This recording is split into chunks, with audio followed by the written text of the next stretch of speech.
The Last Spaceship by Murray Leinster. Narrated by William Skye. Part 1. The Disciplinary Circuit. Chapter 1. Victim of Tyrants. Kim Rendell stood by the propped-up starshine in the transport hall of the Primary Museum on Alphin 3. He regarded a placard under the spaceship with a grim and entirely mirthless amusement. He was unshaven and hollow-cheeked. He was even ragged. He was a pariah because he had tried to strike at the very foundation of civilization. He stood beside the 100-foot tapering hull, his appearance marking him as a blocked man, and he reread the lone placard within the railing about the exhibit. Citizens, be grateful to Kim Rendell, who shares with you the pleasure of contemplating this heirloom. This is a spaceship, like those which for 10,000 years were the only means of travel between planets and solar systems. Even after matter transmitters were devised, spaceships continued to be used for exploration for many years. Since exploration of the galaxy has been completed and all useful planets colonized and equipped with matter transmitters, spaceships are no longer in use.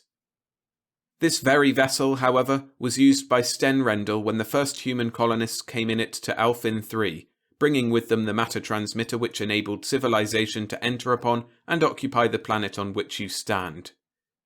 This ship is private property, lent to the people of Alphin 3 by Kim Rendell, great-grandson of Sten Rendell. Kim Rendell read it again. He was haggard and hungry. He had been guilty of the most horrifying crime imaginable to a man of his time. But the law would not, of course, allow him or any other man to be coerced by any violence or threat to his personal liberty. Freedom was the law on Alphin 3, a wryly humorous law. No man could be punished. No man could have any violence offered him. Theoretically, the individual was free as men had never been free before in all of human history. Despite Kim's crime, this spaceship still belonged to him, and it could not be taken from him. Yet he was hungry, and he would remain hungry. He was shabby, and he would grow shabbier. This was the only roof on Alphin 3 which would shelter him, and this solely because the law would not permit any man to be excluded from his rightful possessions. A lector came up to him and bowed politely. "Citizen," he said apologetically, "may I speak to you?" "Why not?" asked Kim grimly. "I'm not proud." The lector said uncomfortably, "I see that you are in difficulty. Your clothes are threadbare." Then he added with unhappy courtesy, "You are a criminal, are you not?" "I am blocked," said Kim in a hard voice. "I was advised by the Prime Board to leave Alphin 3 for my own benefit. I refused. They put on the first block. Automatically, after that, the other blocks came on one each day. I have not eaten for 3 days. I suppose you would call me a criminal." "I sympathize deeply," the lector answered unhappily. "I hope that soon you will concede the wisdom of the advised action and be civilized again. But may I ask how you entered the museum? The third block prevents entrance to all places of study." Kim pointed to the loan card. "I am Kim Rendell," he said dryly. "The law does not allow me to be prevented access to my own property. I insisted on my right to visit this ship, and the disciplinary circuit for this building had to be turned off at the door so I could enter." He shivered. "It is very cold out of doors today, and I could not enter any other building." The lector looked relieved. "I am glad to know these things," he said gratefully. "Thank you." He glanced at Kim with a sort of fluttered curiosity. "It is most interesting to meet a criminal. What was your crime?" Kim looked at him under scowling brows.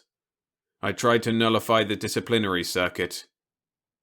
The lector blinked at him, fascinated, then walked hastily away as if frightened.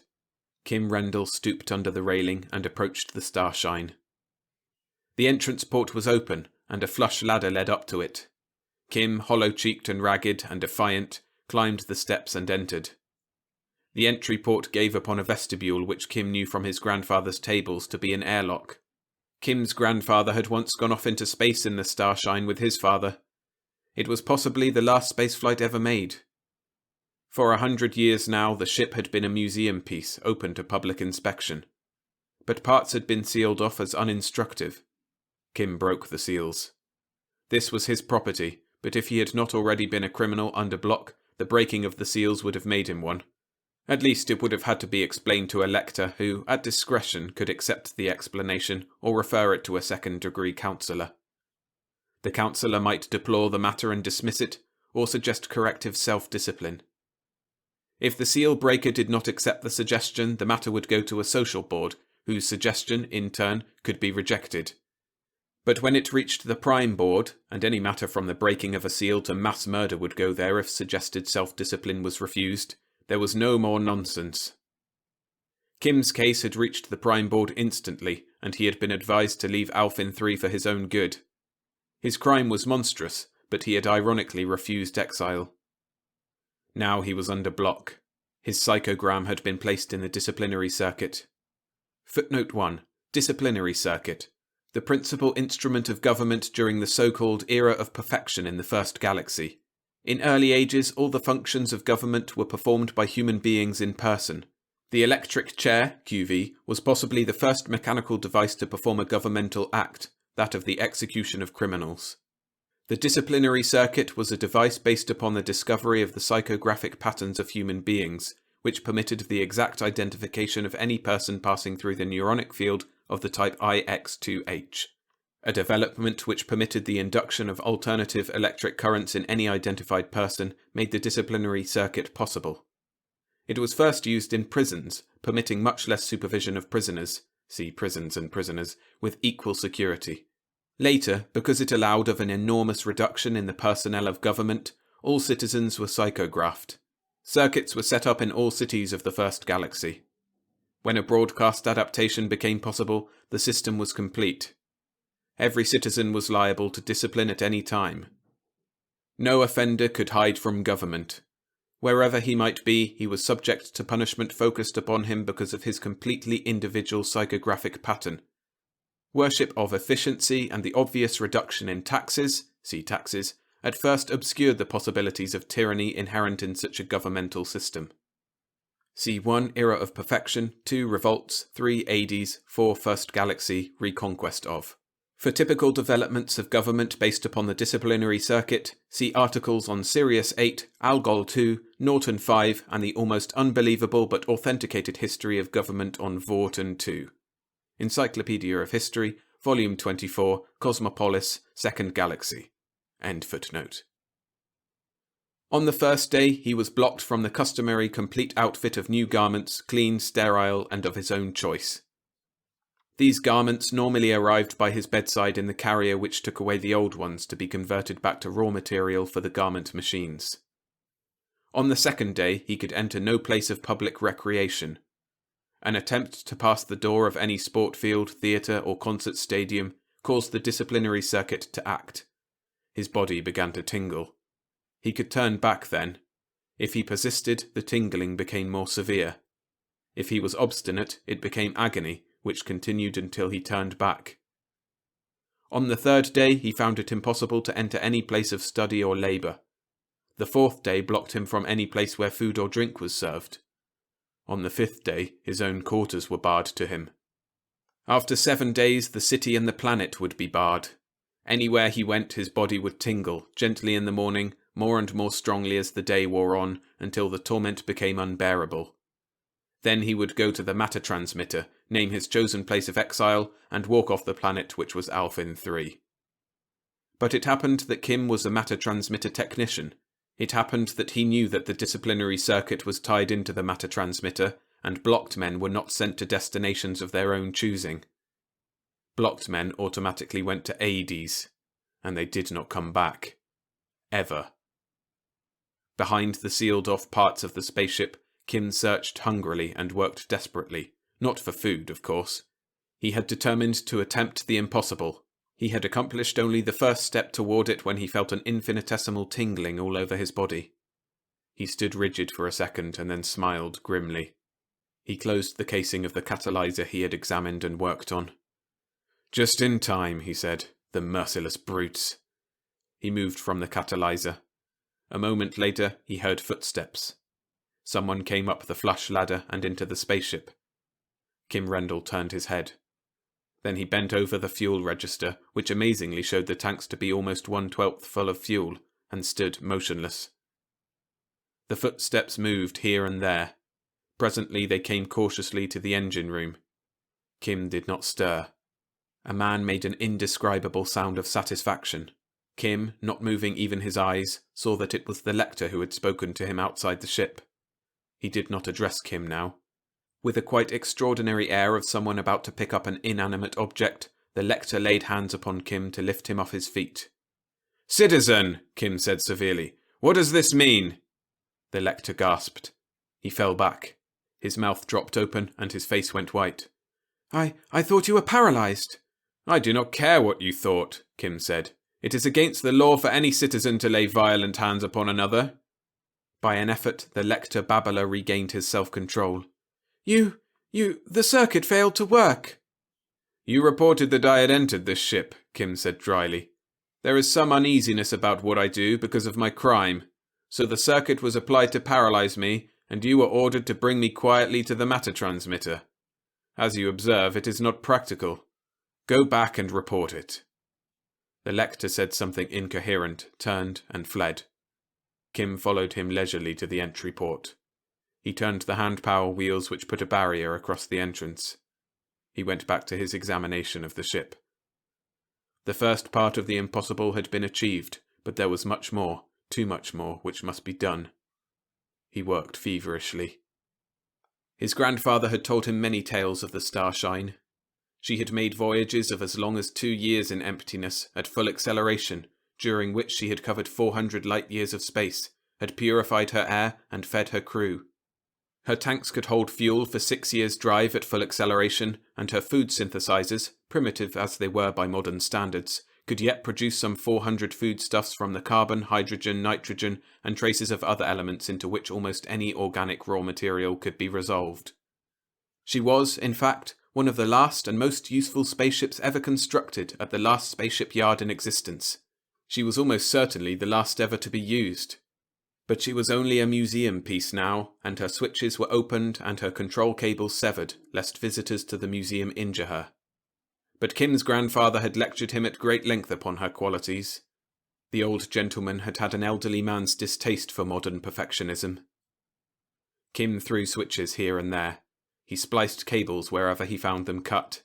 He was hungry and he was gaunt, and he worked with a bitter anticipation of failure.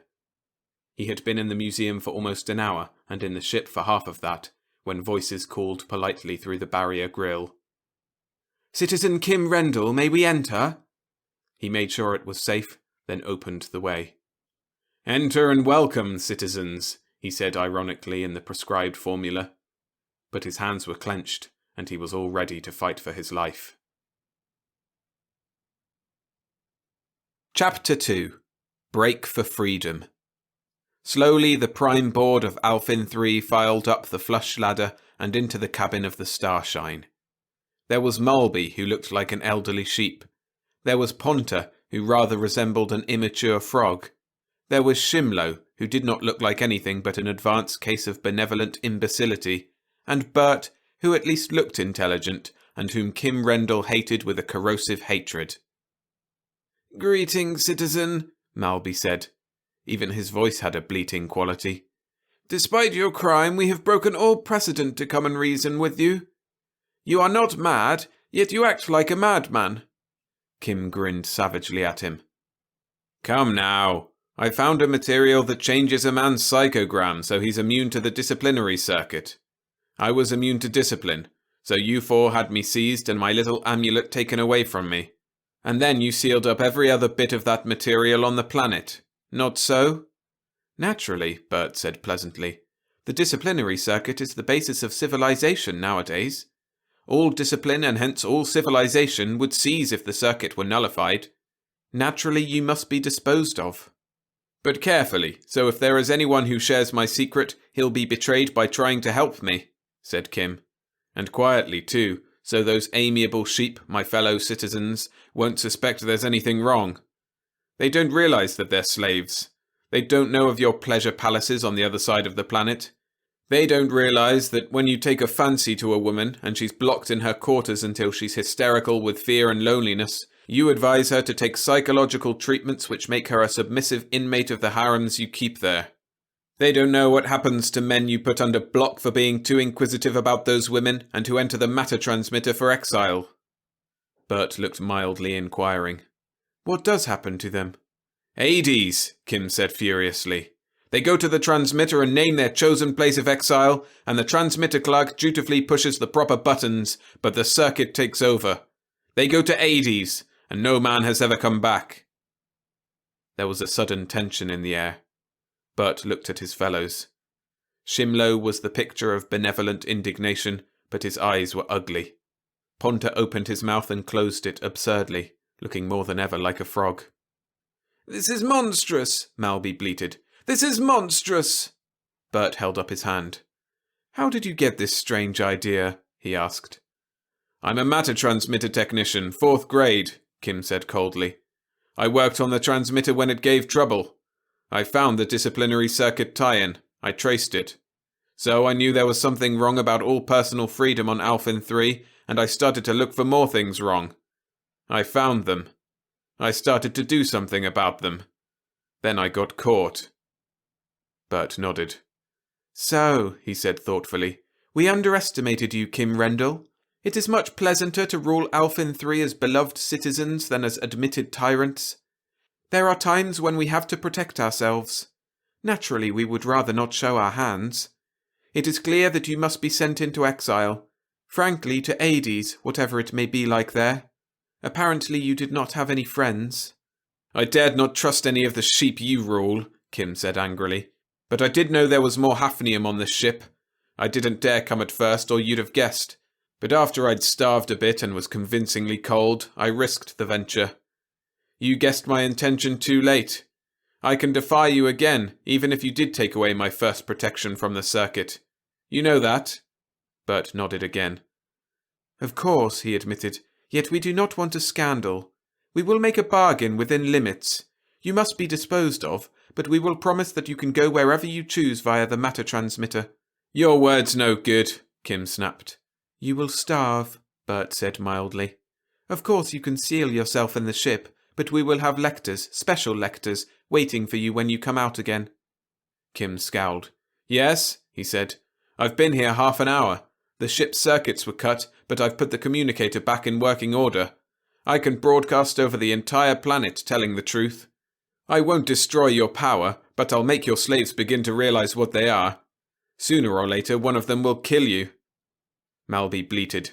It was not necessarily panic, but there are some minds to whom public admiration is necessary. Such persons will commit any crime to get admiration which they crave with a passionate desire. Bert held up his hand again. "But why tell us?" he asked pleasantly. "Why didn't you simply broadcast what you've learned? Possibly it was because you wished to bargain with us first. You have terms?" Kim ground his teeth. "That's right," he said. "There is a girl, Donna Brett.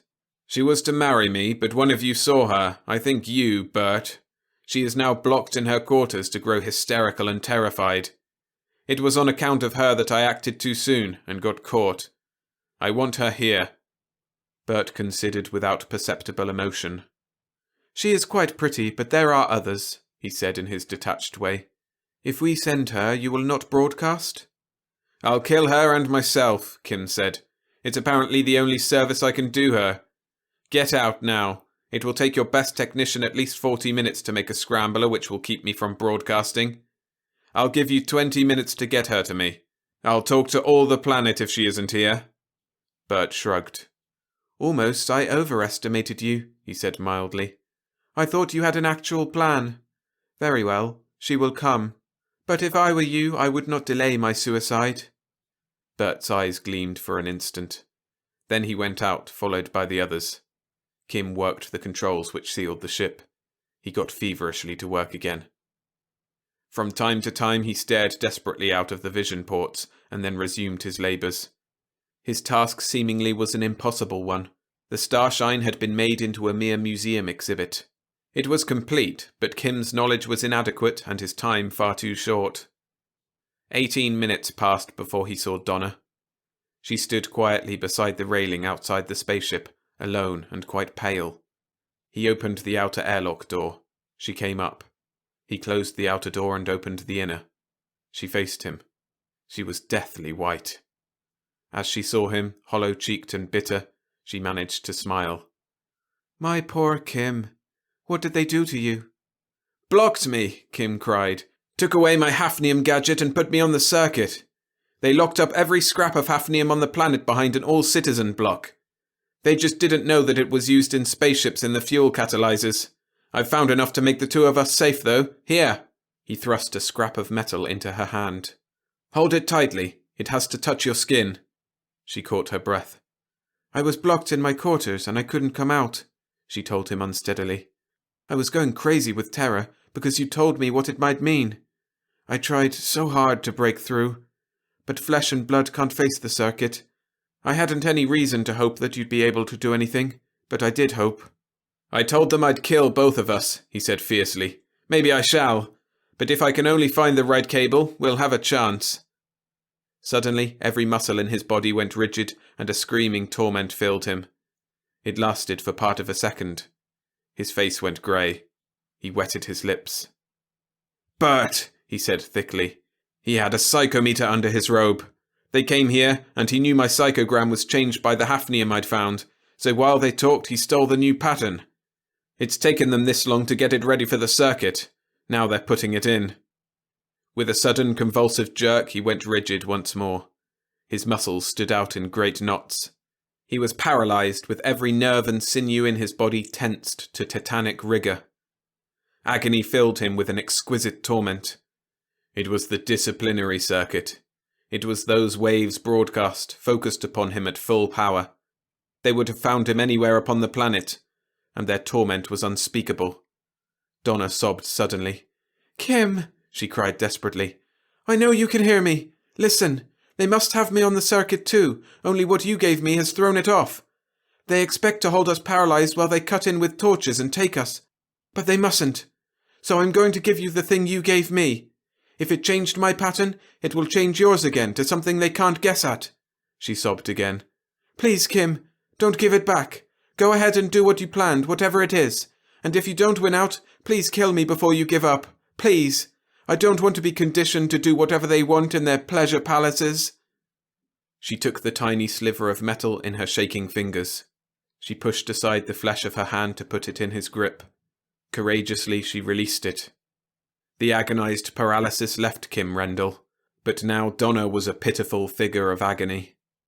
Kim groaned. Rage filled him. His anguish and fury was so terrible that he would have destroyed the whole planet had he been able. But he could not permit her gift, which she had given at the price of such torment, to go without reward. He must struggle on to save them both, even though now he had no hope. He sprang to the control board. He stabbed at buttons almost at random, hoping for a response. He tried to get the ship into some sort of operating condition, but now there was no time. Frenziedly, he attempted to find some combination of controls which would make something, anything, happen. He slipped the second bit of hafnium into his mouth to have both hands free. In desperation, he ripped the control board panel loose. He saw clipped wires everywhere behind it. Seizing the dangling ends, he struck them fiercely together. A lurid blue spark leaped. He cried out in triumph, and the morsel of metal Donna had sacrificed to him dropped from his lips. His muscles contorted, and agony filled him. There was a roaring noise. The starshine bucked violently. There were crashes, and there was a feeling of intolerable weight which he could feel, despite his agony. The ship reeled crazily. It smashed through a wall. It battered into a roof. It spun like a mad thing and went skyward, tail first, with Kim Rendell in frozen, helpless torment, holding two cables together with muscles utterly beyond his control. It went upward, toward empty space, in which no other vessel was navigating anywhere. Chapter 3. Rays of Destruction. Eventually, the Starshine, alone in space as no other spaceship had been alone in 20,000 years, behaved like a sentient thing. At first, of course, her actions were frenzied, almost insane, as if the disciplinary circuit waves which made Donna a statue of agony and kept Kim frozen with contorted muscles could affect the spaceship too. Wildly, the little vessel went upward through air which screamed as it parted for her passage. She yawed and swayed and ludicrously plunged backwards. The screaming of the air rose to a shriek, and then to a high, thin whistle, and then ceased altogether. Finally, she was free of the air of Alphen 3. After this, she really made speed, backing away from the planet. Her meteor detectors had been turned on in one of Kim's random splicings, and when current reached them, they reported a monstrous obstruction in her path and shunted in the meteor-repelling beams. The obstacle was the planet itself, and the beams tried to push it away. Naturally, they pushed the ship itself away, out into the huge chasm of interplanetary space. It kept up for a long time too, because Kim was paralyzed by the broadcast waves. They were kept focused upon him by the psychographic locator. So long as those waves of the disciplinary circuit came up through the ionosphere, Kim's spasmodically contracted muscles kept together the two cables which had started everything. But the starshine backed away at 4 gravities acceleration, faster and ever faster, and ordinary psychographic locators are not designed for use beyond planetary distances. Ultimately, the tormenting radio beam lessened from sheer distance. At last the influence broke off suddenly, and Kim's hands on the leads dropped away. The beam fumbled back to contact, and wavered away again, and presently was only a tingling sensation probing for a target the locators could no longer keep lined up. Then the starshine seemed to lose her frenzy and became merely a derelict. She sped on, giving no sign of life for a time. Then her vision ports glowed abruptly. Kim Rendell, working desperately against time and with the chill of outer space creeping into the ship's unpowered hull, had found a severed cable which supplied light and heat. An hour later still, the ship steadied in her motion. He had traced down the gyros' power lead and set them to work. 2 hours later yet, the starshine paused in her flight. Her long pointed nose turned about. A new element of motion entered the picture she made. She changed course. At last, as if having her drive finally in operation gave her something of purposefulness, the slim spaceship ceased to look frenzied or frowsy or bemused, and swam through space with a serene competence, like something very much alive and knowing exactly what she was about. She came to rest upon the almost but not quite airless bulk of Alphen 2, some 30 hours after her escape from Alphen 3. Kim was desperately hungry. But for the lesser gravity of the smaller inner planet, which was responsible for its thinned-out atmosphere, he might have staggered as he walked. Certainly a normal spacesuit would have been a heavy burden for a man who had starved for days. Donna also looked pale and worn out when she took from him the things he brought back through the airlock. They put the great masses of spongy, woody stuff in the synthesizer. It was organic matter. Some of it perhaps could have been consumed as food in its original state, but the synthesizer received it and hummed and buzzed quietly to itself, and presently the man and woman ate. The synthesizer was not the equivalent of those magnificently complex food machines which in public dining halls provide almost every dish the gourmets have ever invented from raw materials, but it did make a palatable meal from the tasteless vegetation of the small planet. Kim said quietly when they had finished eating, "Now we'll find out for certain what Bert intends to do about us," he grimaced. "He's dangerously intelligent. He underestimated me before. He may consider us dead, or he may overestimate us. I think he'll play it safe. I would in his place." "What does that mean?" Donna asked wistfully. "We will be able to go to some other planet, won't we, Kim? As if we'd gone in the matter transmitter in a perfectly normal fashion? Simply to take up residence on another world?" Kim shook his head. "I'm beginning to doubt it," he said slowly. "The discovery that with a bit of hafnium a man can change his psychographic pattern is high explosive. If the disciplinary circuit can't pick him out as an individual, any man can defy any government which depends on the circuit. Which means that no government is safe. I've got to remove you for the sake of the government everywhere in the galaxy." "But they can't touch us here," said Donna. "We're safe now." Kim shook his head. "No, I was too hungry to think before. We're not safe. I've got to work like the devil. Do you remember your galactic history? Remember what the disciplinary circuit was built up to? Remember the last war? It's not only the spaceships which went into museums. I'm suddenly scared stiff. He stood up and abruptly began to put on the spacesuit again. His face had become haggard. In the last war there were no battles, only massacres, he said curtly as he snapped buckles. There was no victory.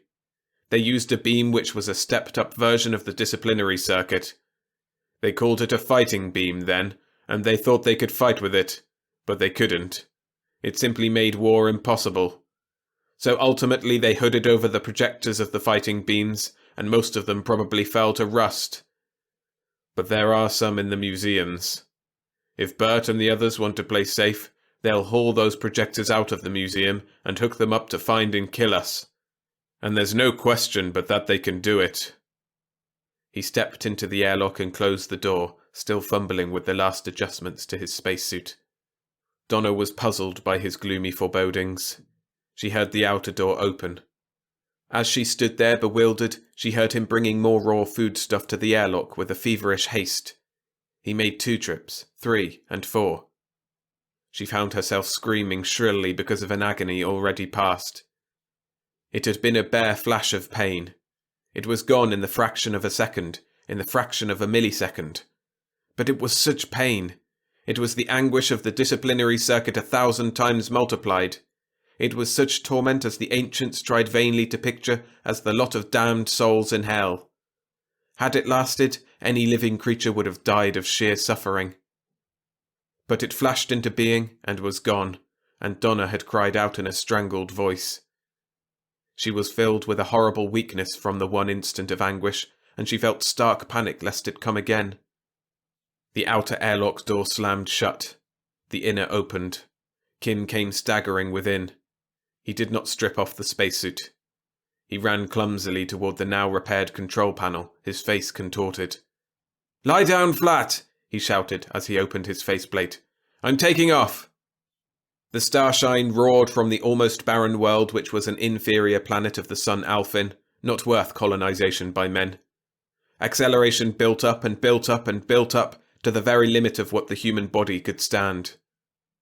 After 20 minutes it dropped from 4 gravities to 1. "Donna!" Kim called hoarsely. She answered faintly. "They've got the ancient projectors hooked up," he said as hoarsely as before. "They're searching for us.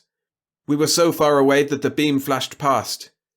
It won't record finding us for minutes, as it'll take time for the response to get back. That's what will save us, but they're bound to touch us occasionally until we get out of range." The starshine swung about in space. The brutal acceleration began again, at an angle to the former line of motion. 10 minutes later, there was another moment of intolerable pain. Every nerve in their bodies jumped in a tetanic convulsion. Had it continued, their muscles would have torn loose from their bones, and their hearts would have burst from the violence of the fearful contraction. The starshine would have gone on senselessly as a speeding coffin. But again the searing torment lasted for only the fraction of a second. Back on Alphin 3, great projectors swept across the sky. They were ancient devices, those projectors. They were quaint, even primitive in appearance. But 1,000 years before, they had been the final word in armament. They represented an attack against which there was no defense, a defense which could not be breached. Those machines had ended wars. They poured forth tight beams of the same wave frequencies and forms of which the disciplinary circuit was a more ancient development still. But where the circuit was an exquisitely sensitive device for the exquisitely graduated torment of individuals, these beams were murderers of men. They were not tuned to the psychographic patterns of single persons, but coarsely, in irresistible strength, to all living matter containing given amino chain molecules. In short, to all men. And they had made the last war the last. There had been one battle in that war. It had taken place near Canis Major, where there had been 40,000 warships of space lined up in hostile array. The 2 fleets were almost equally matched in numbers, and both possessed the fighting beams. They hurtled toward each other, the beams stabbing out ahead. They interpenetrated each other and went on blindly. It was 100 years before the last of the runaway derelicts blundered to destruction or was picked up by other spaceships which then still roved the spaceways. Because there was no defense against the fighting beams, which were aimed by electronic devices, a ship did not cease to fight when its crew was dead, and every crew had died when a fighting beam lingered briefly on their ship. There was not one single survivor of the Battle of Canis Major. The fleets plunged at each other, and every living thing in both fleets had perished instantly. Thereafter, the empty ships fought on as robots against all other ships. So there were no more wars. For 200 years after that battle, the planets of the galaxy continued to mount their projectors and keep their detector screens out. But war had defeated itself. There could be no victories, but only joint suicides. There could be no conquests, because even a depopulated planet's projectors would still destroy all life in any approaching spaceship for as many years as the projectors were powered for. But in time, more especially after matter transmitters had made spacecraft useless, they were forgotten. All but those which went into museums for the instruction of the young. These resuscitated weapons were now at work to find and kill Kim and Donna. In a sense, it was like trying to kill flies with a 16-inch gun. The difficulties of aiming were extreme. To set up a detector field and neutralize it would take time and skill, which were not available. So the beam swept through great arcs, with operators watching for signs of contact. It was long minutes after the first contact before the instruments on the projectors recorded it, because the news could only go back at the speed of light. Then the projectors had to retrace their path, and the starshine had moved. The beams had to fumble blindly for the fugitives, and they told of each touch, but only after it occurred. And Kim struggled to make his course unpredictable. In 10 hours the beam struck 4 times only, because Kim changed course and acceleration so fiercely and so frequently that a contact could only be a matter of chance. Then for a long time there was no touch at all. In 2 days Alphen, the sun, had dwindled until it was merely the brightest of the stars, with a barely perceptible disk. On the 3rd day the beam found them yet again, and Donna burst into hysterical sobs. But it was not really bad this time. There is a limit to the distance to which a tight beam can be held together in space, by technicians who have no space experience and instinctive know-how. Within hours after this 5th contact, Kim Rendell found the last key break in the control cables of the ship, and was able to throw on the overdrive, by which the starshine fled from Alphen at 200 times the speed of light. Then, of course, they were safe. Even had the beam of agony been trained directly upon the ship, it could not have overtaken them. But Donna was a bundle of shrinking nerves when it was over, and Kim raged as he looked at her scared eyes. "I know," she said unsteadily, when he had her in the control room to look at the cosmos as it appeared at faster-than-light speed. "I know I'm silly, Kim. It can't hurt us anymore. We're going to another solar system entirely. They won't know anything about us. We're all right, quite all right. But I'm just all in little pieces." With sombre brow, Kim stared at the vision plates about him.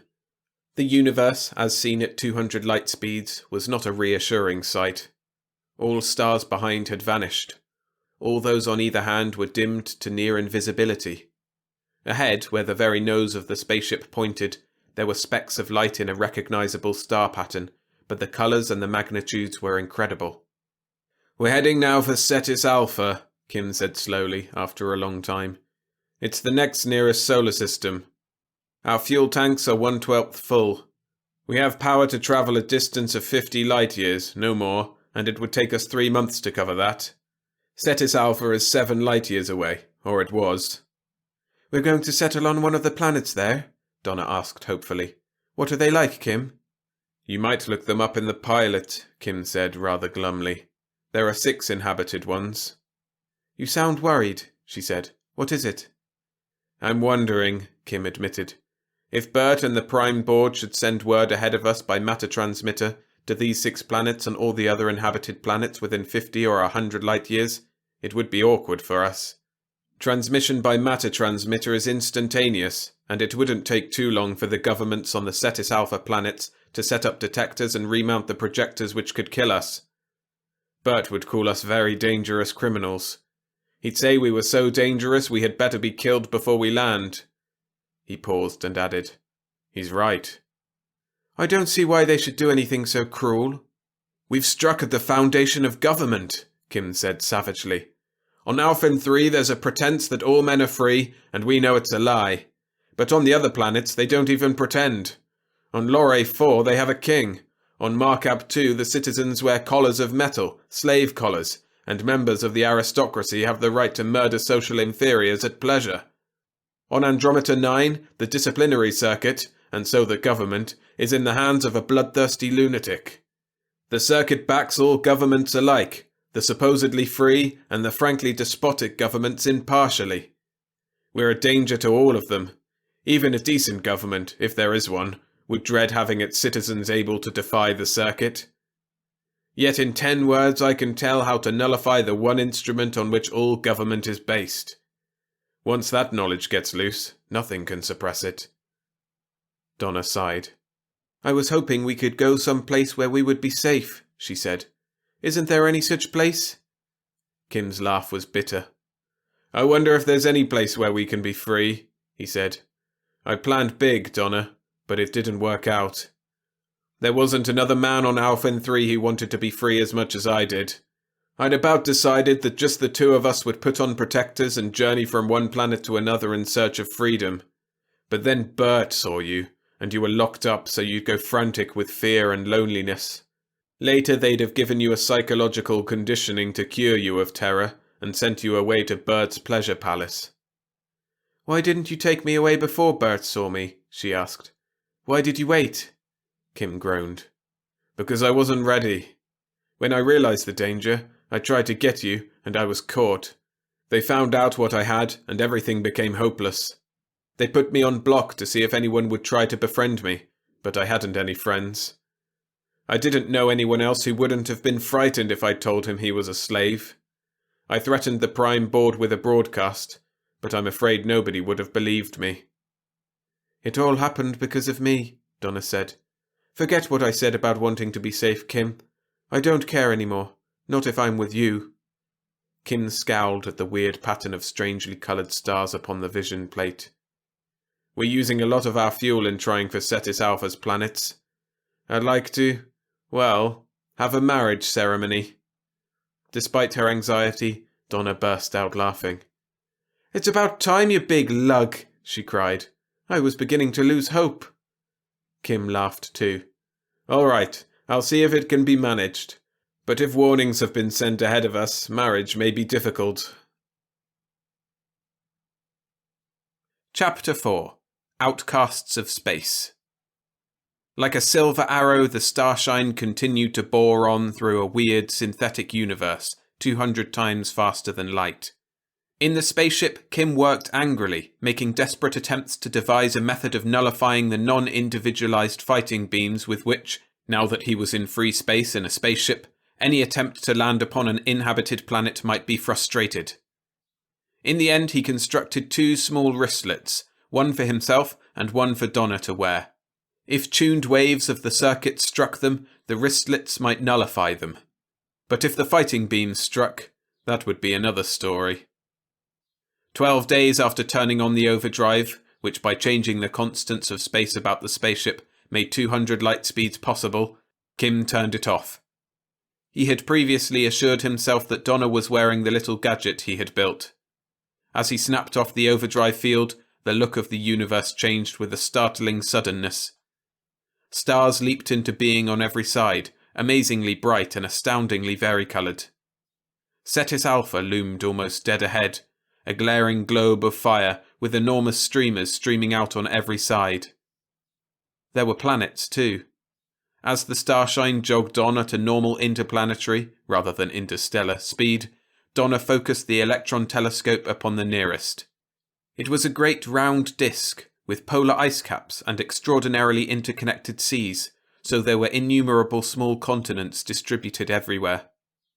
Green vegetation showed, and patches of cloud, and when Donna turned the magnification up to its very peak, they were certain that they saw the pattern of a magnificent metropolis.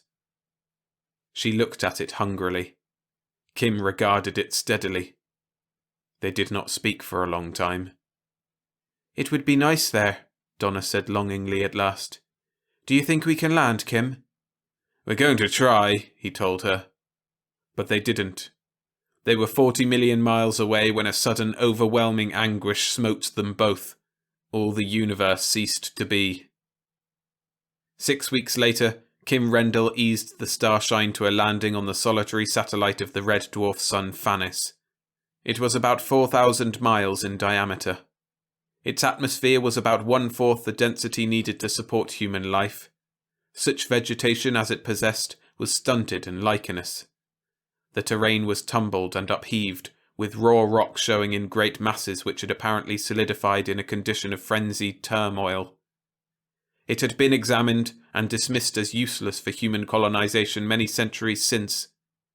That was why Kim and Donna could land upon it. They had spent half their store of fuel in the desperate effort to find a planet on which they could land.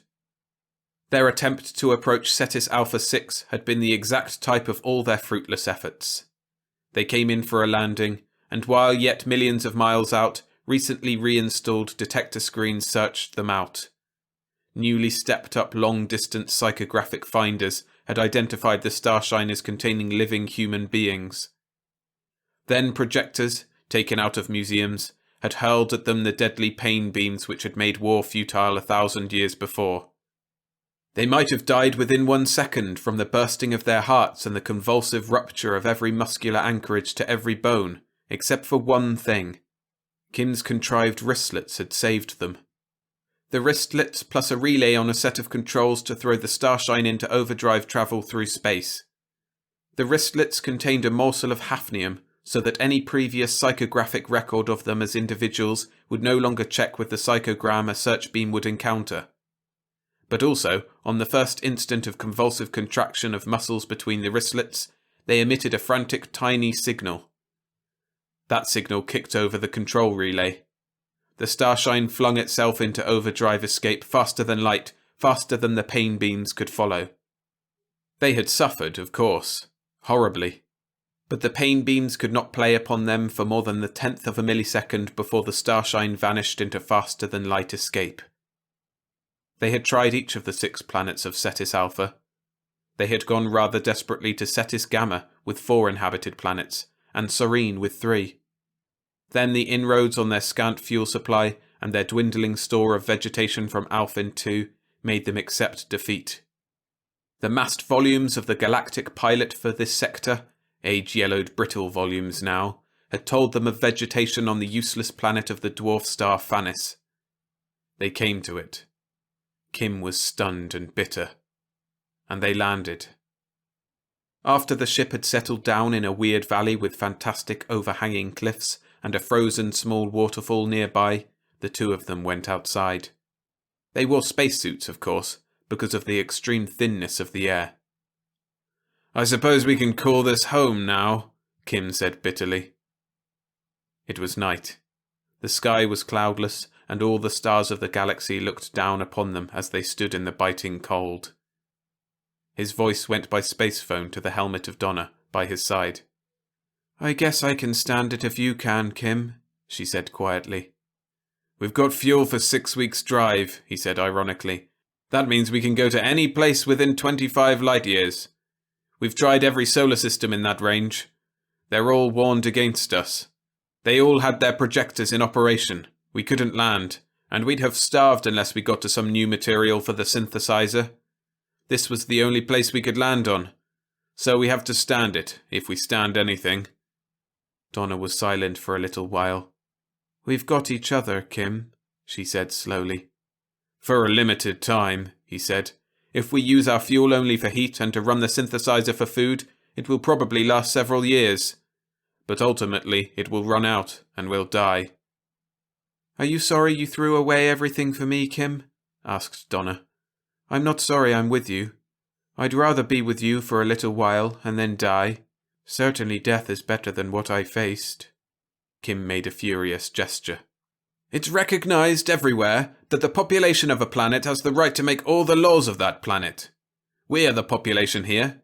We could be married by our own act. But suppose we had children. When our fuel gives out, they'd die with us. I think we'd go mad anticipating that. We can't even have each other. We're imprisoned here as they used to imprison criminals. For life. We can have no hope. There is nothing we can work at. We can't even try to do anything." He clenched his hands inside his space gloves. Donna looked at him. "Are you going to give up, Kim?" "Give up what?" Then he said bitterly. "No, Donna. I'm going to find some excuse for hoping. Some lie I can tell myself. But I'll know I'm simply trying to deceive myself." There was a long silence. Hopelessness. Futility. "I've been thinking, Kim," Donna said softly at last. "There are 300 million inhabited planets. There are trillions and quintillions of people in the galaxy. If they knew about us, some of them at least would want to help us. There are some, probably, who'd hope we could help them. If we were to think of a new approach to the problem we face, and reach the people who would want to help us, it might mean eventual rescue." "Signals travel at the speed of light," Kim said. "We'd be dead long before even a tight beam signal could reach another star cluster, if there were anybody there to receive or act on it. But there aren't any spaceships except the Starshine. It was the last ship used in the galaxy."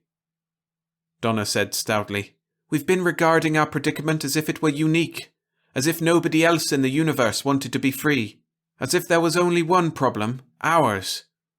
I heard a story once, Kim. It was about a man who had to carry a certain particular grain of dust to another place. A silly story, of course. But this was the top grain in a dust pile. The man tried to find something that would pick up the one grain of dust and something that would hold it quite safe. But he couldn't solve the problem. There wasn't any box that would hold a single grain of dust. He couldn't even pick up a solitary dust grain. And how could he carry it if he couldn't pick it up?" "That's a fable," Kim said harshly. "There's a moral?" Donna smiled. "Yes," she said, "there is. He picked up the dust grain, with a shovel. He picked up a lot of others too, but that didn't matter. And he could find a box to hold 100,000 dust grains when he couldn't find a box to hold one." Kim was silent. Donna nodded and smiled at him. "If you want a new way to think, how about thinking not just of us and our problem, but the problem of all the people like us who have gone into revolt?" she said. "How about all the people who've been sent to Hades? How about all those who will go in years to come? I don't know the answer, Kim, but it's another way to think. Since we failed to solve a little problem by itself, suppose we look at it as part of a big one. It's a new approach, anyhow." There was silence. The bright, many-coloured stars overhead moved perceptibly toward what would be called the West by age-old custom. Weird shapes of frozen rock loomed above the spaceship, and the starlight glimmered up on thin hoarfrost which settled everywhere upon this small planet in the dark hours. Kim stirred suddenly, and was still again. Donna continued to watch him. She could not see his face, but it seemed to her that he stood straighter somehow. Then, suddenly, he spoke gruffly. "Let's go back in the ship," he said. "Spacesuits are admirable inventions, Donna, but they have limitations. I can't kiss you through a space helmet." He did not wait until they were out of the airlock, and she clung to him. Then he grinned for the first time in many days. "My dear," he said contentedly, "not only are you the best-looking female I ever saw, but you've got brains. Now watch me." "What are you going to do?" she asked breathlessly. "Too much to waste time talking about it," he told her. "Want to help? Look up Hades in the pilot. I had completely forgotten I was a matter transmitter technician." He kissed her again exuberantly and strode for the Starshine record room, shedding the parts of his spacesuit as he went. He pulled down the microfilm reels covering the ship's construction and zestfully set to work to review them, making notes and sketches from time to time. The reels, of course, contained not only the complete working drawings of the entire ship, showing every bolt and rivet, but also every moving part in stereoscopic relationship to its fellows, with full data so that no possible breakdown could take place without full information being available for its repair. Donna watched him furtively as she began the tedious task of hunting through the Galactic pilot of this sector, 200-odd volumes, for even a stray reference to the planet Hades. Ultimately, she did find Hades mentioned. Not in the bound volumes of the pilot, but in the microfilm abbreviated Galactic directory. Hades rated just 3 lines of type, its space coordinates, the spectral type of its sun, a climate atmosphere symbol which indicated that 3/4 of its surface experienced subarctic conditions, and the memo, its borderline habitability caused it to be chosen as a penal colony at a very early date. Landing upon it is forbidden under all circumstances. A patrol ship is on guard. The memorandum was quaint, now that no space line had operated in 5 centuries, no exploring ship in nearly 2, and the Space Patrol itself had been disbanded 300 years since. Kim said. If we need it, not too bad. People could survive on Hades. People probably have. And they won't be sheep anyhow. How far away is it? Donna asked uneasily. We have enough fuel for 25 light-years travel, you said. Hades is just about halfway across the galaxy, he told her. We couldn't really get started there if our tanks were full. The only way to reach it is by matter transmitter. But he did not look disheartened. Donna watched his face. It's ruled out. What did you hope from it, Kim? A wedding, he said, and grinned. But it isn't ruled out, Donna. Nothing's ruled out if an idea you gave me works. Your story about the dust grain hit my mind just right. I was trying to figure out how to travel 100 light-years on 25 light-years fuel, even though the Prime Board may have sent warnings 3 times that far. But if you can't solve a little problem, make it a big one and tackle that. That's what your story meant. It's a nice trick. Chapter 5. Super Science. Donna was puzzled by what Kim had said. She stared at him wide-eyed, trying to figure out his meaning. For a moment or two, he made no attempt to explain. He just stood there, grinning at her. Listen, Donna, he said finally. Why did they stop making spaceships? Matter transmitters are quicker, and spaceships aren't needed anymore. Right, Kim said. But why was the starshine used by my revered great-grandfather to bring the first colonists to Alphen 3? Because you have to have a receiver for a matter transmitter, and you have to carry it. Alphen 3 was almost the last planet in the galaxy to be colonized, wasn't it? Yes. Why do you have to carry a receiver? No, don't bother, but do answer this one. If 2 places are both too far to get to, what's the difference? Why, none. Oh, there's a lot, he told her. The next star cluster is too far away for the starshine with her present drive and fuel. To the next galaxy is no farther. But when I stopped trying to think of ways to stretch our fuel and started trying to think of a way to get to the next galaxy, I got it. She stared. Are we going there to live? She said submissively. But her eyes were sparkling with mirth. He kissed her exuberantly. My dear, I wouldn't put anything past the 2 of us together, but let me show you how it works. He spread out the drawings he had made from the construction records while she searched the pilot. He expounded their meaning enthusiastically, and she listened and made admiring comments, but it is rather doubtful if she really understood.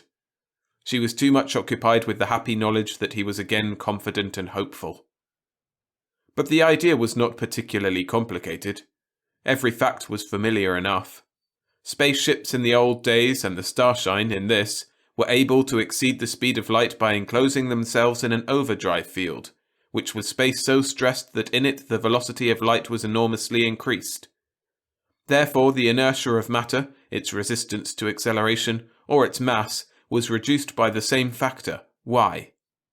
The kinetic energy of a moving spaceship, of course, had to remain the same when an overdrive field was formed about it. Thus, when its inertia was decreased by the field, its velocity had to increase.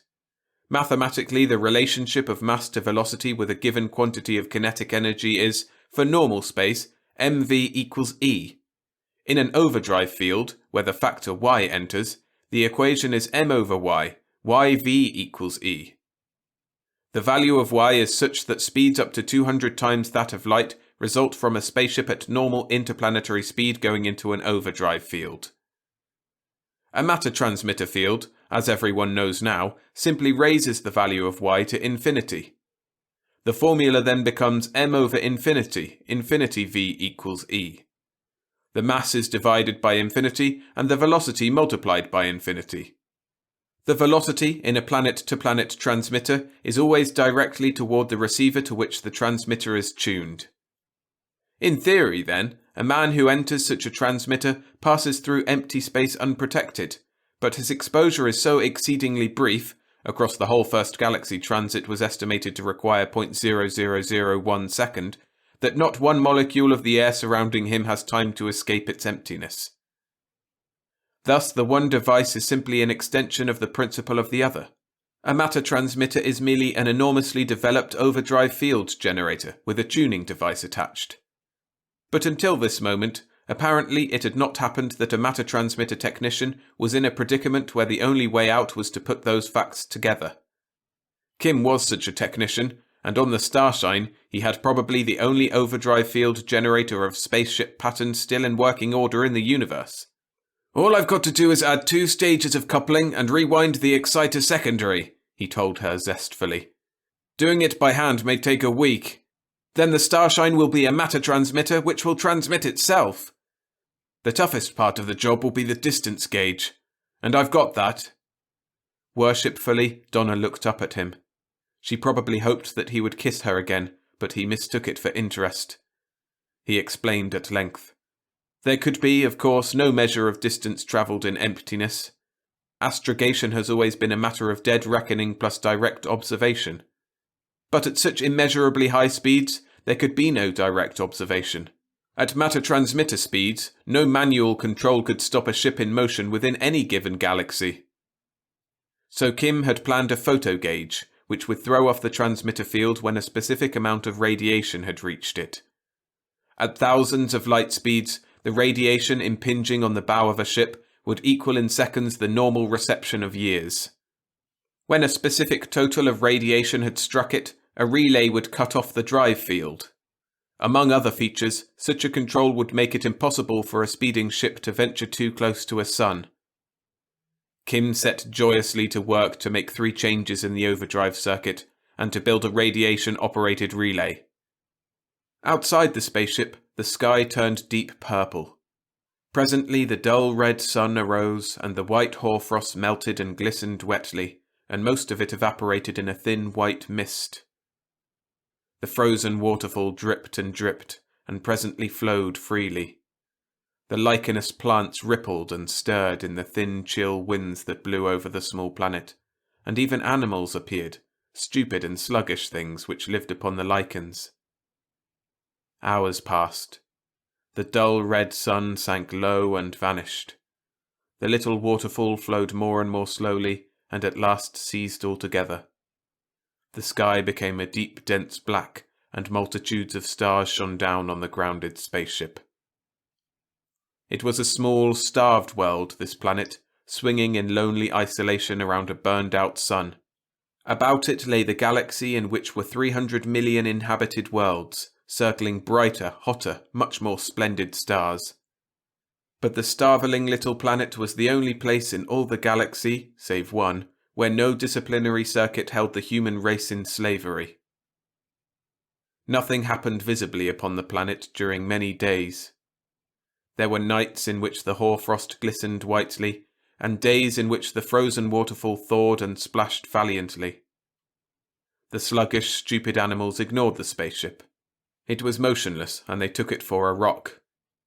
Only twice did its 2 occupants emerge, to gather the vegetation which was raw material for their food synthesizer. On the second expedition, Kim seized upon an animal to add to the larder, but its helpless, futile struggles somehow disgusted him. He let it go. "I prefer test tube meat," he said distastefully. "We've food enough anyhow for a long, long time. At worst we can always come back for more." They went into the ship and stored the vegetable matter in the synthesizer bins. They returned then to the control room. "I think it's right," Kim said soberly as he took the seat before the control panel. "But nobody ever knows. Maybe we have a spaceship now which makes matter transmitters absurd. Maybe we've something we can't control at all, which will land us hundreds of millions of light years away, so that we'll never be able to find even this galaxy again." "Maybe we might have something which will simply kill us instantly," Donna said quietly. That's right, isn't it? He nodded. When I push this button, we find out. She put her hand over his. She bent over and kissed him. Then she pressed down his finger on the control stud. Incredible glaring light burst into the viewports, blinding them. Relays clicked loudly. Alarms rang stridently. The starshine bucked frantically, and the vision screens flared with a searing light before the light control reacted. There was a sun in view to the left. It was a blue-white giant which, even at a distance which reduced its disk to the size of a water drop, gave off a blistering heat. To the right, within a matter of a very few millions of miles, there was a cloud-veiled planet. "At least we travelled," Kim said. "And a long way, too. Cosmography's hardly a living science since exploration stopped, but that star surely wasn't in the cluster we came from." He cut off the alarms and the meteor repeller beams which strove to shear the starshine away from the planet, as they had once driven it backward away from Alphin 3. He touched a stud which activated the relay which would turn on overdrive should a fighting beam touch its human occupants. He waited, expectant, tense. The spaceship was no more than 10 million miles from the surface of the cloud-wreathed world. If there were an alarm system at work, the detectors on the planet should be setting up a terrific clamour now, and a fighter beam should be stabbing out at any instant to destroy the two occupants of the starshine. Kim found himself almost cringing from anticipation of the unspeakable agony which only an instant's exposure to a pain beam involved. But nothing happened. They watched the clouds. Donna trained the electron telescope upon them. They were not continuous. There were rifts through which solidity could be glimpsed, sometimes clearly, and sometimes as through mist. She put in an infrared filter and stepped up the illumination. The surface of the planet came into view on the telescope screen. They saw cities.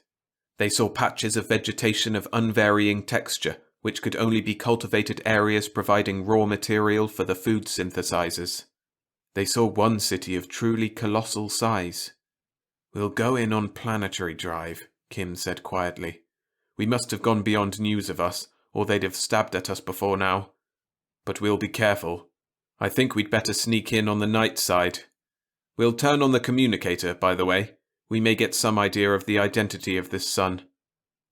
He put the little ship into a power orbit, slanting steeply inward in a curve which would make contact with the planet's atmosphere just beyond the sunset line. He watched the hull thermometers for their indications. They touched air very high up, and went down and down, fumbling and cautious.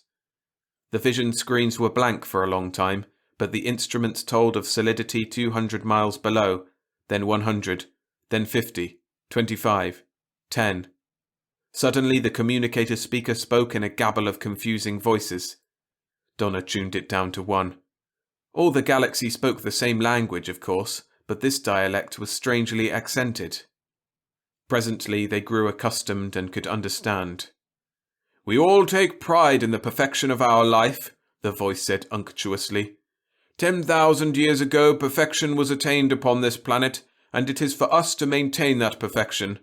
Unquestioningly we obey our rulers because obedience is a part of perfection. Sometimes our rulers give us orders which, to all appearances, are severe.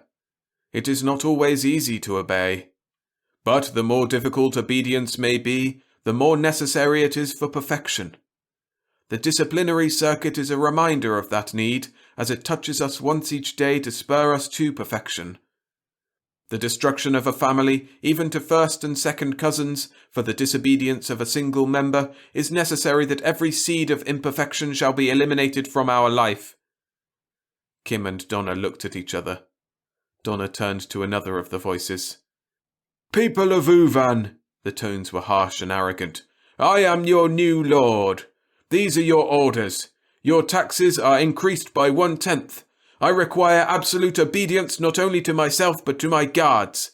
If any man, woman, or child shall so much as think of protest against my lightest command, he or she shall writhe in agony in a public place until death comes, and it will not come quickly.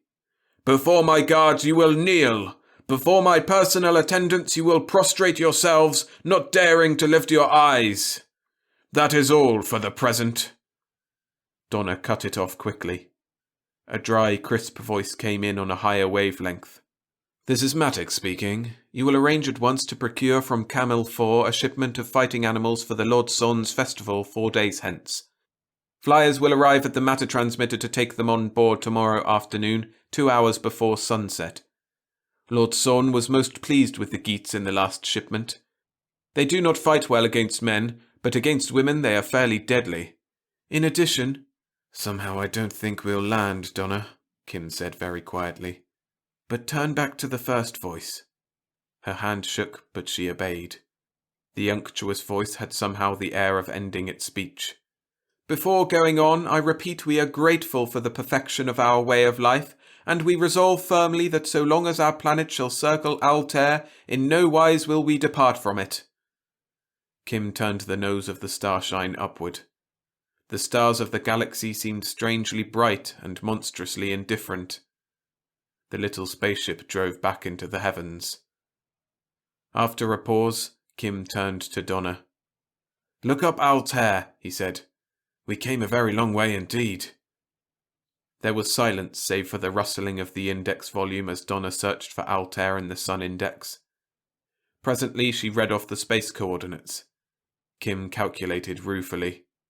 "That wasn't space travel," he said dryly. "That was matter transmission. The starshine is a matter transmitter, Donna, transmitting itself and us. I wasn't aware of any interval between the time I pressed the stud and the time the altered field shut off. But we came almost a quarter across the galaxy." "It was horrible," Donna said, shivering. "I thought Alphen 3 was bad, but the tyranny here is ghastly." "Alphen 3 is a new planet," Kim told her grimly. "This one below us is old. Alphen 3 has been occupied for barely 200 years. Its people have relatively the vigor and the sturdy independence of pioneers, and still they're sheep. We're in an older part of the galaxy now, and the race back here has grown old and stupid and cruel. And I imagine it's ready to die." He bent forward and made a careful adjustment of the light-operated distance gauge. He cut it down enormously.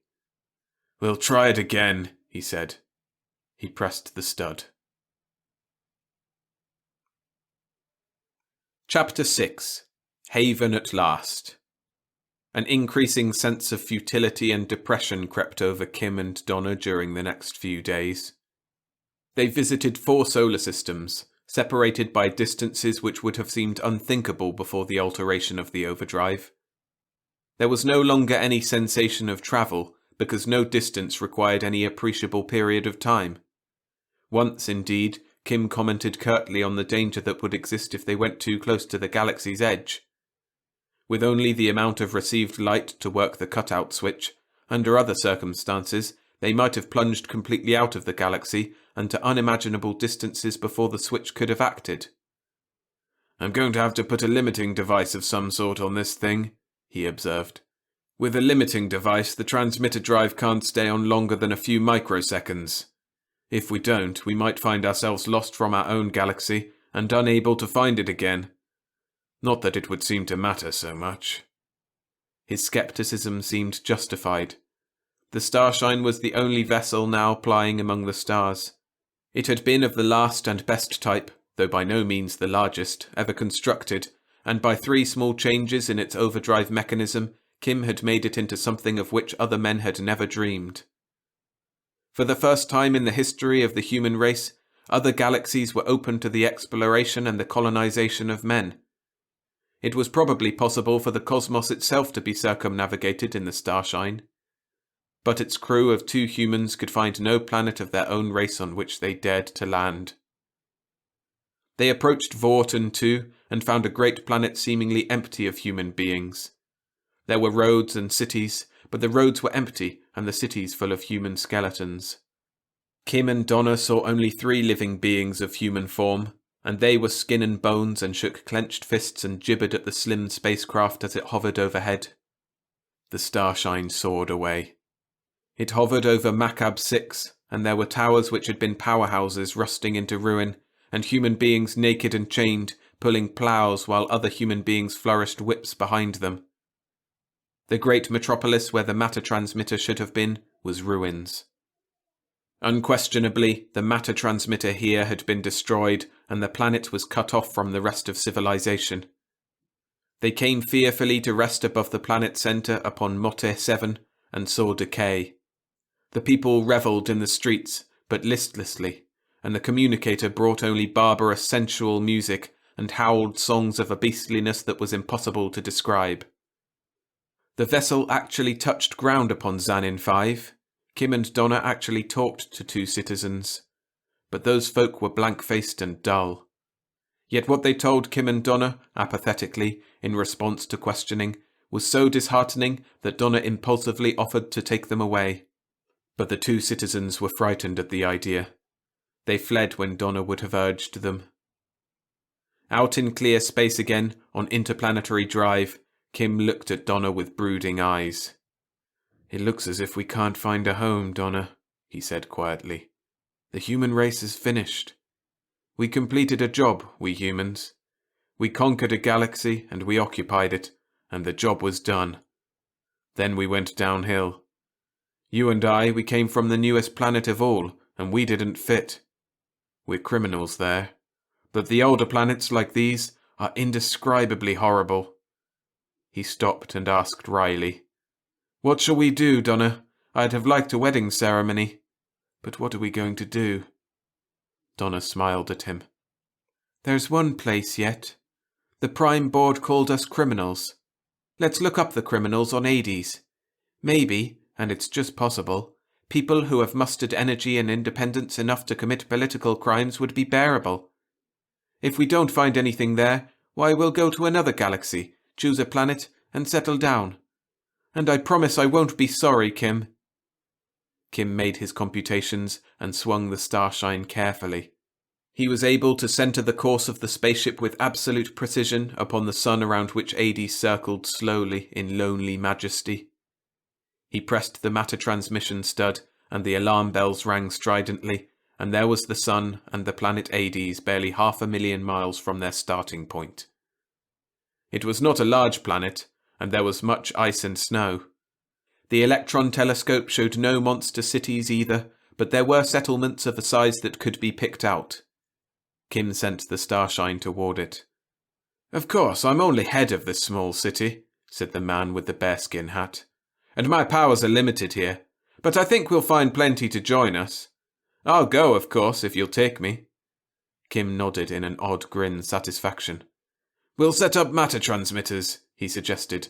"Then there'll be complete and continuous communication with this planet from the start." "Right," said the man with the bearskin hat. He added candidly, "We've brains on Hades, my friend. We've got every technical device the rest of the galaxy has, except the disciplinary circuit, and we won't allow that. If this is a scheme of some damned despot to add another planet to his empire, it won't work. There are 3 empires already started, you know, all taken by matter transmitter. But that won't work here. If you build the transmitters yourselves, you'll know there's nothing tricky about the circuits," Kim said. "My offer is to take a transmitter and an exploring party to the nearest galaxy and pick out a planet there to start on. Hades isn't ideal."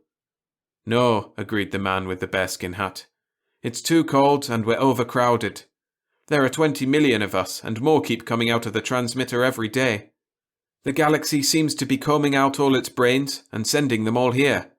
We're short of minerals, though, metals especially. So we'll pick up some good sound planets to start on over in a second galaxy. Come to the communicator and we'll talk to the other men we need to reach." They went out of the small building which was the center of government of the quite small city. There was nothing impressive about it anywhere. It was not even systematically planned. Each citizen, it appeared, had built as he chose. Each seemed to dress as he pleased, too. To Kim and to Donna, there was a startling novelty in the faces they saw about them. On Alphen 3, almost everybody had looked alike. At any rate, their faces had worn the same expression of bovine contentment. On other planets, contentment had not been the prevailing sentiment. On some, despair had seemed to be universal.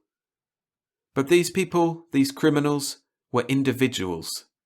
Their manner was not the elaborate, cringing politeness of Alphen 3. It was free and natural. The communicator station was rough and ready.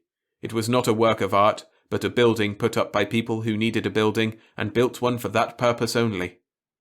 The vision screens lighted up one by one and faces appeared, as variegated as the costumes beneath them. They had a common look for aliveness, which was heartening to Kim. The conference lasted for a long time. There was enthusiasm and there was reserve. The Starshine would carry a matter transmitter to the next galaxy and open a way for migration of the criminals of Hades to a new island universe for conquest. Kim would turn over the construction records of the spaceship so that others could be built. He would give the details of the matter transmitter alteration. No spaceships had been attempted by the inhabitants of Hades, because fighting beams would soon have been mounted on useful planets against them, and all useful planets contained only enemies. "What do you want?" asked a figure in one vision plate. "We don't do things for nothing here, and we don't take things without paying for them either." "Donna and I want only a place to live and a people to live among who are free," Kim answered sharply. "You've got that," the man in the bearskin hat said. "All right. We'll all call public meetings and confirm these arrangements." The heads of other cities nodded. "We'll pass on the news to other cities at once," another man said. He was one of those who had nodded. "Everybody will wish to come in on it, of course. If not now, then later." "Wait," Kim said suddenly. "How about the planets around us? Are we going to leave them enslaved?" "Nobody can free a slave," a whiskered man in a vision plate said dryly. "We could only release prisoners. In time we may have to take them over, I suppose, but on the planet I come from, there aren't a dozen men who'd know how to be free if we emancipated them. They don't want to be free. They're satisfied as they are. If any of them want to be free, they'll be sent here, eventually." "I am reluctant to desert them," Kim answered slowly. "Count, man," the man with the bearskin hat cried. "There are 300 million inhabited planets. All of them but Hades are ruled by disciplinary circuits. If we set out to liberate them, it would take 1,000 years, and there are only 20 million of us. Designate just one of us to stay on each planet to teach the people to be free again. Otherwise we wouldn't do a tenth of the job, and we'd destroy ourselves by scattering. But hang it all, we'd be tyrants. No, we go on and start on a new galaxy. That's a job worth doing. We'll keep a group of watchers here to receive the new ones who come here into exile and forward them. Someday, maybe, we'll come back and take over the old galaxy if it seems worthwhile. But we've a job to do. How many galaxies are there anyhow for us and our children and our children's children to take over?" "It's a job that will never be finished," another voice said. "That's good." There were trees visible from the window of the house that had been offered by a citizen for Kim's and Donna's use. The sun went down beyond those trees, with a glowing of many colours in the foliage. Kim had never watched a sunset before, except upon the towers and pinnacles of a city. He had never noted quite this sharp tang in the air either, which he learned was the smell of fresh growing things. "I think I'm going to like living like this," he said to Donna. "Have you noticed the way people act? They don't behave as if I were important at all in one way. They seem to think I'm commonplace, but I've never before felt so definitely that I matter." "You do, Kim, darling," Donna said wisely. She stood close beside him, watching the sunset too. She looked up at him. "You matter enormously, and they know it. But to themselves they matter too, and when they listen to you and agree with you, it's because they mean it, instead of just citizen-like politeness. It is good. I think it must be a part of what we've been looking for. It's a part of freedom, I suppose." "And you," Kim said, "do you feel important too?" She laughed at him and pressed close. "My dear," she said, "could I help it? Can any woman help feeling important on her wedding day? Do you realize that we've been married 2 whole hours?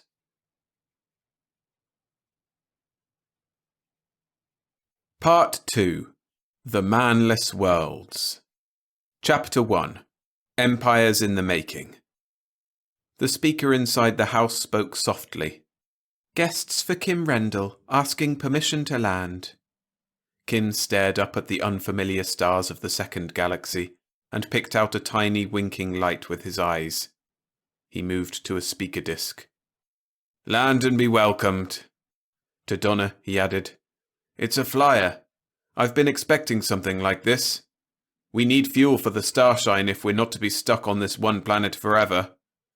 My guess is that somebody has come through the matter transmitter from Hades to argue about it." He moved to the edge of the terrace to watch the landing. Donna came and stood beside him, her hand twisting into his. The night was very dark, and the 2 small moons of Terra Nova cast no more than enough light to outline nearby objects. The house behind Kim and Donna was low and sprawling, and on its polished outer surface, unnamed second galaxy constellations glinted faintly. The flyer came down, black and seemingly ungainly, with spinning rotors that guided and controlled its descent, rather than sustaining it against the planet's gravity. The extraordinarily flexible vegetation of Terra Nova bent away from the hovering object. It landed, and the rotors ceased to spin. Figures got out. "I'm here," said Kim Rendell into the darkness. 2 men came across the matted lawn to the terrace. One was the colony organizer for Terra Nova, and the other was the definitely rough and ready mayor of Stedheim, a small settlement on Hades back in the first galaxy. "I am honoured," said Kim in the stock phrase of greeting. The 2 figures came heavily up on the terrace. Donna went indoors and came back with refreshments, according to the custom of Hades and Terra Nova. The visitors accepted the glasses, in which ice tinkled musically. "You seem depressed," said Kim politely, another stock phrase. It was a way of getting immediately to business. "There's trouble," growled the mayor of Stedheim. "Bad trouble. It couldn't be worse. It looks like Hades is going to be wiped out, for lack of spaceships and fuel." "Lack of spaceships and fuel?" protested Kim. "But you're making them." "We thought we were," growled the mayor. "We've stopped. We're stuck. We're finished, and the ships aren't. The same with the fuel. There's not a drop for you, and things look bad. But we can't make ships, and we couldn't make fuel for them if we could. That's why we've come to you. We've got to have those ships." "But why not?" demanded Kim. "What's preventing it? You've got the record reels from the Starshine. They tell you everything, from the first steps in making a ship to the last least item of its outfitting. You know how to make fuel." "Space!" exploded the mayor of Stedheim. "Of course we know how. We know all about it. There are 50 useless hulks in a neat row outside my city, every one unfinished. We're short of metal on Hades, and we had to melt down tools to make them, but we did, as far as we could go. Now we're stuck and we're apt to be wiped out because of it." The mayor of Stedheim wore a bearskin cap, and his costume was appropriate to that part of Hades in which his municipality lay. He was dressed for a subarctic climate, not for the balmy warmth of Terra Nova where Kim Rendell had made his homestead. He sweated as he gulped at his drink. "Tell me the trouble," said Kim. "Maybe—" "Hafnium!" barked the mayor. "There's no hafnium on Hades. The ships are done, all but the fuel catalyzers. The fuel is ready, all but the first catalyzation that prepares it to be put in a ship's tanks. We have to have hafnium to make catalyzers for the ships. We have to have hafnium to make the fuel. We haven't got it. There's not an atom of it on the planet. We're so short of heavy elements anyhow that we make hammers out of magnesium alloy and put stones in them to give them weight so they'll strike a real blow. We haven't got an atom of hafnium, and we can't make ships or run them either without it." Kim blinked at the colony organizer for Terra Nova. "Here?" "No hafnium here either," said the colony organizer gloomily. "We analysed a huge sample of ocean salts. If there were any on the planet, there'd be a trace in the ocean, naturally. So what do we do?" Kim spoke unhappily. "I wouldn't know. I'm a matter transmitter technician. I can do things with power, and of course I understand the Starshine's engines. But there's no record of the early primitive types that went before them, types that might work on another fuel. Maybe in some library on one of the older planets. But at that, the fuel the Starshine used was so perfect that it would be recorded thousands of years back." "Take a year to find it," said the mayor of Stedheim bitterly. "If we could search. And it might be no good then. We haven't got a year. Probably we haven't a month. We're beaten, mourned the colony organizer. All we can do is get as many through the transmitter from Hades as possible and go on half rations. But we'll starve. We're not beaten, roared the mayor of Stedheim. We'll get Hafnium and have a fighting fleet and fuel to power it. There's plenty of the blasted stuff somewhere in the galaxy. Kim Rendell, if I find out where it is, will you go get it? The Starshine, said Kim grimly, barely made it to port here. That's less than 6 hours fuel left. And who will sell us hafnium? Demanded the colony organizer bitterly. We're the men of Hades, the rebels, the outlaws. We were sent to Hades to keep us from contaminating the sheep who live under governments with disciplinary circuits and think they're men. We'd be killed on sight for breaking our exile on any planet in the first galaxy. Who'd sell us hafnium? Who spoke of buying? Roared the mayor. I was sent to Hades for murder. I'm not above killing again for the things I believe in. I've a wife on Hades where there are 10 men for every woman. I've 4 tall sons. Do you think I won't kill for them? You speak of piracy, said the colony organizer distastefully. Piracy? Murder? What's the difference? When my sons are in danger? What's this danger? Kim said sharply. It's bad enough to be grounded, as we seem to be, but you said just now... Sinab too, snorted the mayor of Stedheim. That's the danger. We know. When a man becomes a criminal anywhere, he's sent to us. In the first galaxy, a man with brains usually becomes a criminal. A free man always does. So we've known for a long while there were empires in the making. You heard that, Kim Rendell? Yes, I've heard that, agreed Kim. So he had, but only vaguely. His own home planet, Alphin 3, was ostensibly a technarchy, ruled by men chosen for their aptitude for public affairs by psychological tests and given power after long training. Actually, it was a tyranny, ruled by members of the Prime Council. Other planets were despotisms or oligarchies, and many were kingdoms these days. Every possible form of government was represented in the 300 million inhabited planets of the first galaxy. But every planet was independent, and in all, by virtue of the disciplinary circuit, the government was absolute and hence tyrannical. Empires, however, were something new. On Hades, Kim barely heard that 3 were in process of formation. One's the empire of Greater Sinab, snorted the mayor, and we've just heard how it grows. Surprise attacks, no doubt, said Kim, through matter transmitters. We'd not worry if that were all, snapped the mayor. It's vastly worse. You know the old fighting beams? I know them, said Kim grimly. Chapter 2. The Deadly Beams. He did. They were the most terrible weapons ever created by men. They had ended war by making all battles mass suicide for both sides. They were beams of the same neuronic frequencies utilized in the disciplinary circuits which kept men enslaved. But where the disciplinary circuits were used in place of police and prisons, and merely tortured the individual citizen to whom they were tuned, wherever he might be upon a planet, the fighting beams killed indiscriminately. They induced monstrous, murderous currents in any living tissue containing the amino chains normally a part of human flesh. They were death rays. They killed men and women and children alike in instants of shrieking agony. But no planet could be attacked from space if it was defended by such beams. It was 2,000 years since the last attempt at attack from space had been made. That fleet had been detected far out and swept with fighting beams, and every living thing in the attacking ships died instantly. So planets were independent of each other. But when spaceships ceased to be used, the fighting beams were needless and ultimately were scrapped or put into museums. Somebody, the mayor said wrathfully, has changed those beams. They're not tuned to animal tissue in general anymore. They're tuned to male tissue. To blood containing male hormones, perhaps. And Sinab, too, is building an empire with them. We found out only 2 weeks ago. There's a planet near Hades, Thom 4. 4 years ago, its matter transmitter ceased to operate.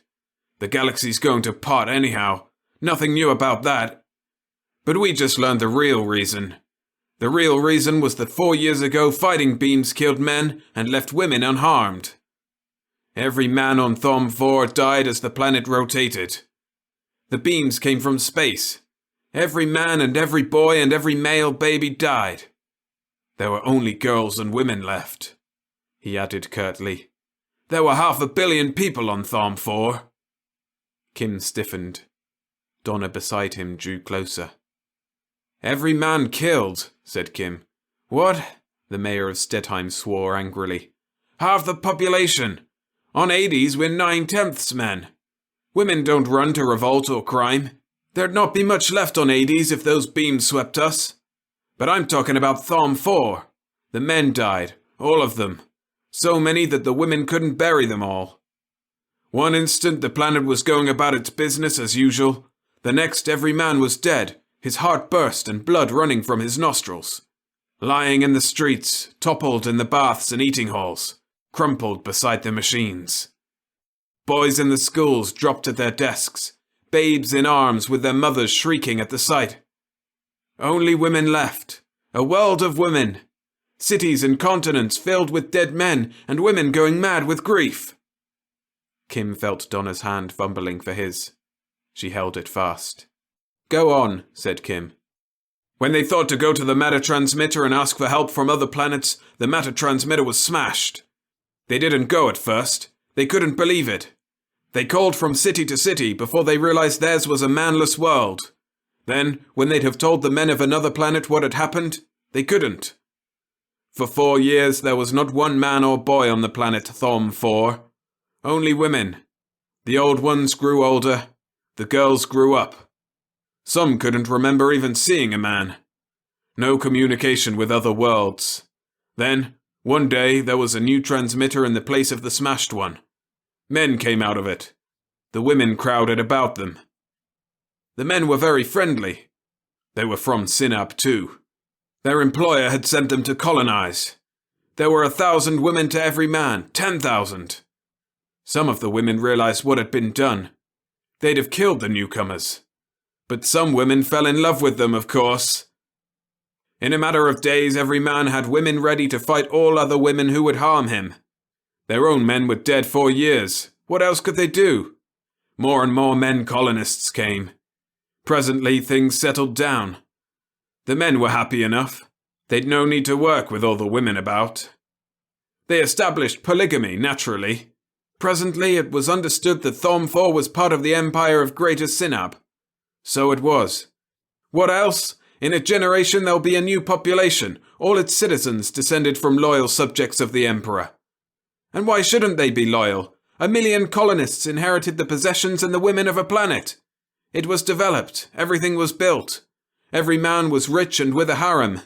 A darned clever way to build an empire. Who'd want to revolt, and who could? He stopped. The 2 moons of Terra Nova floated tranquilly higher in the sky. The soft, sweet, unfamiliar smells of a Terra Novan night came to the small group on the terrace of Kim Rendell's house.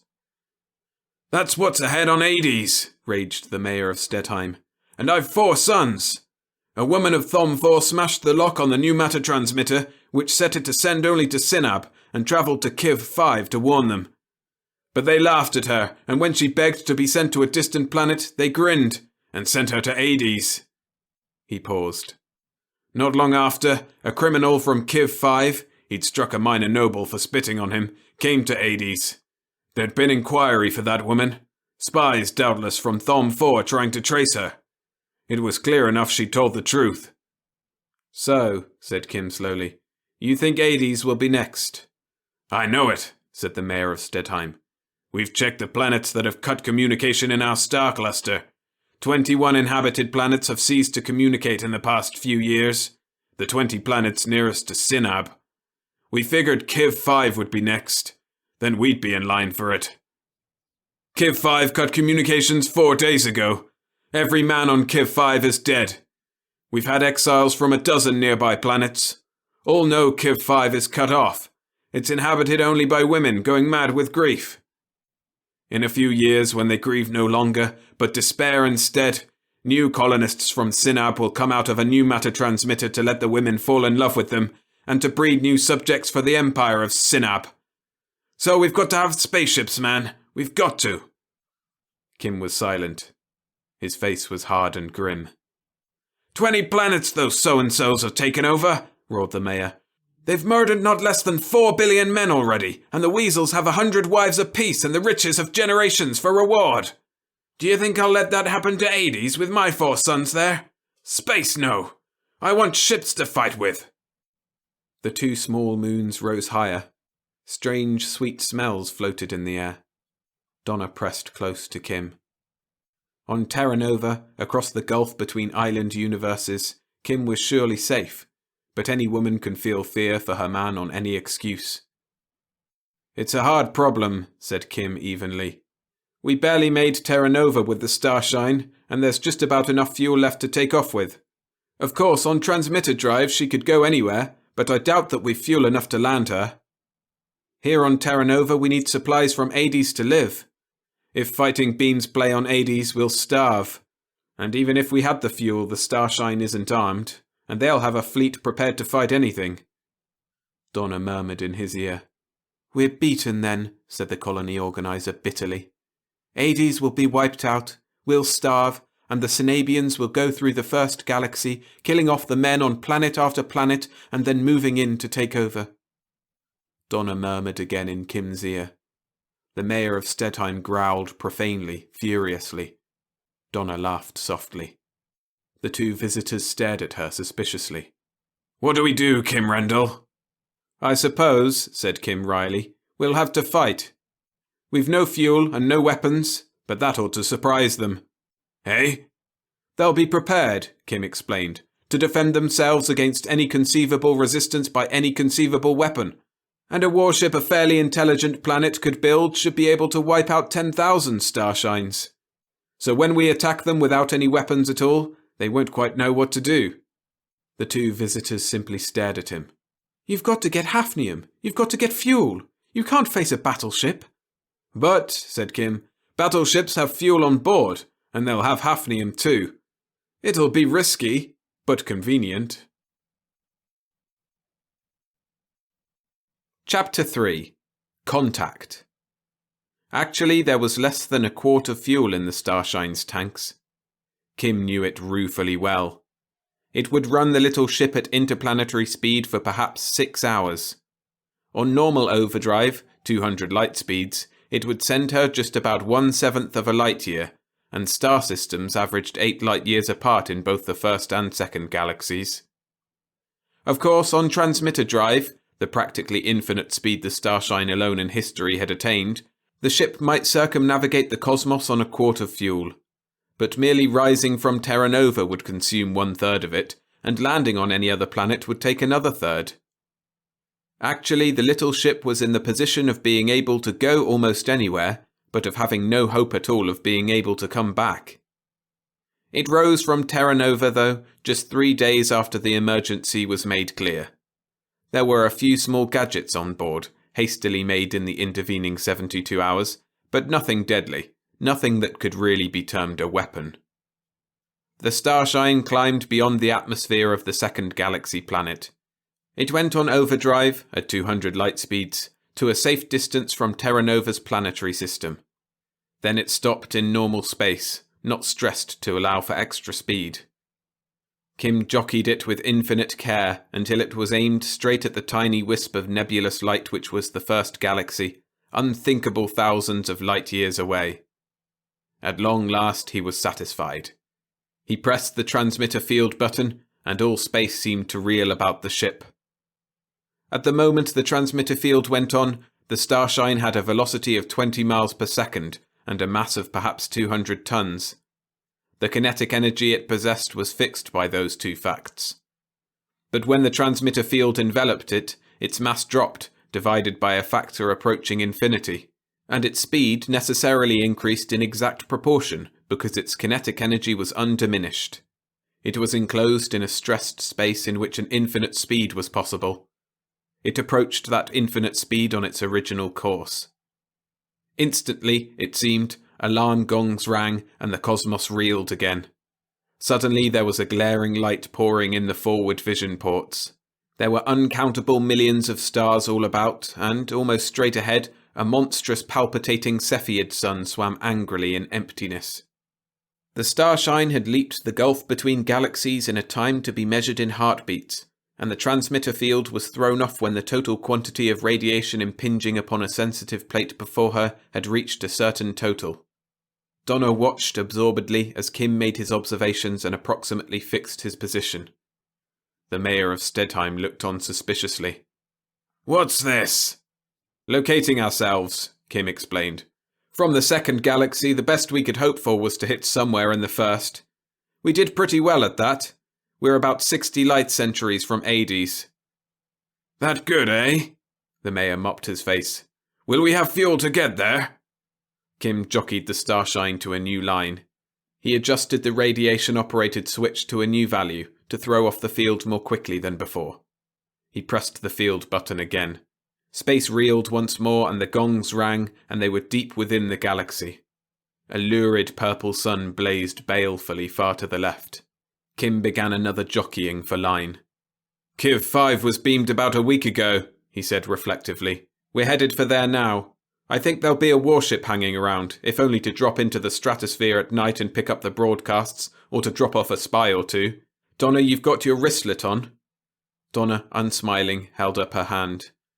A curious bracelet clung tightly to the flesh. She looked at his forearm too. He wore a duplicate. The mayor of Stedheim rumbled puzzledly. "These will keep the fighting beams from killing us," Kim told him wryly. "And you too. But they'll hurt like the dickens. When they hit, though, these wristlets trip a relay that throws us into transmitter drives, and we get away from there in the thousandth of a second. The beams simply won't have time to kill us. But they'll hurt." He made other adjustments to a newly installed switch on the instrument board. "Now, we see if we get back to Terra Nova." He pressed the transmitter drive button a third time. Stars swirled insanely with all their colours changing. Then they were still, and there was the ringed sun Kiv with its family of planets about it. Kiv 5 was readily recognisable by the broad, straight bands of irrigated vegetation across its otherwise desert middle, where the water of the melted ice caps was pumped to its winter hemisphere. It was on the far side of its orbit from the stopping place of the starshine, though, and Kim went on overdrive to reach it. This used as much fuel as all the journey from the second galaxy. The 3 speed ranges of the starshine were, if Kim had but known it, quaintly like the 3 speeds of ancient internal combustion land cars. Interplanetary drive was a low speed, necessary for taking off and landing, but terribly wasteful of fuel. Overdrive had been the triumph of space navigation for thousands of years. It was like the second gear of the ancient land cars. And the transmitter drive of Kim's devising was high speed, almost infinite speed, but it could not be used within a solar system. It was too fast. Kim drove to the farther orbit of Kiv 5 and then went into a long, slow free fall toward the banded planet below. In the old days it would have been changed to a landing parabola at an appropriate moment.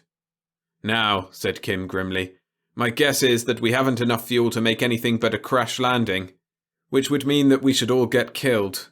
So we will hope very earnestly that a warship is still hanging about Kiv 5, and that it comes and tries to wipe us out." Donna pointed to a tiny dial. Its needle quivered ever so slightly from its point of rest. Said Kim. "Right at the limit of the detector's range. Something using power. We should know how a worm on a fishhook feels right now. We're bait." He waited, and waited, and waited.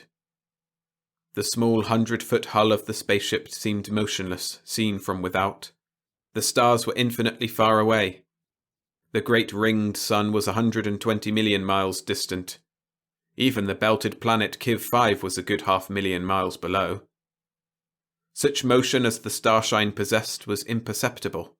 It floated with a vast leisureliness in what would be a parabolic semi-orbit. But it would take days to make sure. And meanwhile, the starshine seemed to spawn. A small object appeared astern. Suddenly it writhed convulsively. Light glinted upon it. It whirled dizzily, then more dizzily still, and abruptly it was a shape. It was in fact the shape of a spaceship practically the size of the starshine itself, but somehow it was not quite substantial. For minutes it shimmered and quivered. "You'll find it instructive," said Kim dryly to the mayor of Stedheim, To look out of a stern port. The mayor lumbered toward a stern port. A moment later, they heard him shout. Minutes later, he lumbered back. "What's that?" he said angrily. "I thought it was another ship. When I first saw it, I thought it was ramming us." "It's a gadget," said Kim abstractedly. His eyes were on the indicator of one of the detectors.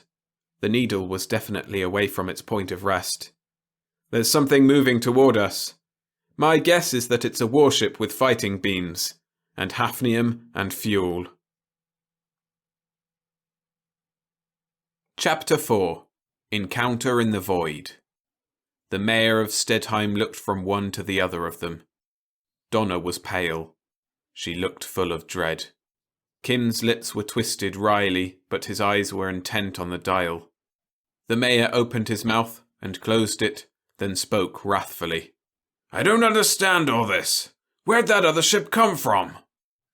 "It isn't a ship," said Kim, watching the dial that told of the approach of something that could only be an enemy, and it had been a matter of faith that only the Starshine roamed the spaceways. "I got it made back on Terra Nova. We took a big reel of metal spring wire and wound it round and round a shape like that of the Starshine. When it was in place, we annealed and tempered it so it would always resume that shape. And then we wound it back on its reel.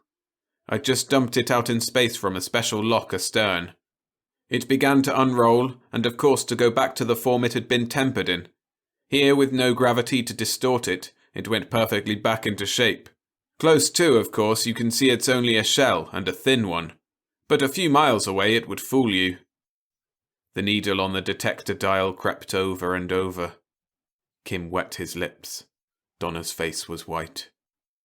Then Kim winced and the mayor of Stedheim roared furiously, and the universe without the viewport swayed and dissolved into something else. Alarm gongs rang, and the Starshine was in a brand new place, with a blue-white giant sun and a dwarf companion visible nearby. The ringed sun Kiv had vanished. "Kim," said Donna, choking. "I'm quite all right," he told her, but he wiped sweat off his face. "Those beams aren't pleasant no matter how short the feeling is." He turned back to the controls. The faint whine of the gyros began. The Starshine began to turn about. Kim applied power, but it took a long time for the ship's nose to be turned exactly and precisely back in the direction from which it had come. "It's getting ticklish," he said abruptly. "There's less than a cupful of fuel left." "Space," said the mayor of Stedheim. He looked sick and weak and frightened. "What happened?" "We were in a sort of orbit about Kiv 5, said Kim succinctly. "We had a decoy ship out behind us. A warship spotted our arrival. It sneaked up on us and let go a blast of its beams, the same beams that killed all the men on Kiv 5. They didn't bother Donna, she's a girl, but they would have killed us had not a relay flung the Starshine away from there. The beams got left behind. So did the dummy ship. I think they'll clamp onto it to look it over, and if our engines keep turning over long enough, we'll be all right. Now, let's see."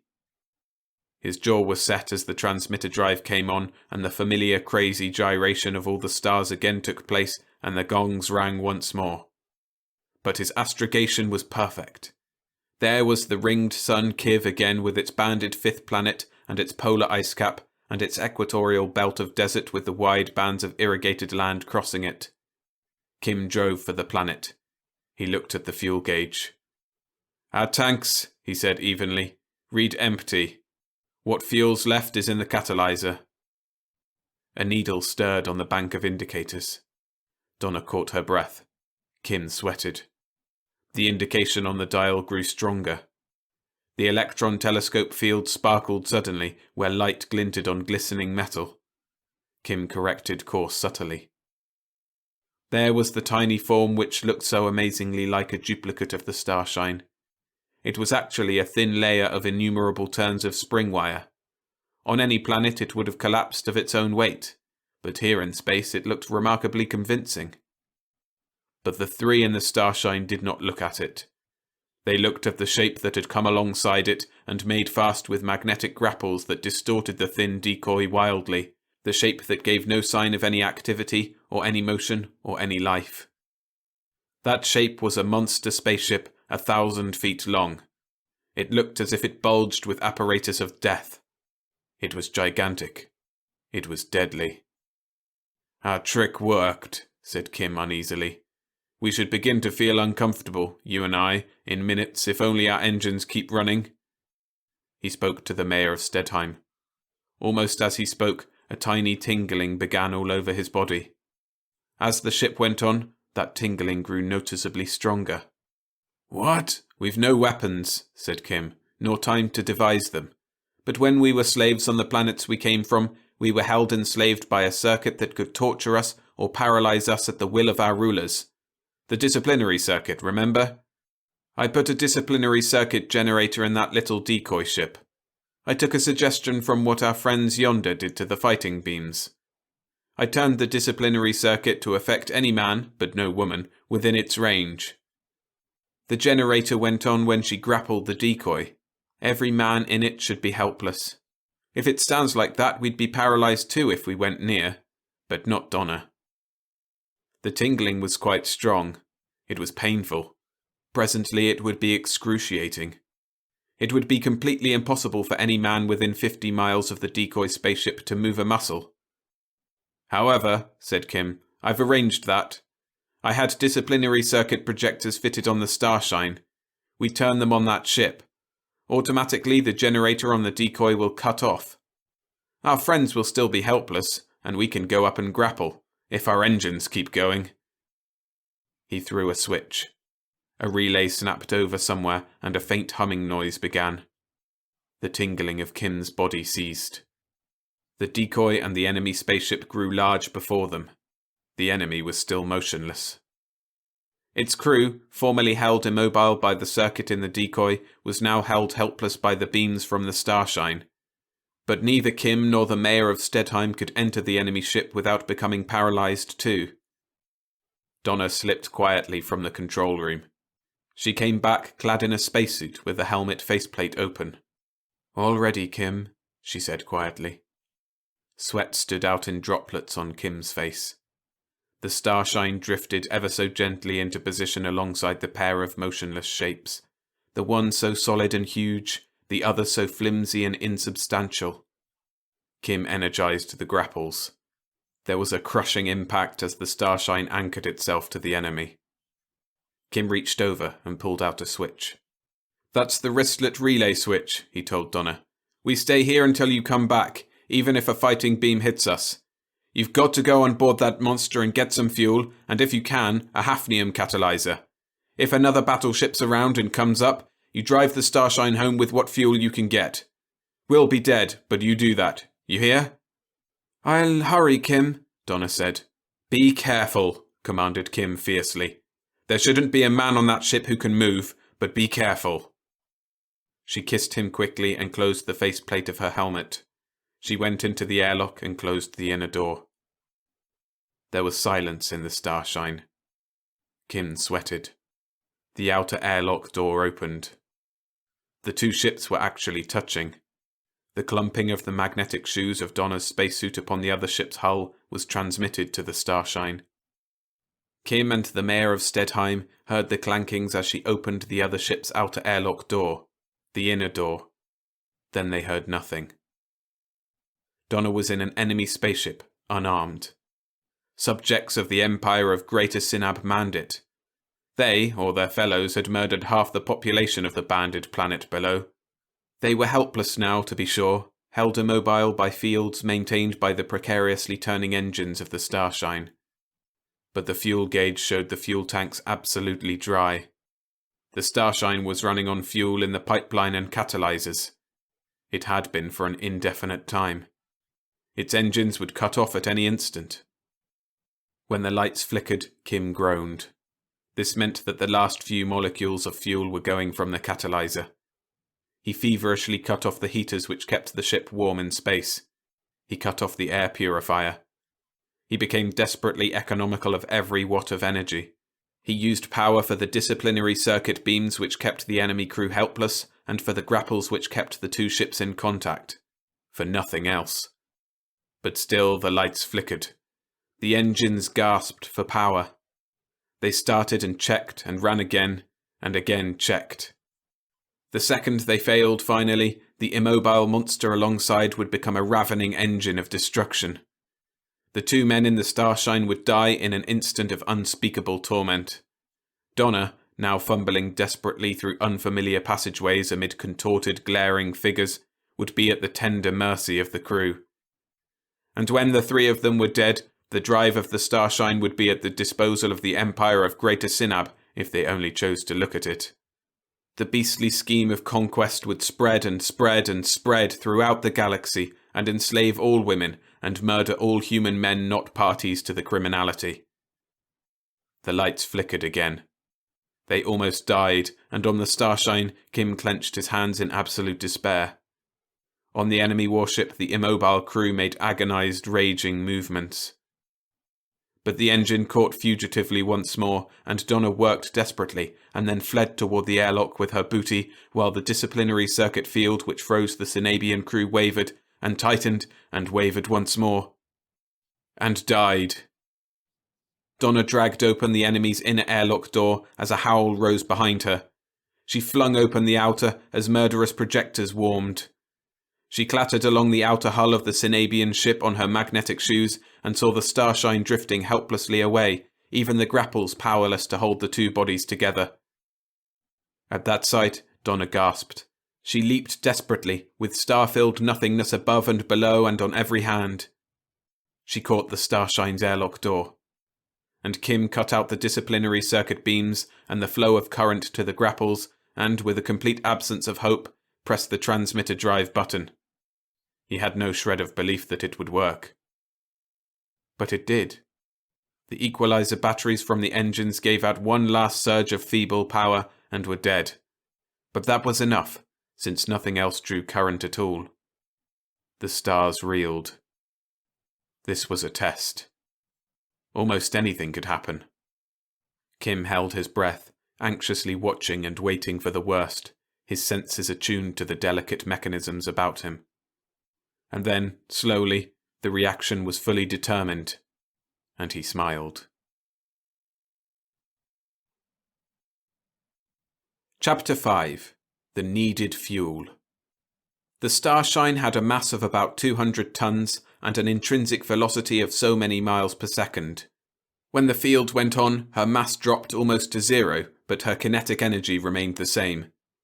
Her velocity went up almost to infinity, and the universe went mad. The vision ports showed stark lunacy. There were stars, but they were the stars of a madman's dream. They formed and dissolved into nothingness in instants too brief for estimate. For fractions of microseconds they careered upon impossible trajectories across the vision port's field of view.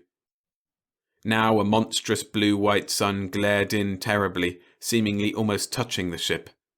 An instant later there was utter blackness all about. Then colossal flaring globes ringed in the starshine, and shrivelling heat poured in.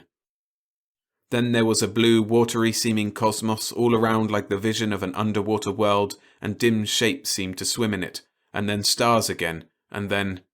It was stark gibbering madness. But Kim reached the instrument board. With the end of the last morsel of power, he had ceased to have weight and had floated clear of the floor and everything else.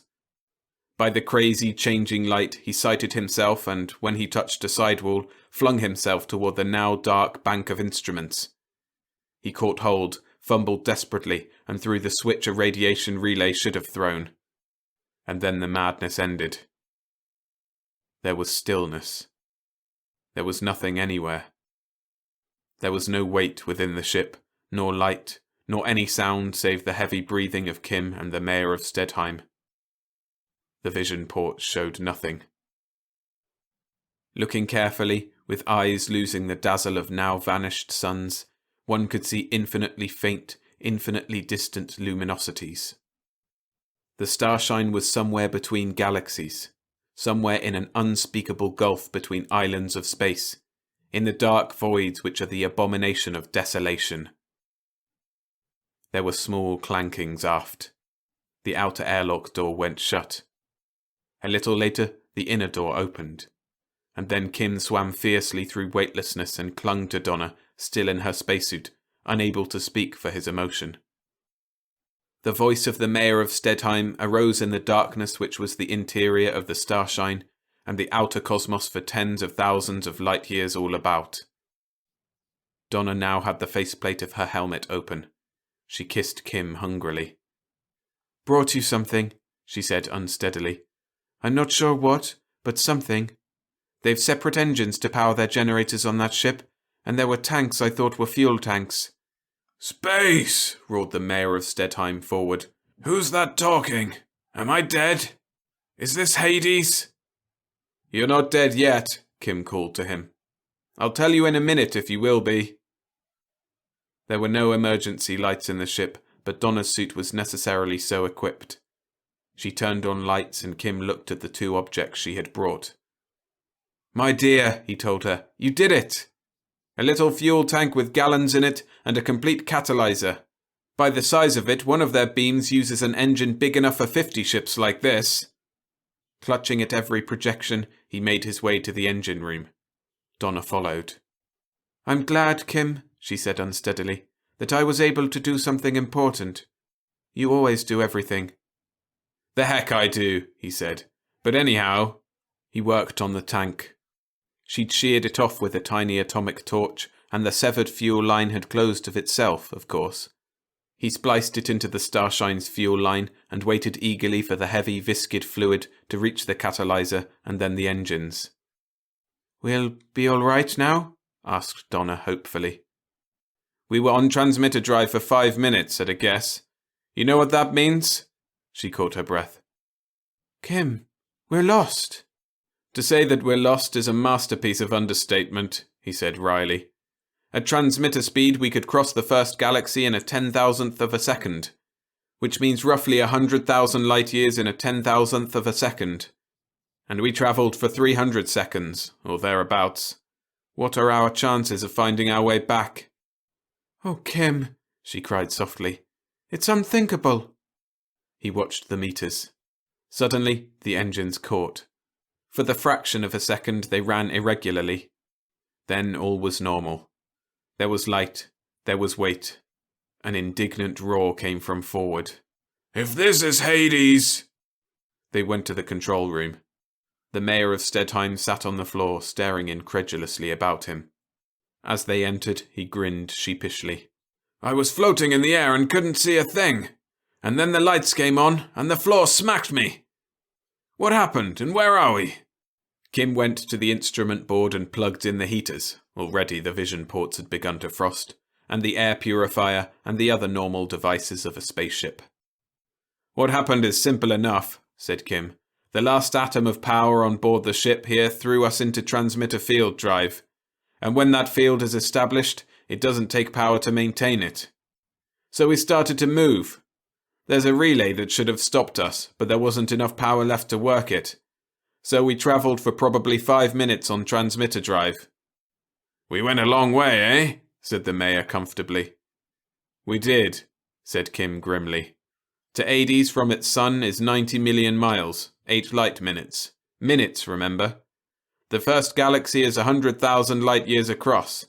Light travels 100,000 years, going 90 million miles every 8 minutes to cross it.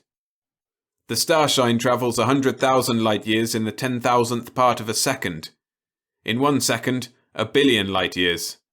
The most powerful telescope in the galaxy cannot gather light from so far away. But we went at least 300 times farther. 300 billion light years, plus or minus 30 billions more. We went beyond the farthest that men have ever seen, and kept on beyond the farthest that men have ever thought of. The light from the island universes we can see through the ports has never yet reached the first galaxy since time began. It hasn't had time. We're not only beyond the limits that men have guessed at, we're beyond their wildest imagining." The mayor of Stedheim blinked at him. Then he got up and peered out the vision ports. Dim remote luminosities were visible, each one a galaxy of 1,000 million suns. "Huh," grunted the mayor. "Not much to look at that. Now what?" Kim spread out his hands and looked at Donna. "Turning about and trying to go back," he said, "would be like starting from an individual grain of sand on a desert and flying 1,000 miles, and then trying to fly back to that grain of sand again. That's how the first galaxy stacks up. Donna took a deep breath. You'll find a way, Kim. And anyhow, she smiled at him shakily. Whether or not they ever saw another human being, she was prepared to take what came, with him. The possibility of being lost amid the uncountable island universes of the cosmos had been known to them both from the beginning of the use of the starshine. We'll take some pictures, Kim told her, and then sit down on a planet and figure things out. He set to work making a map of all the island universes in view of the starshine's current position, with due regard to the starshine's course. On the relatively short jumps within a galaxy, and especially those of a few light years only, he could simply turn the ship about and come very close to his original position, the line of it anyhow. But he did not know within many, many billions of light years how far he had come, and he did not know that an error of 1/100th of a second of arc would amount to millions of light years at the distance of the first galaxy. The positions of galaxies about the first were plotted only within a radius of something like 2 million light years. There had never been a point in even that. At 1,500,000 times that distance, he was not likely to strike the tiny mapped area by accident. He set to work. Presently, he was examining the photographs by enlarger for a sign of structure in one of the galaxies in view. One showed evidences of supergiant stars, which proved it the nearest. He aimed the starshine for it. He threw the ship into transmitter drive. The galaxy was startlingly familiar when they reached it. The stellar types were normal ones, and there were star clusters and doubtless star drifts too, and Kim was wholly accustomed to astronavigation now. He simply chose a Sol-type sun, set the radiation switch to stop the little spaceship close by, aimed for it, and pressed a button. Instantly, they were there. They visited 6 solar systems. They found a habitable planet in the last, a bit on the small side, but with good gravity, adequate atmosphere, and polar ice caps to assure its climate. They landed, and its atmosphere was good. The mayor of Stedheim stepped out and blinked about him. "Ha!" he said gruffly. "If we've come as far as you say, it was hardly worth the trip." Kim grinned. "It looks normal enough," he acknowledged. "But chemistry's the same everywhere, and plants will use chlorophyll in sunlight from a Sol-type sun. Stalks and leaves will grow anywhere, and the most efficient animals will be warm-blooded. Given similar conditions, you'll have parallel evolution everywhere." Said the mayor of Stedheim. "A planet like this for each of my 4 sons to settle on. Now when we've settled with those rats from Sinab." The planet was a desirable one. The starshine had come to rest where a mountain range rose out of lush, strange, forest-covered hills, which reached away and away to a greenish sea. There was nothing in view which was altogether familiar, and nothing which was altogether strange. The mayor of Stedheim stamped away to a rocky outcrop, where he would have an even better view. "Poor man," said Donna softly. "When he finds out that we can never go back, and there'll be only the 3 of us here while horrible things happen back home." But Kim's expression had suddenly become strained. "I think," he said softly, "I see a way to get back. I was thinking that a place as far away as this would be ideal for the Empire of Sinab to be moved to. True, they've murdered all the men on 19 or 20 planets, but we couldn't repair anything by murdering all of them in return. If we moved them out here, though, there'd be no other people for them to prey on. They'd regret their lost opportunities for scoundrelism, but their real penalty would be that they'd have to learn to be decent in order to survive. It's a very neat answer to the biggest problem of the war with Sinab, a post-war settlement." "But we haven't any chance of getting back, have we?" "If we wanted to send them here, how'd we do it?" asked Kim. "By matter transmitter, of course. A receiver set up here, as there used to be one on Hades, to which a sender would be tuned. When a transmitter's tuned to a receiver, you can't miss. But our transmitter drive is just that, a transmitter which sends the ship and itself, with a part which is tuned to receive itself, too. I'll set up the receiving element here for later use, and I'll tune the sender element to Hades. We'll arrive at the station there, and everyone will be surprised." He paused and spoke reflectively. "A curious war, this. We've no weapons, and we arrive at a post-war settlement before we start fighting. We've decided how to keep from killing our enemies before we're sure how we'll defeat them, and I suspect that the men had better stay at home and let the women go out to battle. I'm not sure I like it. He set to work. In 12 hours, one half of the transmitter drive of the Starshine had been removed and set up on the unnamed planet of a galaxy not even imagined by human beings before. In 15 hours, the Starshine, rather limpingly, went aloft. An hour later, Kim carefully turned the transmitting part of the little ship's drive to the matter-receiving station on Hades. In that way, and only in that way, the ship would inevitably arrive at the home galaxy of humanity. And he pushed a button. It arrived at the matter station on Hades instead of descending from the skies, and the people on Hades were surprised. Chapter 6. Man-made meteor. No obvious warlike move had been made on either side, of course. Hades swam through space, a solitary planet circling its own small sun. About it glittered the thousands of millions of stars which were the suns of the first galaxy. Nearby, bright and unwinking, Sinab and Kiv and Phanis were the largest suns of the star cluster which was becoming the Empire of Sinab. 20 planets, 21 with Kiv 5, were already cut off from the rest of the galaxy, apparently by the failure of their matter transmitters. Actually, those 20 planets were the cradles of a new and horrible type of civilization. On the other inhabited worlds, every conceivable type of tyranny had come into being, sustained by the disciplinary circuit which put every citizen at the mercy of his government throughout every moment of his life. On most worlds, kings and oligarchs revelled in the primitive satisfaction of arbitrary power.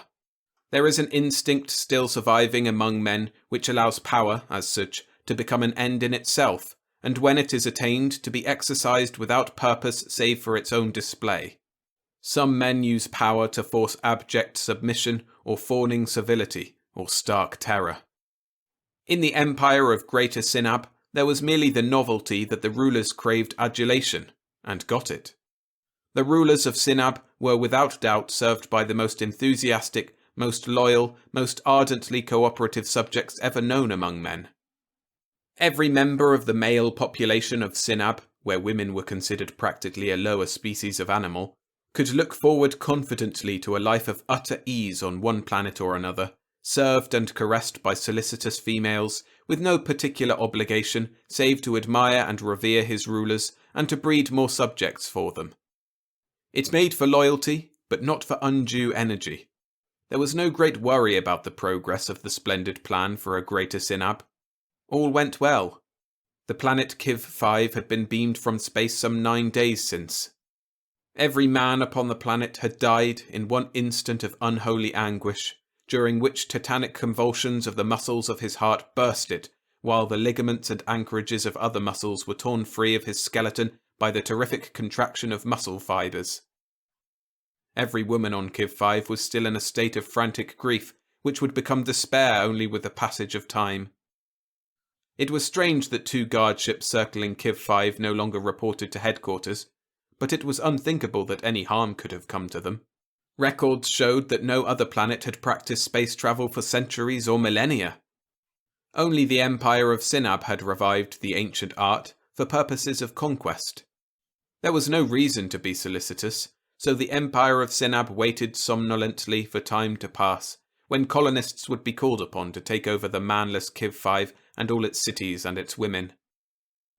There was another small planet called Hades, next in order for absorption into the Empire.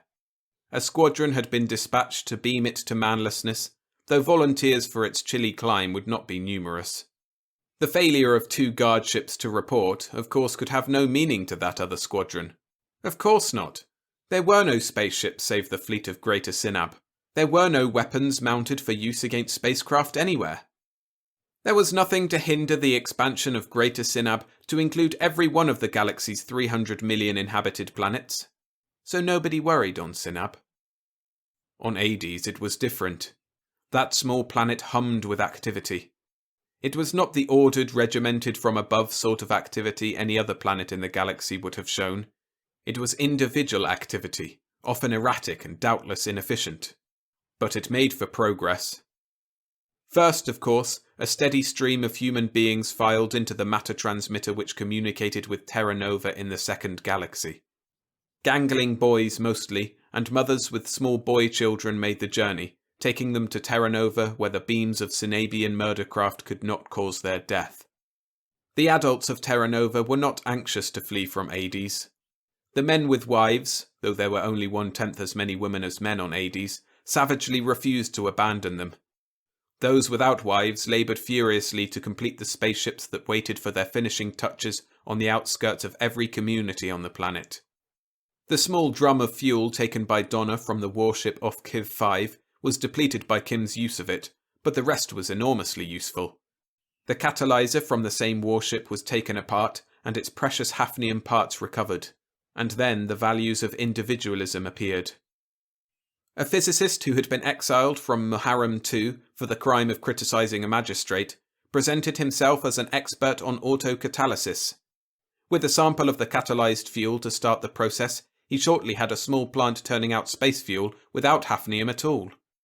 The catalysed fuel itself acted as a catalyst to cause other fuel to take the desired molecular form.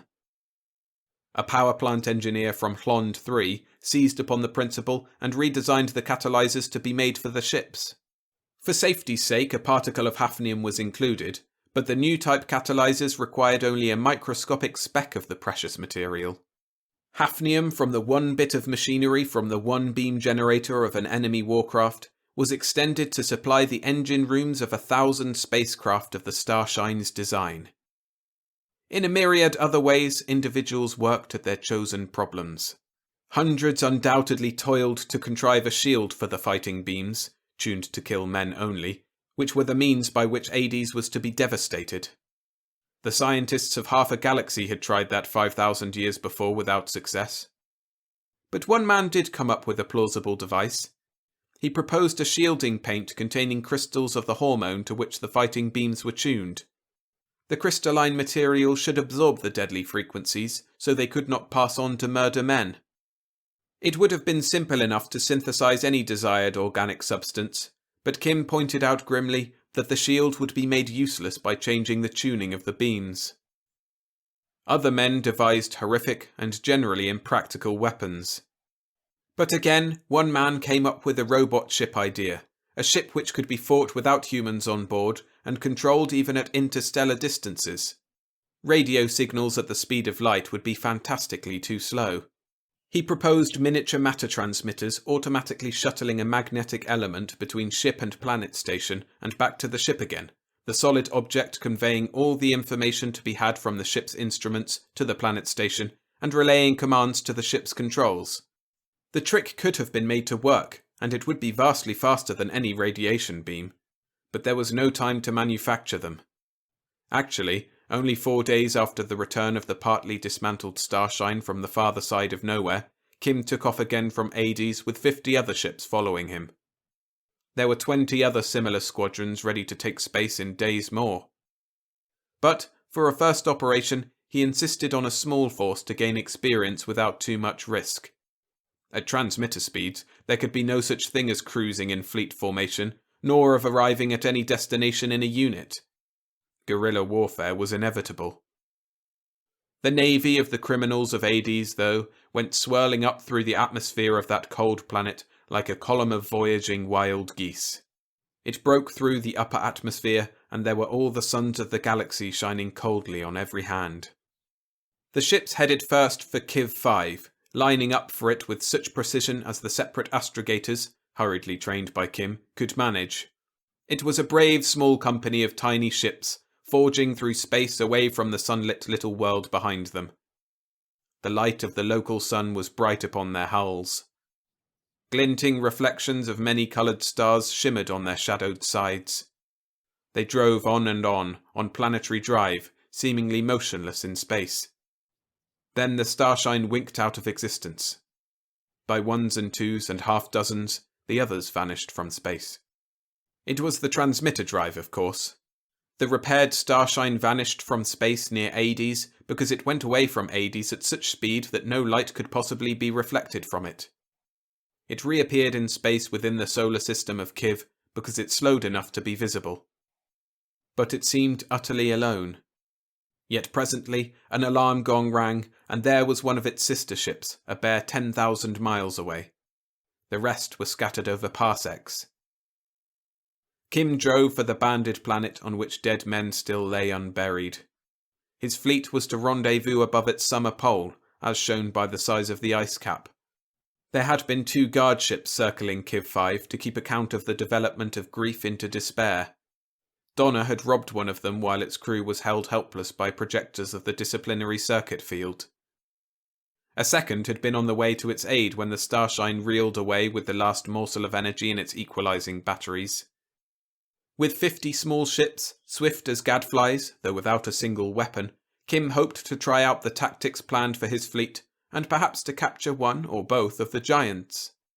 He picked up a third member of his force on the way to the planet, and the 3 drove on in company. Detectors indicated 2 others at extreme range. But as the 3 hovered over the polar cap of Kiv 5, others came from every direction. Then a wheezing voice bellowed out of the newly installed space radio in the Starshine's control room. It was the voice of the mayor of Stedheim, grandly captaining a tiny ship with his 4 tall sons for crew. "Kim Rendell!" he bellowed. "Kim Rendell! Enemy ships in sight! We're closing with them! And be da—" His voice stopped, utterly. Kim snapped orders, and his squadron came swarming after him. The direction of the message was clear. It had come from a point a bare 2,000 miles above the surface of Kiv 5, and with coordinates which made its location easy. It was too close for the use of transmitter drive, of course. Even overdrive at 200 light speeds was out of the question. On normal drive, the little ships, bare specks in space, spread out and out. Their battle tactics had been agreed upon. They wove and darted erratically. They had projectors of the disciplinary circuit field, which would paralyze any man they struck with sufficient intensity. But that was all, for the good and sufficient reason that such fields could be tested upon grimly resolute volunteers and adjusted to the utmost of efficiency. On the prison world of Hades, to which criminals were sent from all over the galaxy, there was no legal murder. Killing fighting beams could not be calibrated. There were no available victims. The detectors picked up a single considerable mass. Electron telescopes focused upon it. Kim's lips tensed. He saw a giant warcraft, squat and ungainly. With no air resistance in space, there is no point in streamlining a spaceship, and with the look of a mass of crammed generators of deadly beams. It turned slowly in its flight. It was not one spaceship, but 2.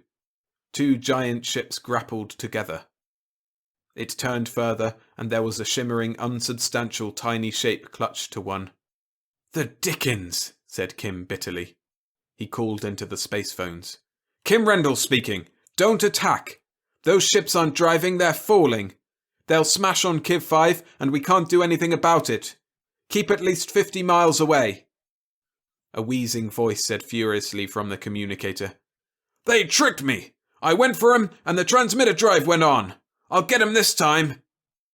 Kim barked at the mayor of Stedheim, even as in the field of the electron telescope he saw a tiny mote of a spaceship charge valorously at the monsters. It plunged toward them, and vanished. Donna spoke breathlessly. "But what happened, Kim?" "This," said Kim bitterly, "is the end of the battle we fought with one of those ships a week ago. We put out a decoy, and that ship grappled it. A disciplinary circuit generator went on and paralyzed its crew. You remember that we went up to it and you went on board? I turned off its generator from a distance and held the crew paralyzed with beams from the Starshine. There was another ship coming when you got off, and we got away to the other side of beyond." "Yes, but—" "We vanished," said Kim. "The other enemy ship came up. Its skipper must have decided to go on board the first for a conference, or perhaps to inspect the decoy. It grappled to the first, and the magnetic surge turned on the disciplinary field again in the gadget and the decoy. Every man in both ships were paralyzed all over again. Both ships were drifting with power off. They've been falling toward Kiv 5. Every man of both crews must be dead by now, but the field's still on, and it will stay on. They'll crash. But can't we do anything? Demanded Donna anxiously. I know you want a ship. It would be handy to have those beams modified so we could paralyze a planet from a distance, said Kim grimly. But those ships are gone. I could go on board again, said Donna. No, they'll hit atmosphere in minutes now, and even if we could cut off the paralyzing field and get to the control room, nobody could pull an unfamiliar ship out of that fall. I wouldn't let you try it anyhow. They're falling fast, miles a second. They'll hit with the speed of a meteor. But try, Kim. For answer, he pulled her away from the electron telescope and pointed through the forward vision port. The falling ships had seemed almost within reach on the electron telescope screen, but through the vision port one could see the whole vast bulk of Kiv 5. 2/3 of it glowed brightly in sunlight, but night had fallen directly below. The falling ships were the barest specks the eye could possibly detect, too far for hope of overhauling on planetary drive, too close to risk any other. Any speed that would overtake the derelicts would mean a crash against the planet's disk. I think, said Kim, they'll cross the sunset line and fall in the night area. They did. They vanished as specks against the sunlit disk. Then, minutes later, a little red spark appeared where the bulk of the banded planet faded into absolute black. The spark held and grew in brightness. They've hit atmosphere, Kim told her. They're compressing the air before them until it's incandescent. They're a meteoric fall. The spark flared terribly, minute though it was from this distance. It curved downward as the air slowed its forward speed. It was an infinitesimal comet, trailing a long tail of fire behind it. It swooped downward in a gracefully downward curving arc. It crashed. Which, said Kim coldly in the Starshine's control room, means that 2 Sinabian warships are destroyed without cost to us. It's a victory, but it's very, very bad luck for us. With those 2 ships and transmitter drive, we could end the war in one day. Chapter 7. Ready for Action. Indignantly, the mayor of Stedheim bellowed from the space phone speaker, and Kim answered him patiently. The decoy still had a disciplinary circuit field on, he explained for the 10th time. You know about it. When you tried to go galumphing in, the field grabbed you and paralyzed you. When your muscles went iron hard, the relay on your wrist, you wear it to protect you from the fighter beams, threw your ship into transmitter speed travel. So you were somewhere else. When you came back, you charged in again, and the same thing happened. The relay protected you against our field as well as the enemy fighter beams. That's all. The mayor wheezed and sputtered furiously. It was plain that he had meant to distinguish himself and his 4 sons by magnificent bravery. There's something that needs to be done, said Kim. Those 2 ships are smashed, but they hadn't time to melt. There'll be hafnium in the wreckage anyhow, and metal is scarce on Hades. See what you can salvage and get it to Hades. It's important war work. Ask for other ships to volunteer to help you. The mayor of Stedheim roared indignantly, and then consented like a lamb. In the space navy of Hades there would not yet be anything like iron discipline. Kim led his forces as a feudal baron might have led a motley assemblage of knights and men-at-arms in ancient days. He led by virtue of prestige and experience. He could not command. The fleet grew minute by minute as lost ships came in, and Kim worked out a new plan of battle to meet the fact that he could not hope to appear over Sinab with gigantic generators able to pour out disciplinary circuit beams over the whole planet. He explained the plan painstakingly to his followers, and presently set a course for Sinab. A surprising number of ships volunteered to go to ground on Kiv 5 with the mayor of Stedheim to save what could be retrieved of the shattered 2 warships. No more than 30 little craft of Hades pointed their noses towards Sinab. They went speeding toward it in a close-knit group, matching courses to almost microscopic accuracy, and keeping their speed identical to a hair in hopes of arriving nearly in one group. So we'll try it again, said Kim into the space phone. "Here we go."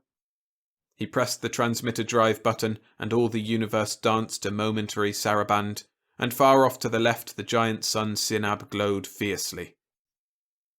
5 of the little ships from Hades were within detector range.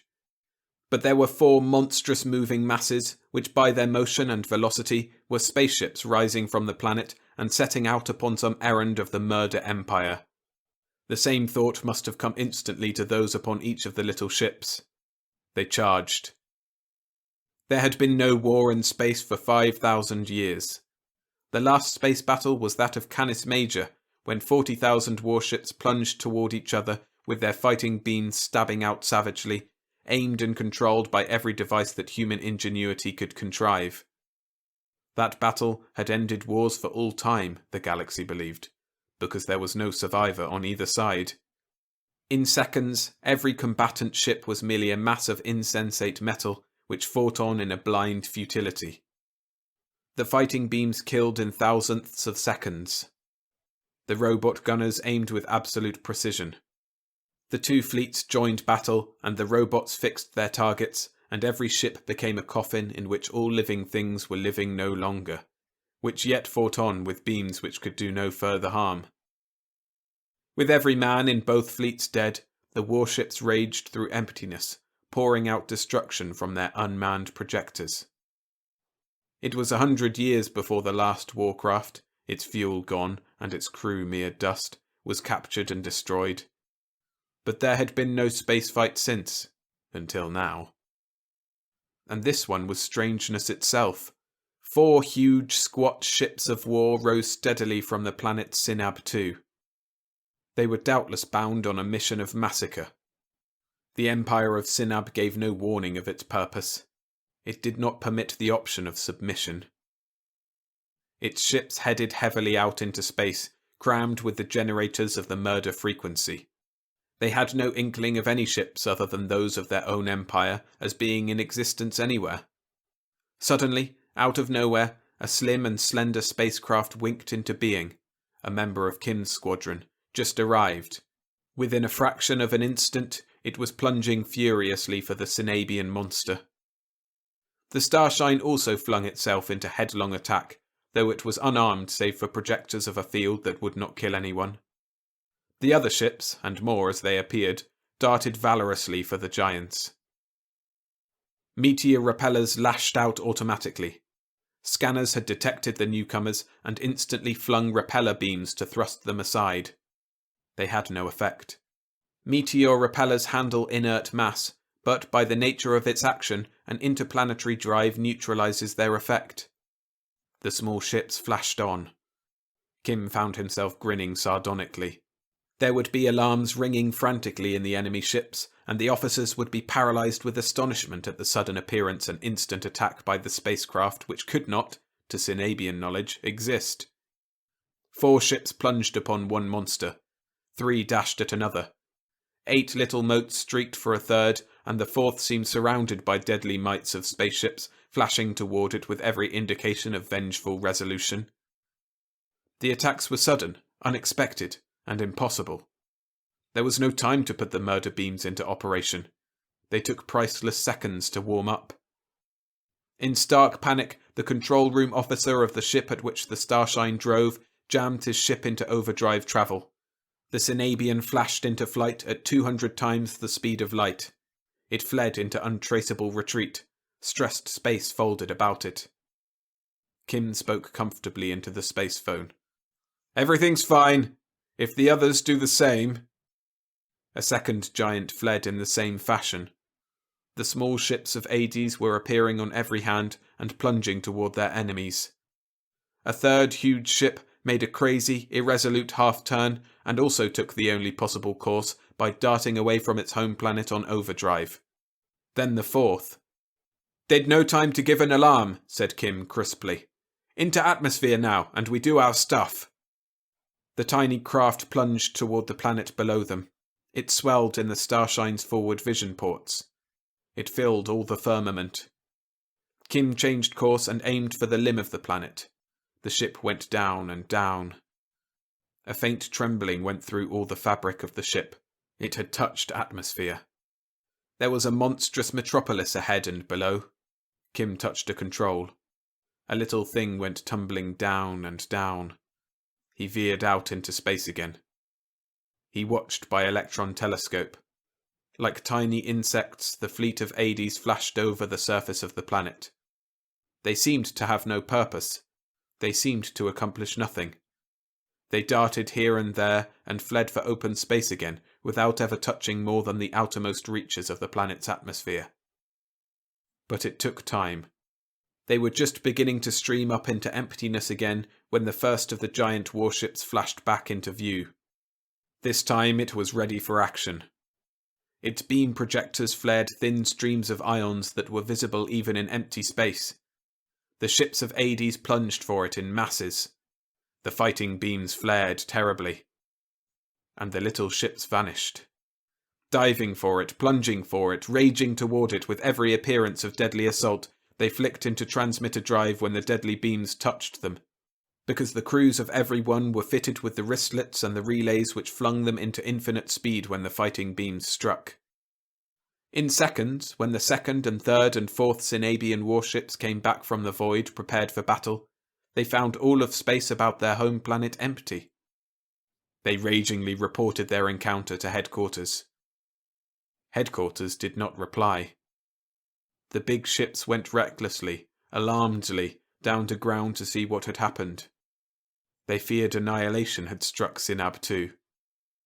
But it hadn't. The fleet of Hades had bombed the enemy planet, to be sure, but in a quite unprecedented fashion.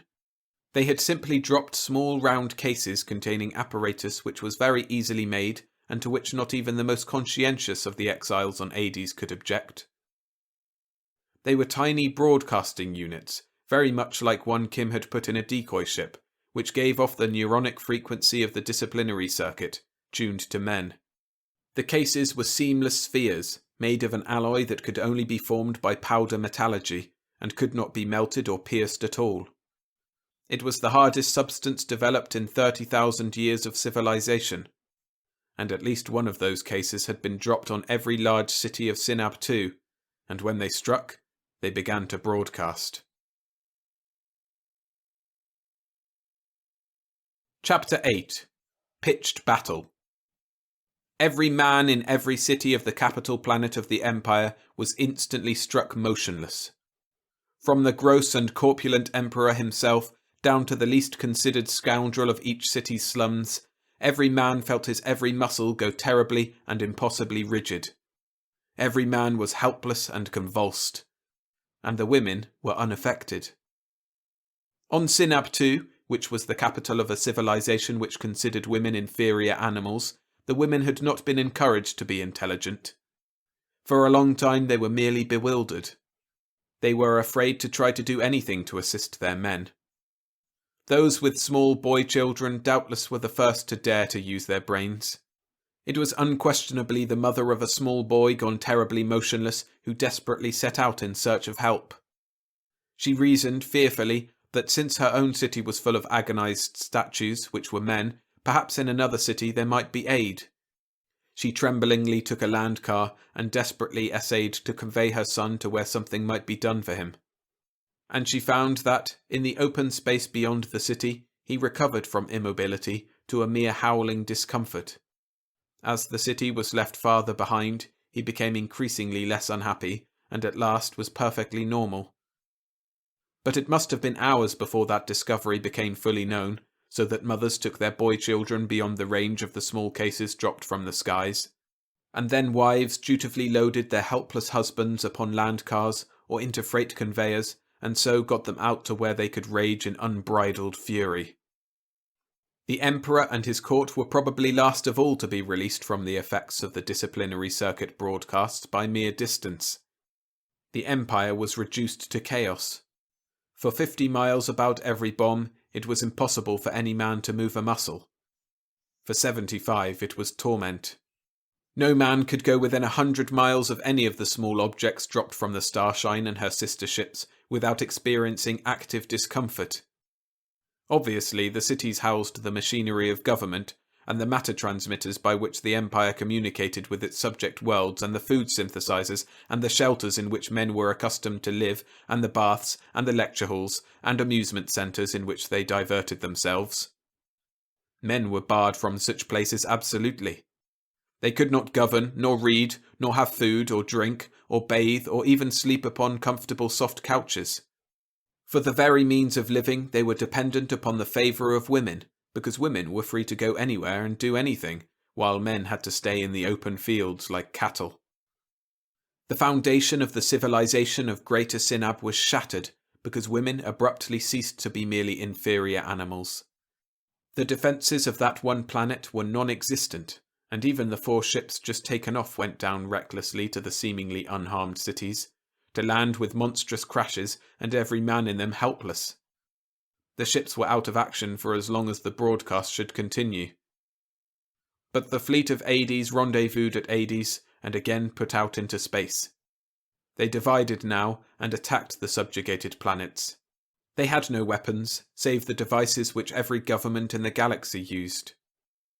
It was as if they fought a war with the nightsticks of policemen. But the disciplinary circuit which made government absolute, by the most trivial of modifications, became a device by which men were barred from cities, and therefore from government. All government ceased. Active warfare by the Empire of Sinab became impossible. Space yards, armories, spaceships grounded, and spaceships as they landed from the void, every facility for war or rule in an empire of 20 planets became useless without the killing of a single man and without the least hope of resistance. Only, a long while since, a squadron of Sinabian warships had headed out for Hades as a part of the program of expansion of the Empire. It had lifted from Sinab 2, then the thriving, comfortable capital of the Empire, and gone into overdrive on its mission. The distance to be covered was something like 30 light-years. Overdrive gave a speed 200 times that of light, which was very high speed indeed, and had sufficed for the conquest of a galaxy in the days when the human race was rising.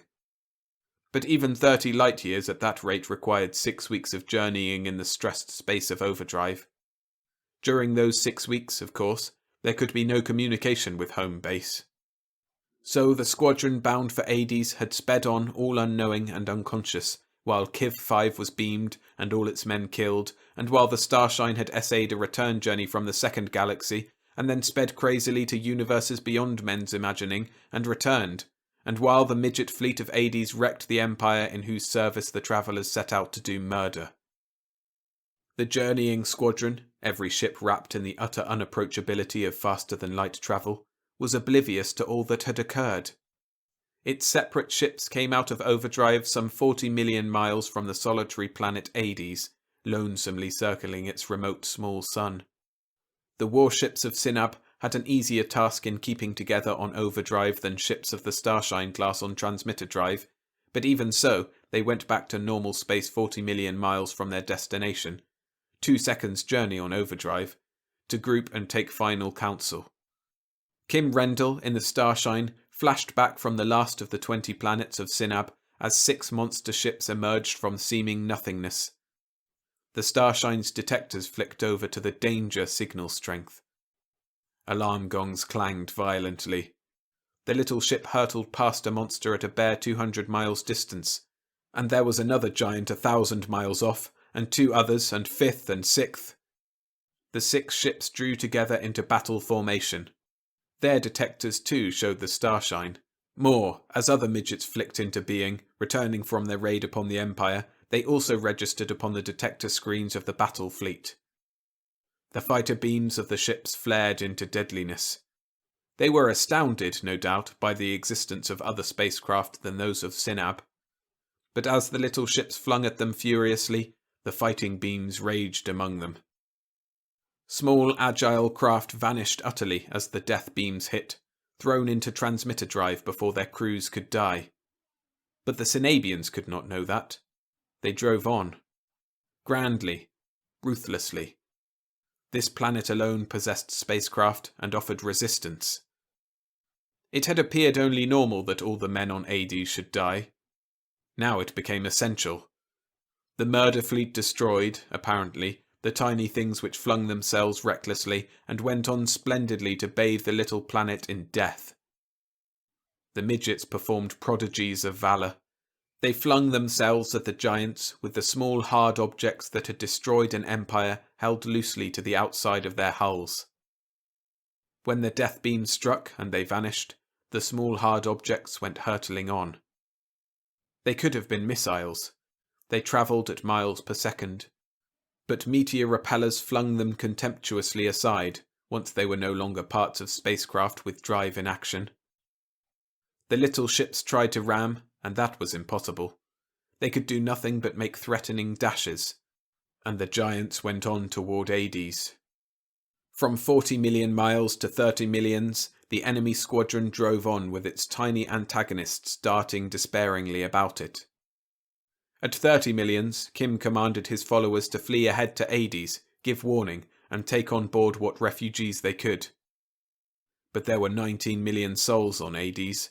At most 1 million had crowded through to Terra Nova in the second galaxy, and they could do next to nothing. At 20 millions of miles, some of the midgets were back with cases of chemical explosive. They strewed them in the paths of the Juggernaut ships. With no velocity of their own, almost stationary in space, someone had thought they might not activate the Sinabian repellers. But that thought was futile. The repeller beams stabbed at them with the force of collisions. The chemical explosives flashed luridly in emptiness and made swift expanding clouds of vapour, of the tenuity of comets' tails. The enemy ships came on. At 10 million miles, 2 unmanned ships, guided by remote control, flashed furiously toward the leading warcraft. They at least should be able to ram. Repeller beams which focused upon them were neutralized by the space torpedoes' drives. They drove in frenziedly. But as they drew closer, the power of the repeller beams rose to incredible heights and overwhelmed the power of the little ship's engines, and shorted the field-generating coils, and blew out the motors, and the guided missiles were hurled away, broken hulks. The fleet reached a mere 5 million miles from the planet Hades. Its separate members had come to realize their invincibility against all the assaults that could be made against them by the defending forces, unexpected as they were, of this small world. The fleet divided to take up appropriate stations above the planet and direct their projectors of annihilation downward. They would wipe out every living male upon the planet's surface. They would do it coldly, remorselessly, without emotion. Presently the planet would become part of an empire which, in fact, had ceased to function. The action of the fleet would not only be horrible, it would be futile. But its personnel could not know that. The giant ships took position and began to descend. Odd little blue-white glows appeared in the atmosphere far below. They seemed quite useless, those blue-white glows. The only effect that could at once be ascribed to them was the sudden vanishing of a dozen little ships preparing to make, for the 100th time, despairing dashes at the monsters. Those little ships winked out of existence, gone into transmitter drive. And then the big ships wavered in their flight. Automatic controls seemed to take hold. They checked in their descent, and presently were motionless. A roar of triumph came to Kim Rendell's ears from the spacephone speaker in the Starshine's control room. The mayor of Stedheim bellowed in exultation. "We got 'em, by space! We got 'em!" "Something's happened to them," said Kim. "What?" "I'm sending up a couple of shiploads of women," rumbled the mayor of Stedheim zestfully.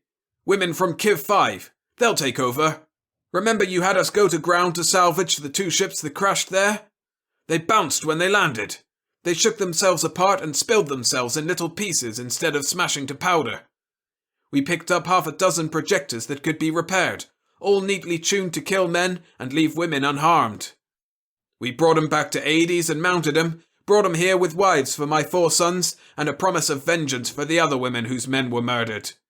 We just gave these devils a dose of the medicine they had for us. Those ships are coffins, Kim Rendell. Every man in the cruise is dead. But no man can go aboard until their beams are cut off. I'll send up the women from Kiv 5 to board 'em. They'll attend to things. If any man's alive, they'll slit his throat for him.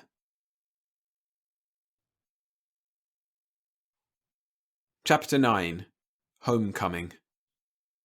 A considerable time later, Kim Rendell eased the starshine down through the light of the 2 Terranovan moons to the matted lawn outside his homestead in the second galaxy. A figure started up from the terrace and hurried down to greet him as he opened the exit port and helped Donna to the ground. "Who's this?" asked Kim, blinking in the darkness after the lighted interior of the starshine. "Who?" "It's me, Kim Rendell," said the colony organizer for Terra Nova. He sounded unhappy and full of forebodings. "We've been doing all we can to take care of the crowds who came through the matter transmitter, but it was a difficult task. Now the crowd of new colonists has dropped to a bare trickle. Everyone has a different story. I was told, though, that you were coming back in the starshine and could advise me. I need your advice, Kim Rendell. The situation may be terrible." Kim led the way to the terrace of his house. "I wouldn't say it will be terrible," he said cheerfully enough. "It's good to get back home." "I want to look inside," said Donna firmly. She went within, to satisfy the instinct of every woman who has been away from home to examine all her dwelling jealously on her return. Kim stretched himself out in a chair. The stars, unnamed, unexplored, and infinitely promising, of all the second galaxy, twinkled overhead.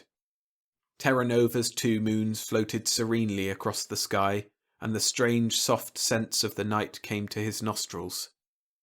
Kim sniffed luxuriously. "Ah, this is good," he said zestfully. "But what's happened?" demanded the colony organizer anxiously. "In 3 weeks we had 400,000 new arrivals through the transmitter. Most of them were children and boys.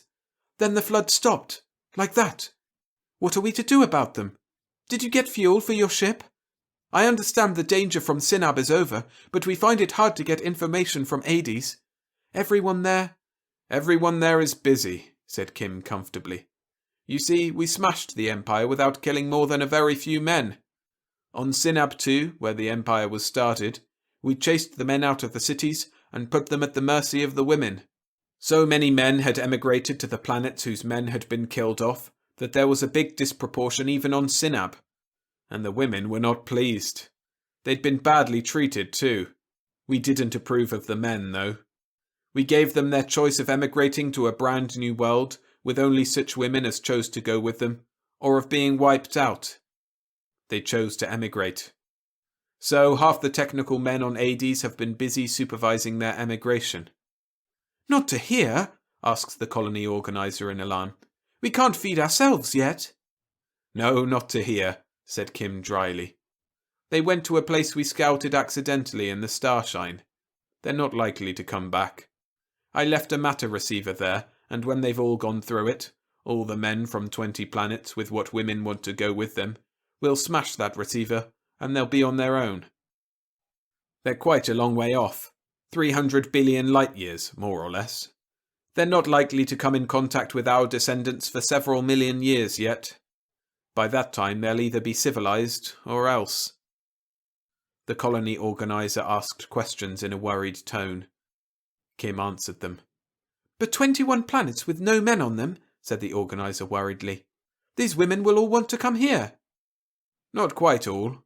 There were 10 men on Hades for every woman. A lot of them will settle on the 20 planets where the proportion is reversed. A surprising lot will want to move on to the second galaxy, though. But we'll be ready for them," said Kim. "We've spaceships enough for exploration now. The mayor of Stedheim wants a planet for each of his 4 sons to colonize. They picked up wives on Kiv 5 and want to get away from the old chap and indulge in a little domesticity. And there'll be plenty of others," he added. "We've some big warcraft to bring over too, in case there's any dangerous animals or entities here." "But," said the colony organizer again. "We're sending ships through the first galaxy too," said Kim, "to do a little missionary work. After all, 21 planets are without men. So the Starshine's sister ships will drop down secretly on one planet after another to start whisperings that a man who's sent to Hades is a pretty lucky man. If he has courage and brains, he's better off than living as a human sheep under kings or technarchs who'll clap the disciplinary circuit on him if he thinks for himself. There'll be more criminals and rebels than usual from now on. The flow of men who are not quite sheep will increase. With 300 million planets to draw from, and the way whispers pass from world to world, the adventurous spirits will start getting themselves sent to Hades. There'll be planets for them to move to, and women to marry, and 11 of hardy souls to teach them that being a free man is pretty good fun. We won't make an empire of those 21 planets. Just a refuge for every man with backbone in all the galaxy. The colony organizer looked worried.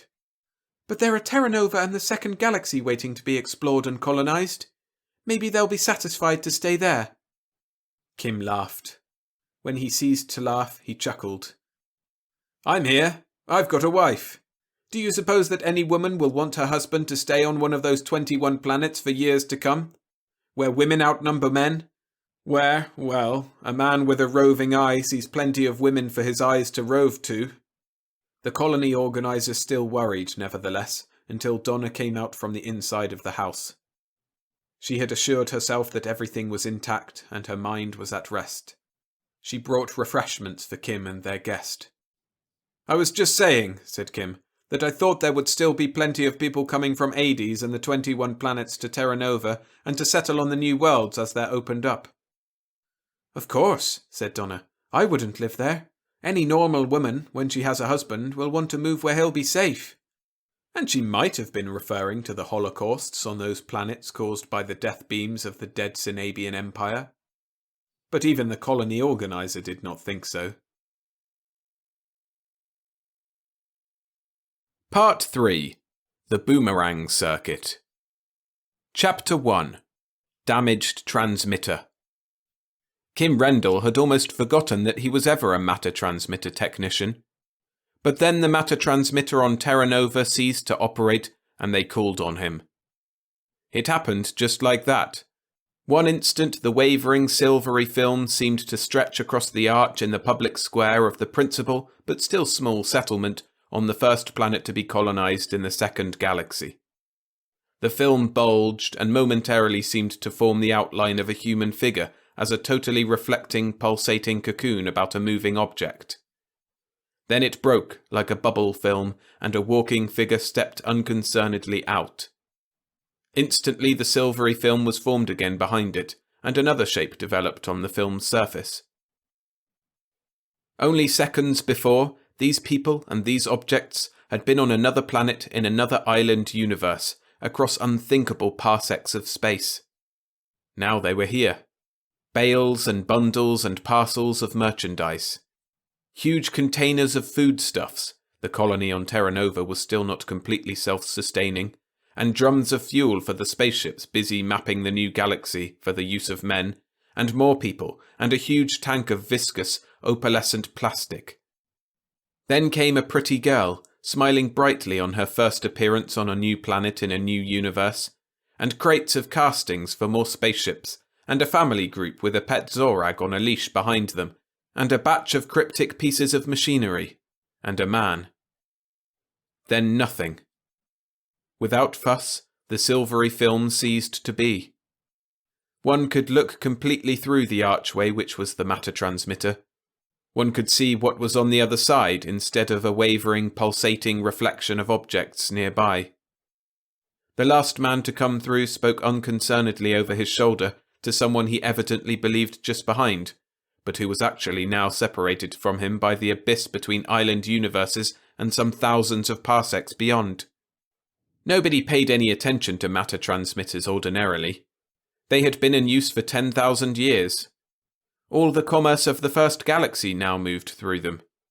Spaceships had become obsolete, and the little starshine, which was the first handiwork of man to cross the gulf to the second galaxy, had been a museum exhibit for nearly 200 years before Kim Rendell smashed out of the museum in it, with Donna, and the two of them went roaming hopelessly among the ancient, decaying civilization of man's first home, in quest of a world in which they could live in freedom.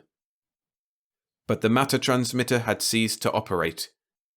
5 millions of human beings in the second galaxy were isolated from the first. Hades was the only planet in the home galaxy on which all men were criminals by definition, and hence were friendly to the people of the new settlements. Every single other planet, save the bewildered and almost manless planets which had been subject to Sinab, was a tyranny of one brutal variety or another.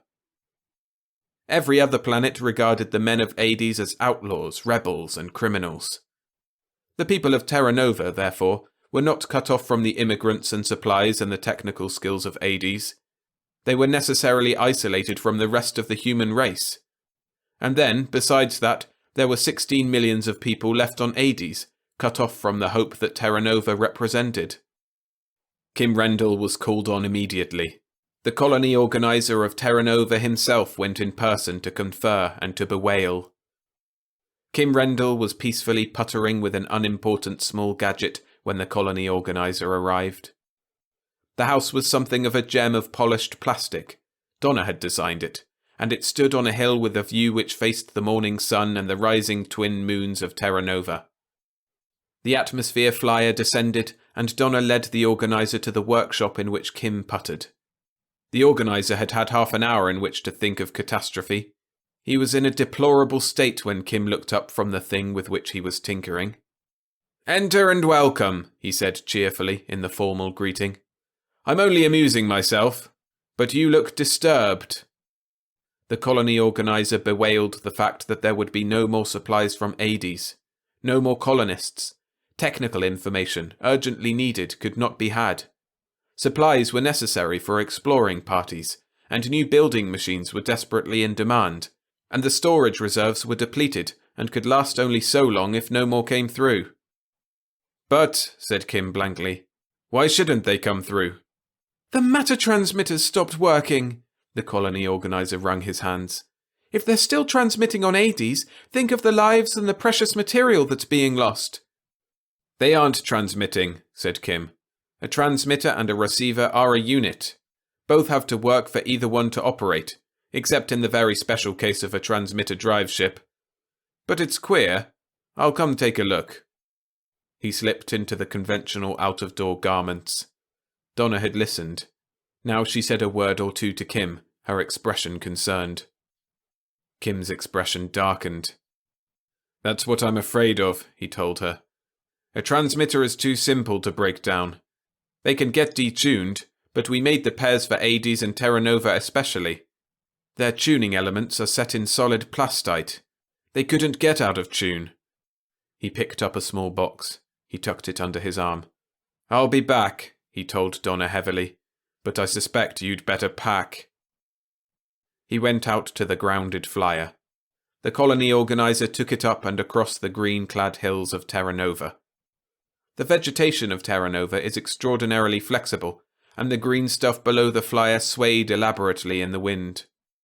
The top of the forests bowed and bent in the form of billows and waves. The effect was that of an ocean which complacently remained upraised in hillocks and had no normal surface. It was not easy to get used to such things. "I'm terribly worried," said the organizer anxiously. "There is a tremendous shortage of textiles, and the ores we usually send back to balance our account are piling up." "You're badly worried, eh?" said Kim grimly. "Of course. How can we keep our economic system now?" Kim made an angry noise. "I'm a lot more worried than you are," he snapped. "Nothing should have stopped this particular pair of transmitters from working, but the destruction of one or the other. This box in my pocket might tell me the answer, but I'm afraid to find out. I assure you that temporary surpluses and shortages of ores and textiles are the least of the things we have to worry about." The little flyer sped on, with the great waving billows of the forest beneath it. On one hillock there was a clearing with a group of 4 plastic houses shining in the sunlight. They looked horribly lonely in the sea of green, but the population on Terra Nova was spread thin. Far over at the horizon there was another clearing. Sunlight glinted on water. A pleasure pool. There was a sizable village about it. 6 soarers spun and whirled lazily above.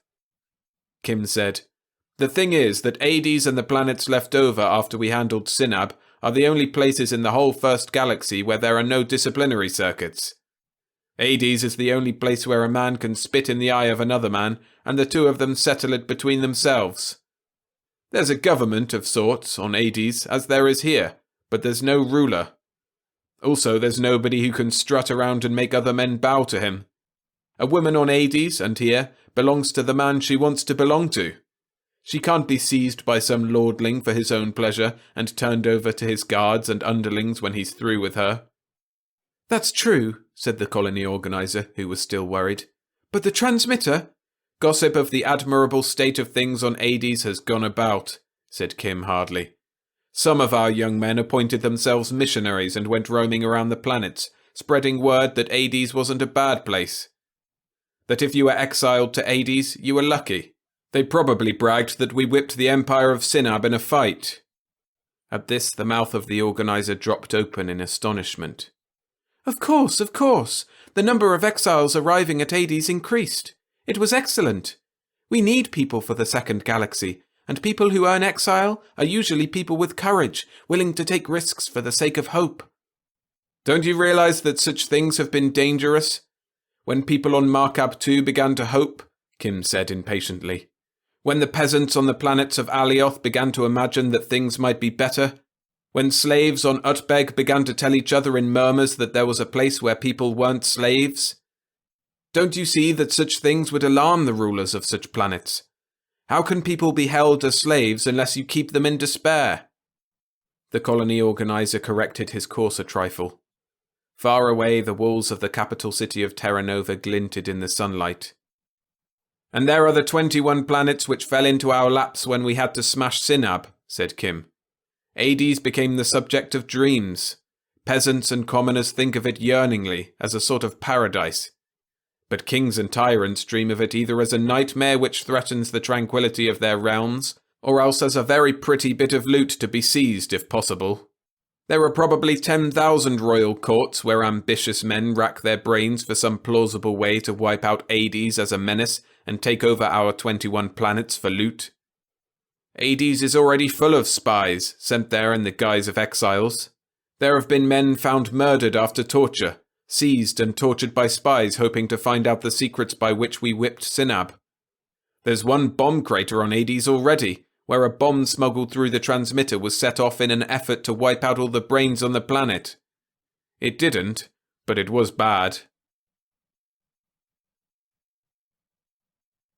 Chapter 2. Enemy Sabotage. Skillfully, the colony organizer sent the flyer into the long, shallow glide that would land it in the planet capital city. There were only 20,000 people in that city. It would rate as a village anywhere except on Hades, but it was the largest settlement on Terra Nova. Then you think, said the harassed organizer, that some outrage has been committed and the transmitter on Hades damaged, perhaps by another bomb? I hope it's no worse than that, said Kim. I don't know what I fear, but there are still 16 million people on Hades, and some of them are very decent folk. In a little while, I'll know if it's nothing important, or if it's bad. I could have found out back at home, but I wanted to hold on to hope. His lips were tightly compressed. The flyer landed. 2 men got out and went along a yielding walk to the central square of the city. Many persons had collected in the square, more people in that one spot than Kim had seen together for a long time. Now at least 1,000 men and women and children had gathered and were standing motionless, looking at the tall arch of the transmitter. There would have been nothing extraordinary about the appearance of the arch to a man from past ages. It would have seemed to be quite commonplace, gracefully designed to be sure, and with a smooth purity of line which the ancient artists only aspired to, but still not at all a remarkable object. But the throng of onlookers who stared at it did so because they could look through it. That had never before been possible. It had been a matter transmitter. Now it was only an arch. The people stared. Kim went in the technician's door at the base of the arch. The local matter technician greeted him with relief. "I'm glad you have come, Kim Rendell," he said uneasily. "I can find nothing wrong. Every circuit is correct. Every contact is sound. But it simply does not work." "I'll see," said Kim. "I'm sure you are right, but I'll verify it. Yet I'm afraid I'm only postponing a test I should have made before."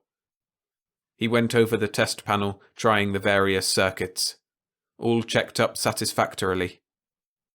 He went behind the test panel and switched a number of leads. He returned to the front and worked the panel again. The results were widely at variance with the original readings, but Kim regarded them with an angry acceptance. I reversed some leads just in case a checking instrument was out by the same amount as a circuit, he told the technician. To be frank about it, I made sure you hadn't knocked out the transmitter on purpose.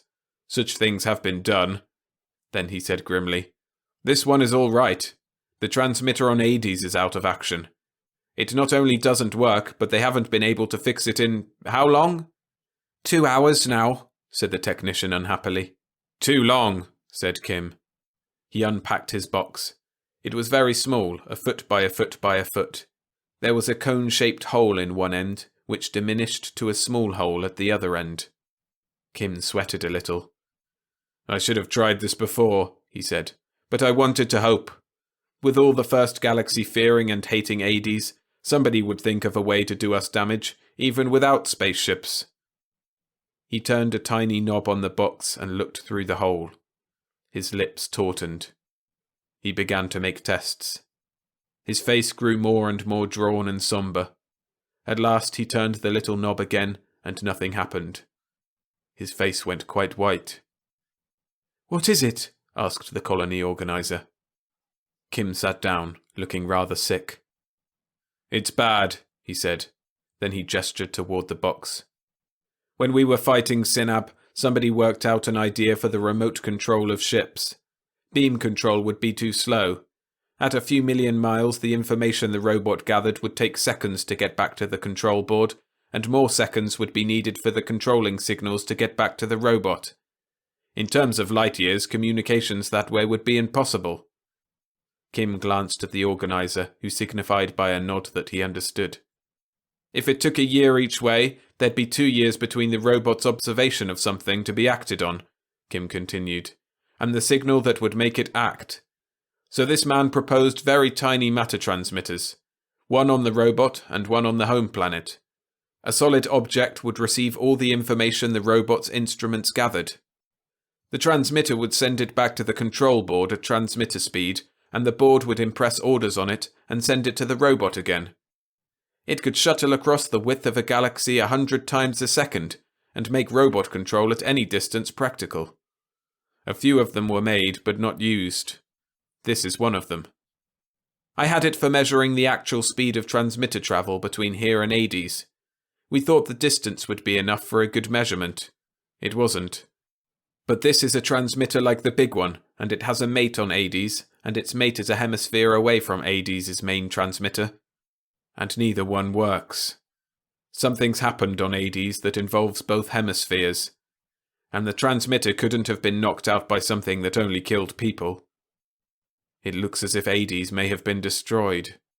There was an instant, uncomprehending silence. Then the realization struck home. In all of human history, no planet had ever been completely destroyed. Dozens, even hundreds, had been devastated before wars came to an end by the discovery of a weapon too terrible to be used.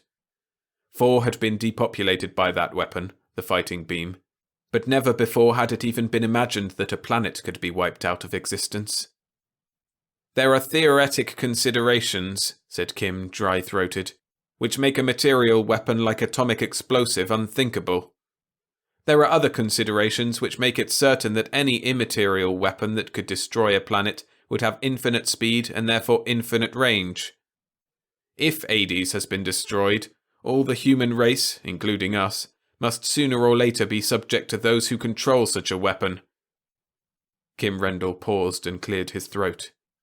If they start off by destroying the only world on which men are free, I don't think I like it. Now, I must go back home. I'd better get over to the First Galaxy and the Starshine and find out what's happened. The 1,000 million suns of the First Galaxy swam in space, attended by their families of planets. 300 million worlds had been populated by the human race. For 30,000 years the descendants of the people of Earth, that almost mythical first home of humanity, had spread through the vastness of what once had seemed to them the very cosmos itself.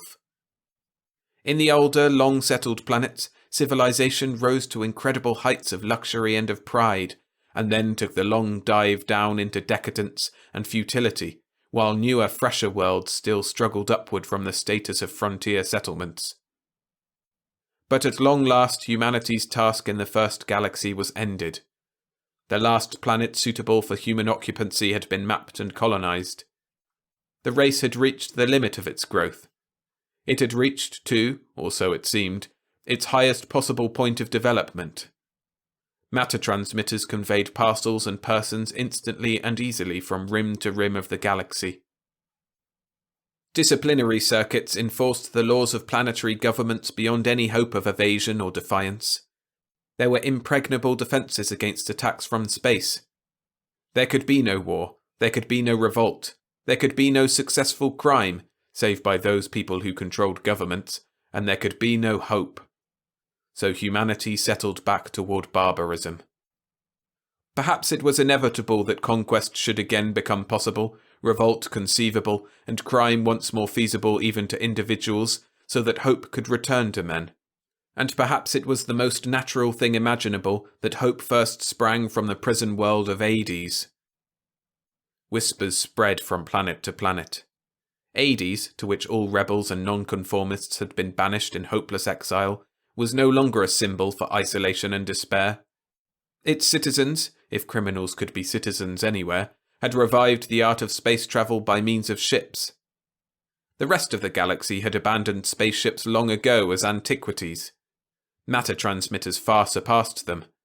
But Hades had revived them and fought a war with the Empire of Sinab and won it, and 21 planets with all their cities and machines had fallen to them. But the men of Sinab had been sent to an unimaginable fate, leaving wives and daughters behind. The fact that the women of the Sinabian Empire were mostly the widows of men massacred for the Empire's spread was not clearly told in the rumours which ran about among the worlds. If you became a criminal and were exiled to Hades, you were lucky. There were not enough men on Hades to accomplish the high triumphs awaiting them on every hand. There was hope for any man who dared to become a rebel. Exile to Hades was the most fortunate of adventures instead of the most dreadful of fates. Those whispers were fascinating, but they were seditious. The oligarchs and tyrants and despots and politicians who ruled their planets by the threat of the disciplinary circuit found this new state of affairs deplorable. Populations grew restive. There was actually hope among the common people who could be subjected to unbearable torment by the mere pressure of a button. And of course, hope could not be permitted. Allow the populace to hope, and it would aspire to justice. Grant it justice, and it might look for liberty. Something had to be done. So something was done. Many things were done. Royal courts debated the question, alike of the danger and of possible loot in the empire to which Hades had fallen heir. And in consequence, the despots had acted. The starshine winked into existence near the sun which had been the luminary of Hades. It was a small, cold sun, and Hades had been its only planet. The starshine had made the journey from Terra Nova in 4 leaps, of which the first was the monstrous one from the second galaxy to the first. Accuracy of aim could not be expected over such an expanse. The little ship had come out of its first leap near that preposterous group of the blue-white sons of Dean, whose complicated orbits about each other still puzzled mathematicians. And Kim had come to the sector of the galaxy he desired on his second leap, and to the star cluster in the third, and the fourth brought him to the small sun he looked for. But space was empty about it. A sun without planets is a rarity so strange that it is almost impossible. This sun had possessed Hades. Nevertheless, Kim searched for Hades. He found nothing. He searched for debris of an exploded planet. He found nothing. He set cameras to photograph all the cosmos about him and drove the starshine at highest interplanetary speed for 12 hours. Then he looked at the plates. In that 12 hours, the spaceship had driven some hundreds of thousands of miles. Even nearby stars at distances of light years would not have their angles change appreciably, and so would show upon the plates as definite tiny dots. But any planet or any debris within 1,000 miles would make a streak instead of a dot upon the photographic plate. There was nothing. Hades had vanished. He aimed for the star Kiv and flashed to its vicinity. The banded planet Kiv 5 swam sedately in emptiness. Kim drove for it, at first on mere overdrive, and then on the interplanetary drive used for rising from and landing on the surface of worlds. He landed on Kiv 5. Women looked at him strangely. A spaceship which landed on Kiv 5, or anywhere else for that matter, must certainly come from Hades, but ships were not commonplace sights. Kim was no commonplace sight either. 6 years before, the men on Kiv 5 had died in one rotation of the planet. Every man and boy was murdered by the killing beams of the now-defunct Sinabian Empire. Now there were only women, save for the very few men who had migrated to it in quest of wives, and had remained to rear families. The population of Kiv 5 was overwhelmingly female. Kim found his way to the governing centre of the capital city. Donna walked with him through the city streets. There were women everywhere. They turned to stare at Kim. They looked at Donna with veiled eyes. Long years on an exclusively feminine world does strange things to psychology. There were women bearing the badges of mourning for husbands dead more than half a decade.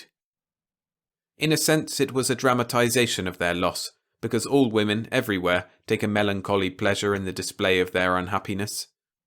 But in part to boast of grief for a lost husband was an excuse for not having captured one of the few men who had arrived since the mass murder.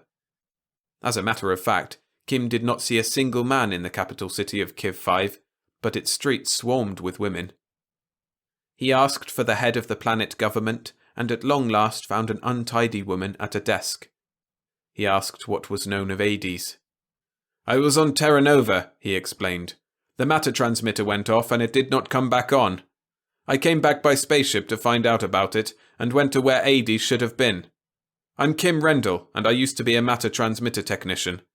I thought I might repair the one on Hades if it needed repairing, but I could find no planet circling Hades' sun." The woman regarded him with what was almost hostility. "Kim Rendell," she said. "I've heard of you. You are a very famous man. But we women on Kiv 5 can do without men." "No doubt," Kim said patiently. "But has there been any word of Hades?" "We are not interested in Hades," she said angrily. "We can do without Hades." "But I'm interested in Hades," said Kim. "And after all, it was Hades which punished the murderers of the men on Kiv 5. A certain amount of gratitude is indicated." "Gratitude?" said the untidy woman harshly. "We'd have been grateful if you men of Hades had turned those Sinabians over to us. We'd have killed them, every one, slowly." "But the point is," said Kim, "that something has happened to Hades. It might happen to Kiv 5. If we can find out what it was, we'll take steps so it won't happen again." "Just leave us alone," said the untidy woman fiercely. "We can get along without men or Hades or anything else. Go away." Chapter 3. Dangerous Trip. Donna plucked at Kim's arm. He turned, seething, and went out. Outside, he vented his bitterness. "I thought men were crazy," he said. "If she's the head of the planet government, I pity the planet." "She could talk to another woman quite rationally," Donna said with satisfaction. "But she's had to persuade herself that she hates men, and you had me with you, and I'm prettier than she is, Kim, and I have you. So she couldn't talk to you." "But she's unreasonable," Kim said stubbornly. "We'll go back to the ship," said Donna brightly. "I'll lock you in it, and then go find out what we want to know." She smiled comfortably all the way back to the starshine. But the staring women made Kim acutely uncomfortable. When he was safely inside the ship, he wiped perspiration from his forehead. "I wouldn't want to live on this planet," he said feverishly. "I wouldn't want you to," said Donna. "Stay inside, darling. You'd better not even show yourself at a vision port." "Heaven forbid," said Kim. Donna went out. Kim paced up and down the living quarters of the ship. There was something in the back of his mind that would not quite come out. The disappearance of Hades was impossible. Men had conquered one galaxy and now started on a second, but never yet had they destroyed a planet. Never yet had they even moved one. But nevertheless, only 36 hours ago the planet Hades had revolved about its sun, and men and women had strolled into its matter transmitter with no hint of danger, and between 2 seconds something had happened. Even had the planet been shattered into dust, its remnants should have been discoverable. And surely a device which could destroy a planet would have had some preliminary testings, and the galaxy would have heard of its existence. This thing that had happened was inconceivable. On the basis of the photographs, Hades had not only been destroyed, but the quintillions of tons of its substance had been removed so far that sunlight shining upon them did not light them enough for photography. Which simply could not be. Kim wrestled with the problem while Donna went about in the world of women. There was something odd about her in the eyes of women of Kiv 5. Their faces were unlike the faces of the women of a normal world. On a world with men and women, all women wear masks. Their thoughts are unreadable. But where there are no men, masks are useless.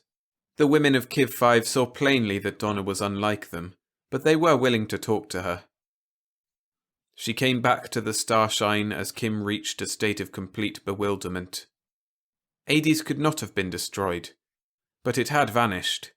Even if shattered, its fragments could not have been moved so far or so fast that they could no longer be detected. But they were undiscoverable. The thing was impossible on any scale of power conceivable for humans to use. But it had happened. So Kim paced back and forth and bit his nails until Donna returned. "We can take off, Kim," she said quietly. She locked the inner airlock door as if shutting out something. She twisted the fastening extra tight.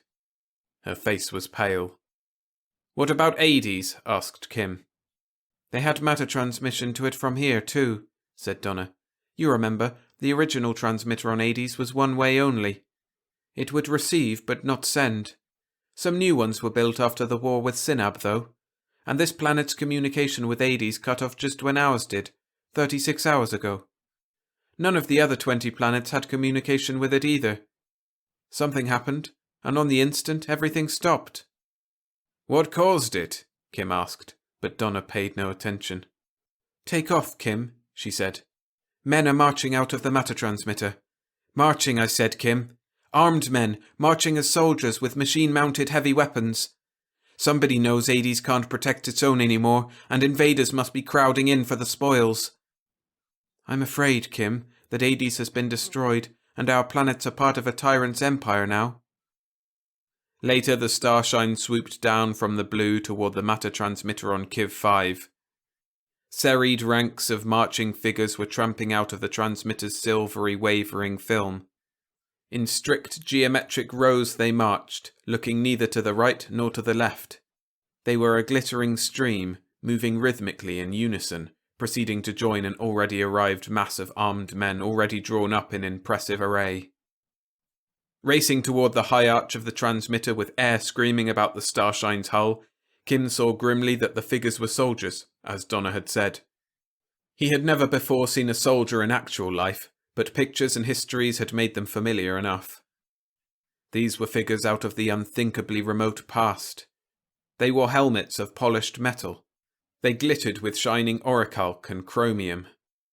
The bright small flashes of faceted corundum, synthetic sapphire in all the shades from blue-white to ruby, shone from their identical costumes and equipment.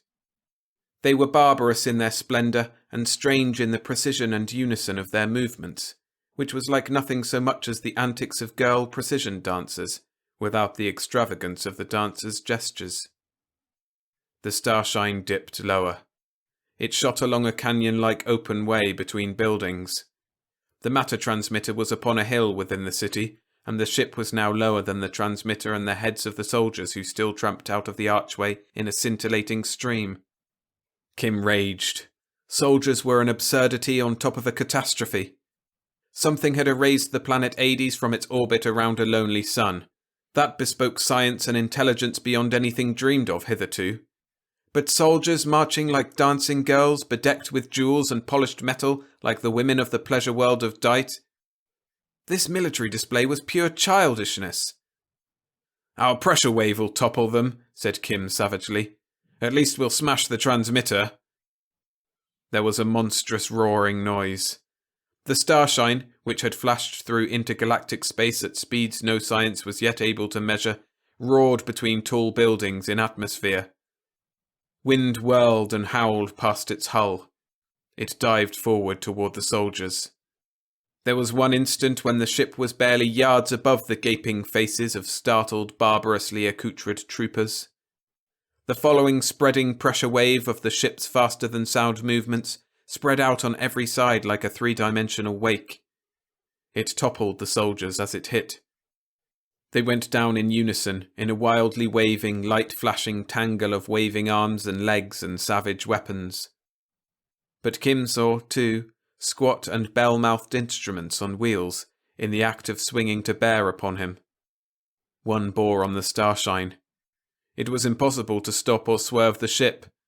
There was yet another fraction of a second of kaleidoscopic confusion, of momentary glimpses of incredibly antique and childish pomp. And then anguish struck.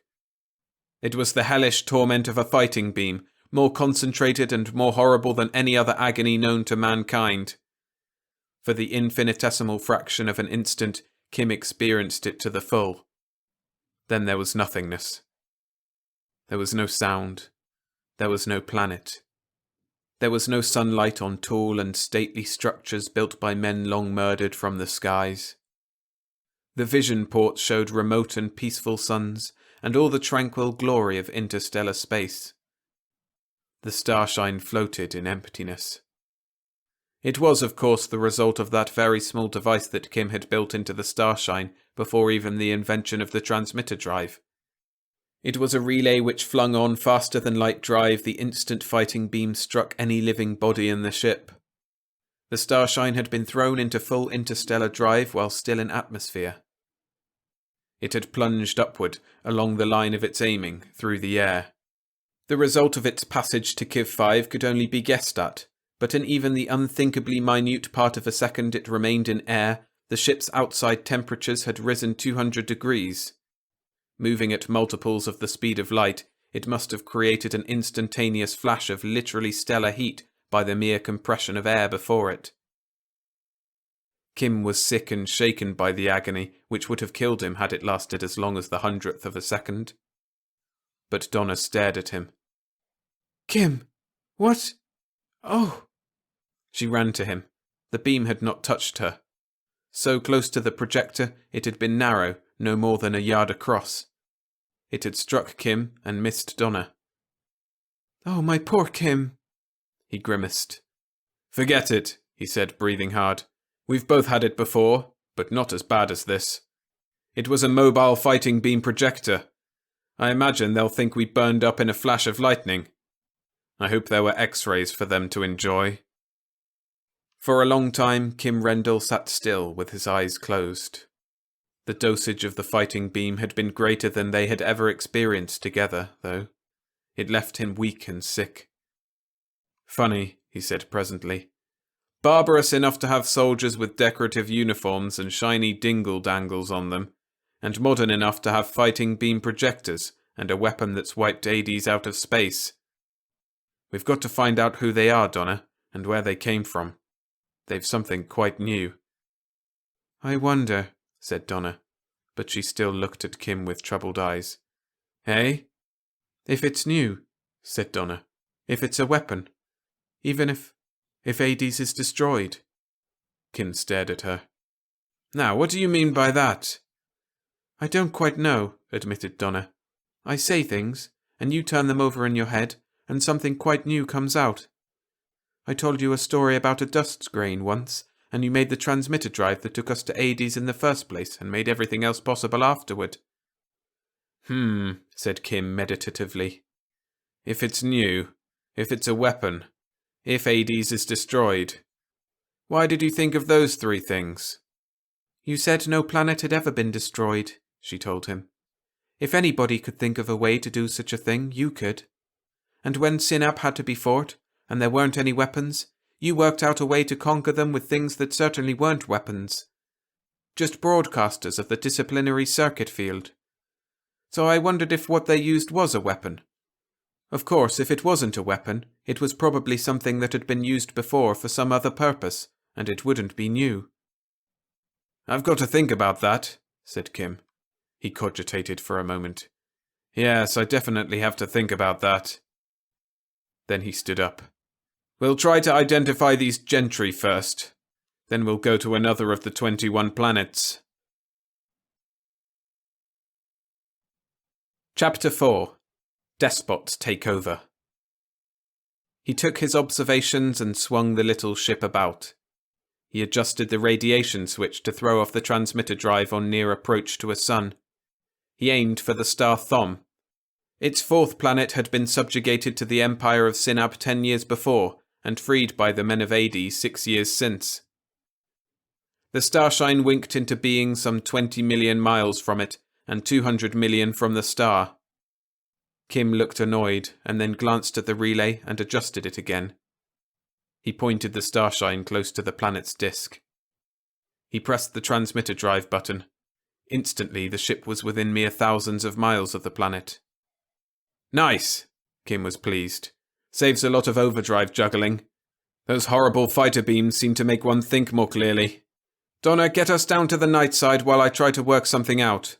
Don't ground. Just drop into atmosphere enough to pick up any broadcasts." She took his place at the controls. He got out his writing materials and a stylus and began busily to sketch and to calculate. Donna drove the ship to atmosphere on the dark side of Thom 4, not too far away from the sunset's rim. In the earlier night hours on a given continent, the broadcasts should be greater in number. Communicator bands murmured in soprano. Thom 4 was more than 95% female too. Kim worked on. After a long time, a speaker suddenly emitted a blast of martial music. Until now, the broadcast programs had gone unheeded by both Kim and Donna, because from each waveband only women's voices had come out, and only women's music. The sound of brazen horns was something new. Donna smiled at Kim and turned up the volume. A man's voice said pompously, "To the people of Thom 4, greeting! Whereas His Most Gracious Majesty, Elim the 40th, of high and noble lineage, has heard with distress of the misfortunes of the people of the planet Thom 4, of the injuries they have suffered at the hands of enemies, and of their present distressful state, and... Whereas His Most Gracious Majesty, Elim the 40th, of high and noble lineage, is moved to extend his protection to all well-disposed persons in need of a gallant and potent protector. Therefore, His Most Gracious Majesty, Elim the 40th of high and noble lineage, has commanded his loyal and courageous troops to occupy the said planet Thom 4, to defend it against all enemies whatsoever, and to extend to its people all the benefits of his reign.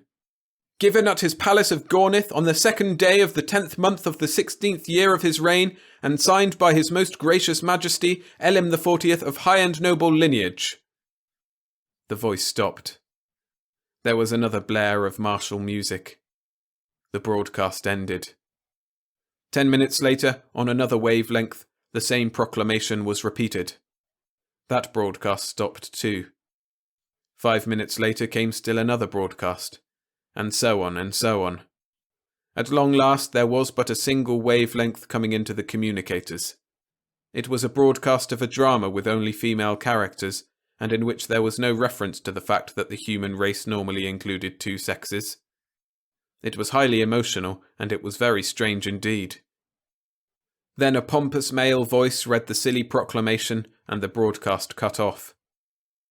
"The question," said Kim, "is whether I'd better try to catch a soldier and make him tell us where Gornith is and what planet is ruled by Elim the 40th of high and noble lineage. I think I'd better find out." "Darling," said Donna, "I'm afraid of soldiers bothering you, but I certainly won't let you venture out on a planet full of women. And there's something else." "What?" "There are 21 planets which ADs used to protect. What planetary ruler could send troops to occupy 21 other planets? Do you think this King Elim the 40th has tried to seize all of them? Or do you think he arranged a cooperative deal with the rulers of other planets, and an arrangement for them all to help protect each other? Hadn't we better make sure?" Kim looked up at her from the desk where he worked. "You're an uncomfortably brainy woman, Donna," he said dryly. "Do you think you could find Sinab?" Sinab 2 was the capital planet of the empire we had to take over. Donna looked carefully on a star chart. Kim went back to his task. He had drawn, very carefully, an electronic circuit. Now he began to simplify it. He frowned from time to time, however, and by his expression was thinking of something else than the meticulous placing of symbols on paper. It was symptomatic of his confidence in Donna, though, that he remained absorbed while she worked the ship. Presently there were mutterings in the speakers. Donna had navigated to another solar system and entered the atmosphere of another planet. "Listen, Kim," she said suddenly. From a communicator blared a heavy male voice. "People of Sinab 2, the voice said, you are freed from the tyranny of the criminals of Hades. From this time forth, Sinab 2 is under the protection of the dynasty of Tabor, whose mercy to the meek, justice to the just, and wrath toward the evildoer is known among all men. People of Sinab 2, the soldiers now pouring in to defend you are to be received submissively. You will honour all requisitions for food, lodging, and supplies. Such persons as have hitherto exercised public office will surrender their authority to the officials appointed by the dynasty to replace them. For your protection, absolute obedience is essential. Persons seeking to prevent the protection of Sinab 2 by the troops of the dynasty of Tabor will be summarily dealt with. They can expect no mercy. People of Sinab 2, you are freed from the tyranny of the criminals of Hades." "So Elim the 40th of high and noble lineage has a competitor," Kim said grimly. "The dynasty of Tabor, eh? But there are 21 planets that used to belong to Sinab. I'm afraid we'll have to check further." They did. While Kim scowlingly laboured over the drawing of a new device, Donna drove the Starshine to 6 worlds in succession. And 4 of the 6 worlds had been taken over by the Sardathian League, by King Ulbert of Arth, by the Emperor and Council of the Republic of Sind, which was a remarkable item, and by the Imperator of Donnet. On the last 2 worlds there was confusion. On one, the population was sternly told by one set of voices that it now owed allegiance to Queen Amritha of Megar, and by another set that King Jan of Pern would shortly throw out the Megarian invaders and protect them forever. On the 6th planet there were 4 armies proclaiming the exclusive nobility of their intentions. "That's enough, Donna," Kim said in a tired voice. "Hades vanished or was destroyed, and instantly thereafter gracious majesties and dynasts and imperators and such vultures pounced on the planets we'd freed. But I'd like to know how they made sure it was safe to pounce." Donna punched buttons on the Starshine's control board. The ship lifted.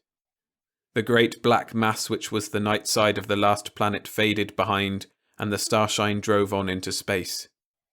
And Donna turned back to Kim from her post at the controls. "Now what?" Kim stared at nothing, his features sombre. "It's bad," he said sourly. "There's the gang on Terra Nova. They're fair game if they land on any planet in the whole first galaxy, and Terra Nova isn't self-sustaining yet. They'll starve if they stay isolated. There are the people on Hades, 16 millions of them. Not a big population for a planet, but a lot of people to be murdered so a few princelings can feast on the leavings of Sinab's empire. There are all the people who'd started to dream because Hades had come to mean hope. And there are all the people in generations to come who'd like to dream of hope, and now won't be able to. And there are all the nasty little surprise attacks and treacheries which will be carried out by matter transmitters, now that these gentry of high and noble lineage have been able to snatch some loot for themselves. It's pretty much of a mess, Donna." Donna gave an impatient toss of her head. "You're not responsible for it, Kim," she protested. "Maybe I should simply concentrate on finding a solution for Terra Nova, eh? Let decency as something to fight for go by the board and be strictly practical." "You shouldn't try to take all the problems of 2 galaxies on your shoulders," said Donna. Kim shook his head impatiently. "Look," he said in vexation, "there's some way out of the mess. I just contrived a way to make a very desirable change in all the governments of the first galaxy, given time. It was one of those problems that seemed too big to handle, but it worked out very easily. But I absolutely can't think of the ghost of an idea of how to find a friendly world for Terra Nova." Donna waited. It occurs to me that I haven't slept for 40 hours, Kim said. I doubt that you've done any better. I think we should go to bed. There's one puzzle on which all the rest is based, and it's got me. What the devil happened to Hades? There's a whole planet 7,000 miles in diameter, vanished as if it had never been. Maybe after some sleep I'll be able to work it out. Let's go to sleep. The spaceship Starshine drove on through emptiness at mere interplanetary speed, its meteor repellers ceaselessly searching space for any sign of danger. But there was no danger. In the midst of space between the stars there was safety. Only where men were was there death. The ship swam in the void, no light showing in any of its ports. Then, in the midst of the darkness inside, Kim sat up in his bunk. But hang it, Hades couldn't be destroyed, he cried in exasperation. Chapter 5. Industrial World. Planet Spicus 5 was an industrial world. According to the prevailing opinion in the best circles, its prosperity was due to an ample and adequate supply of raw materials, plus a skilled and thrifty population. There were 16 matter transmitters on the planet, and their silvery films were never still. From abecedaria for infants to zeolites, synthetic, for industrial use, its products ran in endless streams to the transmitters, and the other products and raw materials obtained in exchange came out in streams no less continuous. The industrial area covered a continent of sprawling rectangular buildings designed for the ultimate of efficiency, with living areas for the workmen spreading out between. The starshine descended through morning sunlight. Kim, newly shaved and rested, forgot to yawn as he stared through the vision ports at the endless vista of structures made with a deliberate lack of grace.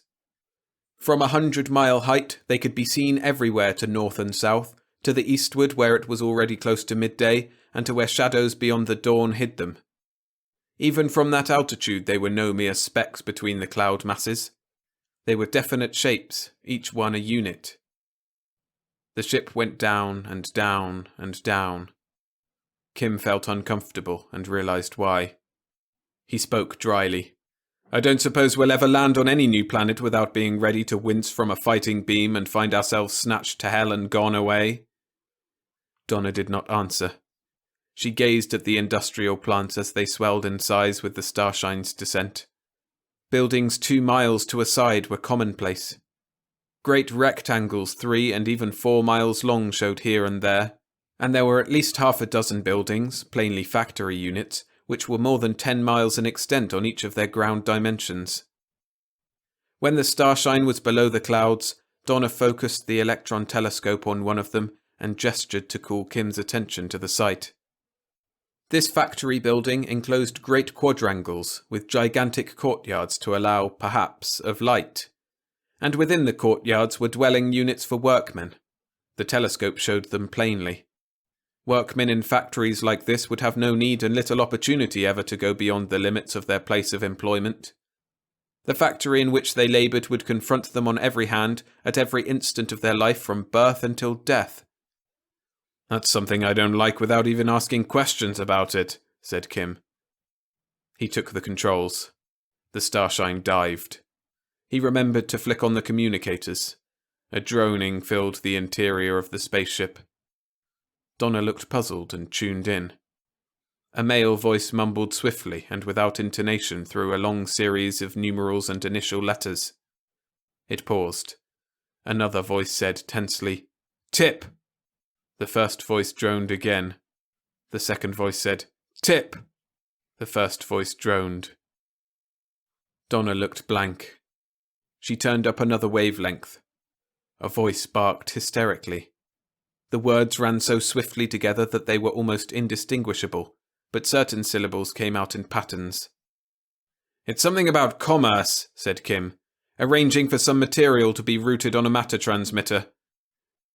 None of the wavelengths carried music. All carried voices, and all babbled swiftly, without expression, with a nerve-wracking haste. The Starshine landed before a gigantic building. An armed guard stood before it at a gateway. Kim trudged across to him. He came back. "He's stupid," he said shortly. "He knows what to guard, and the name of the plant, and where a workman may go to be received into employment. That's all. We'll try again." The starshine rose and moved. She was designed for movement in space, with parsecs of distance on every hand. She was unhandy when used as now for an atmosphere flyer. She descended within a factory quadrangle. There was no one about. Literally no one. The dwelling units were occupied, to be sure, but no one moved anywhere. When Kim opened the airlock, there was a dull, grumbling rumble in the air. It came from the many-storied building which surrounded this courtyard and stretched away for miles. Kim and Donna stood blankly in the airlock door. The air had no odour at all. There was no dust. There was not a single particle of growing stuff anywhere. To people who had lived on Terra Nova, it was incredible. Then bells rang. Hundreds and thousands of bells. They rang stridently in all the rooms and corridors of all the dwelling units, which reached away as far as the eye could follow them. It was a ghastly sound, because every bell was in exactly the same tone and made exactly the same tintinnabulation. Then there was a stirring in the houses. Folk moved within them. Figures passed inside the windows. Now and again, briefly, faces peered out. But none lingered to stare at what must have been the unprecedented sight of a spaceship resting in the courtyard. After a little, figures appeared in the doors. Men and women swarmed out and streamed toward openings in the factory building. Their heads turned to gaze at the ship, but they did not even slacken speed in their haste toward the sound of industry. Kim hailed them. They looked at him blankly and hurried on. He caught hold of a man. "Where will I find the leader?" he asked sharply. "The boss, the government, the king, or whatever you have. Where?" The man struggled. "I'd be late," he protested unhappily. "I work. I'd be late." "Where's the government?" Kim repeated more sharply still. "The king, or nobles, or whoever makes the laws, or whatever the devil. I'd be late," panted the man. He twisted out of Kim's grasp and ran to join the swarming folk now approaching the great building. They hurried inside. The quadrangle was again empty. Kim scowled. Then other workers came out of the factory and plodded wearily toward the dwelling units. Kim waylaid a man and shot questions at him. His speech was slurred with fatigue. Donna could not understand him at all. But he gazed at the starshine and groped heavily for answers to Kim's questions, and at the end trudged exhaustedly into a doorway. Kim came into the ship, scowling. He seated himself at the control board. The ship lifted once more. He headed toward the curve of the planet's bulging form. "What did you learn, Kim?" "This is the work continent," said Kim shortly. "The factories and the workmen are here. The owners live in a place of their own. I have to talk to one of the more important merchants. I need information." Time passed and the ship went on over the rim of the planet. Orbital speed was impossible. The starshine stayed almost within atmosphere and moved eastward at no more than 1,500 miles an hour. "Here it is," said Kim at last. The ship settled down once more. There was a thin, hazy overcast here, and clear vision came suddenly as they dropped below it. And the coast and the land before them brought an exclamation from Donna. The shoreline was magnificent, all beautiful bold cliffs with rolling hills behind them. There were mountains on farther yet, and splendid vistas everywhere. But more than the land or the natural setting, it was what men had done which caused Donna to exclaim. The whole terrain was landscaped like a garden. As far as the eye could reach, and the starshine still flew high, every hillside and every plain had been made into artificial but marvellous gardens. There were houses here and there. Some were huge and gracefully spreading, or airily soaring upward, or simple with the simplicity of gems and yet magnificent beyond compare. There was ostentation here, to be sure, but there was surely no tawdriness. There was no city in sight. There was not even a grouping of houses, yet many of the houses were large enough to shelter communities. "I see," said Kim. The workmen live near the factories or in their compounds. The owners have their homes safely away from the ugly part of commerce. They've a small-sized continent of country homes, Donna, and undoubtedly it is very pleasant to live here. Whom shall we deal with?" Donna shook her head. Kim picked a magnificent residence at random. He slanted the starshine down. Presently it landed lightly upon smooth lawn of incredible perfection, before a home that Donna regarded with shining eyes. "It's lovely," she said breathlessly.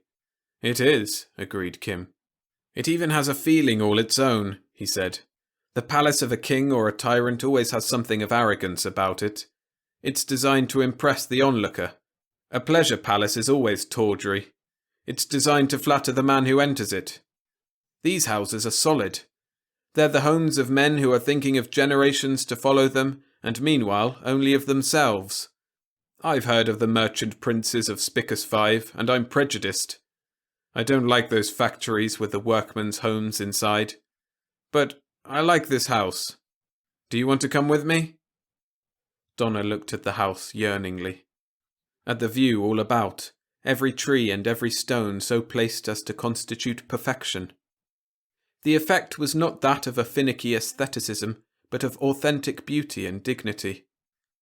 But after a moment, Donna shook her head. "I don't think I'd better," she said slowly. "I'm a woman, and I'd want one like it. I'll stay in the ship and look at the view. You've a communicator?" Kim nodded. He opened the airlock door and stepped out. He walked toward the great building. Donna watched his figure grow small in its progress toward the mansion. She watched him approach the ceremonial entrance. She saw a figure in formalized rich clothing appear in that doorway and bow to him. Kim spoke with gestures. The richly clothed servant bowed for him to go first into the house. Kim entered and the door closed. Donna looked at her surroundings. Dignity and tranquility and beauty were here. Children growing up in such an environment would be very happy and would feel utterly safe. Wide, smooth, close-cropped lawns with ancient trees and flowering shrubs stretched away to the horizons. There was the gleam of statuary here and there, rarely.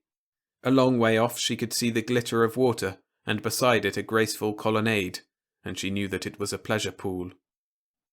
Once she saw two boys staring at the ship. There was no trace of fear in their manner. But a richly dressed servant, much more carefully garbed than the boys, led up two of the slim riding sards of Phanis, and the boys mounted, and their steeds started off with that sinuous smooth swiftness which only sards possess in all the first galaxy. Time passed, and shadows lengthened. Finally, Donna realized how many hours had elapsed since Kim's departure. She was beginning to grow uneasy when the door opened again, and Kim came out followed by 4 richly clad servants. Those servants carried bundles. Kim's voice came over the communicator. "Close the inner airlock door, Donna, and don't open it until I say so." Donna obeyed. She watched uneasily. The 4 servants placed their parcels inside the airlock at a gesture from Kim. Then there was an instant of odd tension. Donna could not see the servants, but she saw Kim smiling mirthlessly at them. He made no move to enter. He spoke sharply, and she heard them file out of the airlock. Donna could see them again. Kim stepped into the spaceship and closed the door. "Take her up, Donna! Fast!" The starshine shot upward, with the 4 servants craning their necks to look at it. It was out of sight of the ground in seconds. It was out of the atmosphere before Kim came into the control room from the lock. "Quite a civilization," he said. "You'd have liked that house, Donna. There's a staff of several hundred servants, and it is beautiful inside. The man who owns it is also master of one of the bigger industrial plants. He doesn't go to the plant, of course. He has his offices at home, with a corps of secretaries and a television screen for interviews with his underlings. Quite a chap." "Were those 4 men servants?" Donna asked. "No, they were guards," said Kim dryly. "There are no proletarians around that place, and none are permitted. Guards stand watch night and day. I told my friend that the Starshine was packed with lethal gadgets with which Hades had won at least one war, and he's in the munitions business, so I wasn't going to let his guards get inside. They wanted to, badly, insisting they had to put their parcels in the proper place. He'd have paid them lavishly if they could have captured a ship like the Starshine. He laughed a little. I was lucky to pick a munitions maker. There aren't many wars in the ordinary course of events, but he turns out weapons for palace guards, mobile fighting beam projectors, and so on. All the equipment for a planet ruler who wants a fancy army for parades or a force with a punch to fight off any sneak attack via matter transmitter. That's what your average ruler is afraid of, and what he keeps an army to defend himself against. Of course, the disciplinary circuit takes care of his subjects. Chapter 6. Vanished World. Ahead of them loomed the sun Spicus, many millions of miles away, while beneath them lay the planet Spicus 5, a vast hemisphere which was rapidly shrinking into the distance. Kim moved over beside Donna and stared reflectively at the instrument board. "I got frightened, Kim," the girl said. "You were gone so long." "I was bargaining," Kim answered. "I told him I came from Hades. I had a spaceship, so he could believe that. Then I told him what had happened. Selling munitions, he should have known about it beforehand, and I think he did. He doubted that I'd come from Hades as quickly as I said, though, until I recited the names of some of the gracious majesties who were making a grab of planets. Then he was sure. So he wanted to strike a bargain with me for Terra Nova. He'd supply it with arms, he said, in exchange for a star cluster of his own in the second galaxy. If I'd set up a private matter transmitter for him," Kim laughed without mirth, "he could colonize a couple of planets himself and make a syndicate to handle the rest. He saw himself changing his status from that of a merchant princeling to that of a landed proprietor with half a dozen planets as private estates, and probably a crown to wear on weekends and when he retired from business on Spicus 5. There are precedents, I gather." "But Kim," protested Donna, "what did you do?" "I did one thing that's been needed for a long time," said Kim grimly. "It seems to me that I do everything backwards. I should have attended to the matter of Hades first, but I had a chance and took it. I think I put something in motion that will ultimately smash up the whole cursed system that's made slaves of every human being but those on Hades and Terra Nova, the disciplinary circuit. Back on Hades, we've talked about the need to free the people of this galaxy. It's always seemed too big a job. But I think it's started now. It will be a profitable business, and my friend who wanted to bargain for some planets in the second galaxy will make a pretty penny of the beginning, and it will carry on of itself." The planet below and behind was now only a globe. It soon dwindled into a tiny ball. Kim touched Donna on the shoulder. "I'll take over," he said. "We've got work to do, Donna." Donna stood up and stamped her foot. "Kim, you're misunderstanding me on purpose. What about Hades? Did you find out what happened to it?" Kim began the process of sighting the Starshine's nose upon a single, distant, minute speck of light, which seemingly could not be told from a million other points of light, all of which were suns. "I think I found out something," he told her.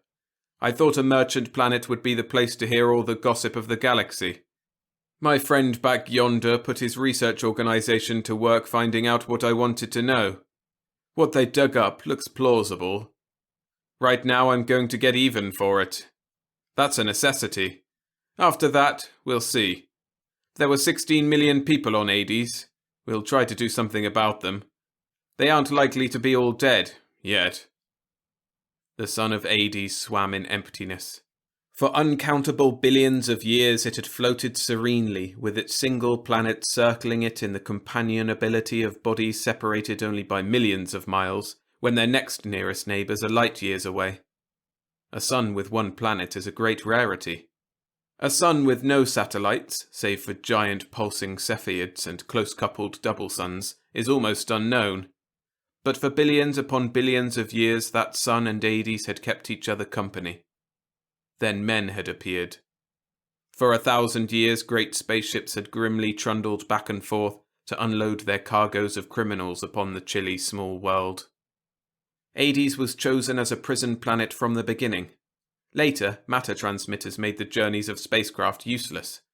For 6, 7, 8,000 years there was no traffic but the one-way traffic of its especially contrived transmitter, which would receive criminals from all the galaxy, but would return none or any news of them to the worlds outside.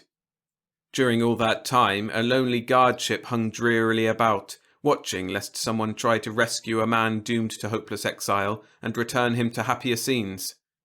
And finally, the guard ship had gone away, because the spaceways were no longer used by anybody, and there were no ships in the void save those of the patrol itself. Accordingly, the patrol was disbanded.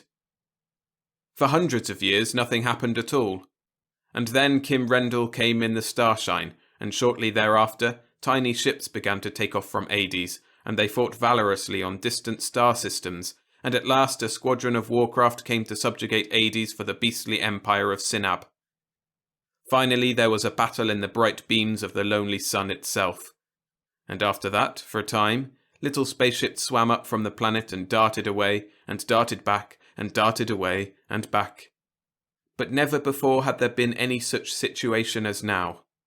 The sun, which had kept company with Hades for so long, now shone in lonely splendour, amid emptiness, devoid of its companion. And that emptiness was bewildering to a small ship, sister to the Starshine, which flicked suddenly into being nearby. The ship had come back from a journey among the virgin stars of the second galaxy with honourable scars upon its hull and a zestful young crew who wished to boast of their journeying. They had come back to Hades, so they thought, direct, not even stopping at Terra Nova.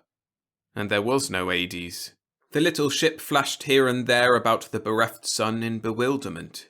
It searched desperately for a planet some 7,000 miles in diameter, which had apparently been misplaced. And as it hunted, a second ship whisked into sight from faster-than-light drive.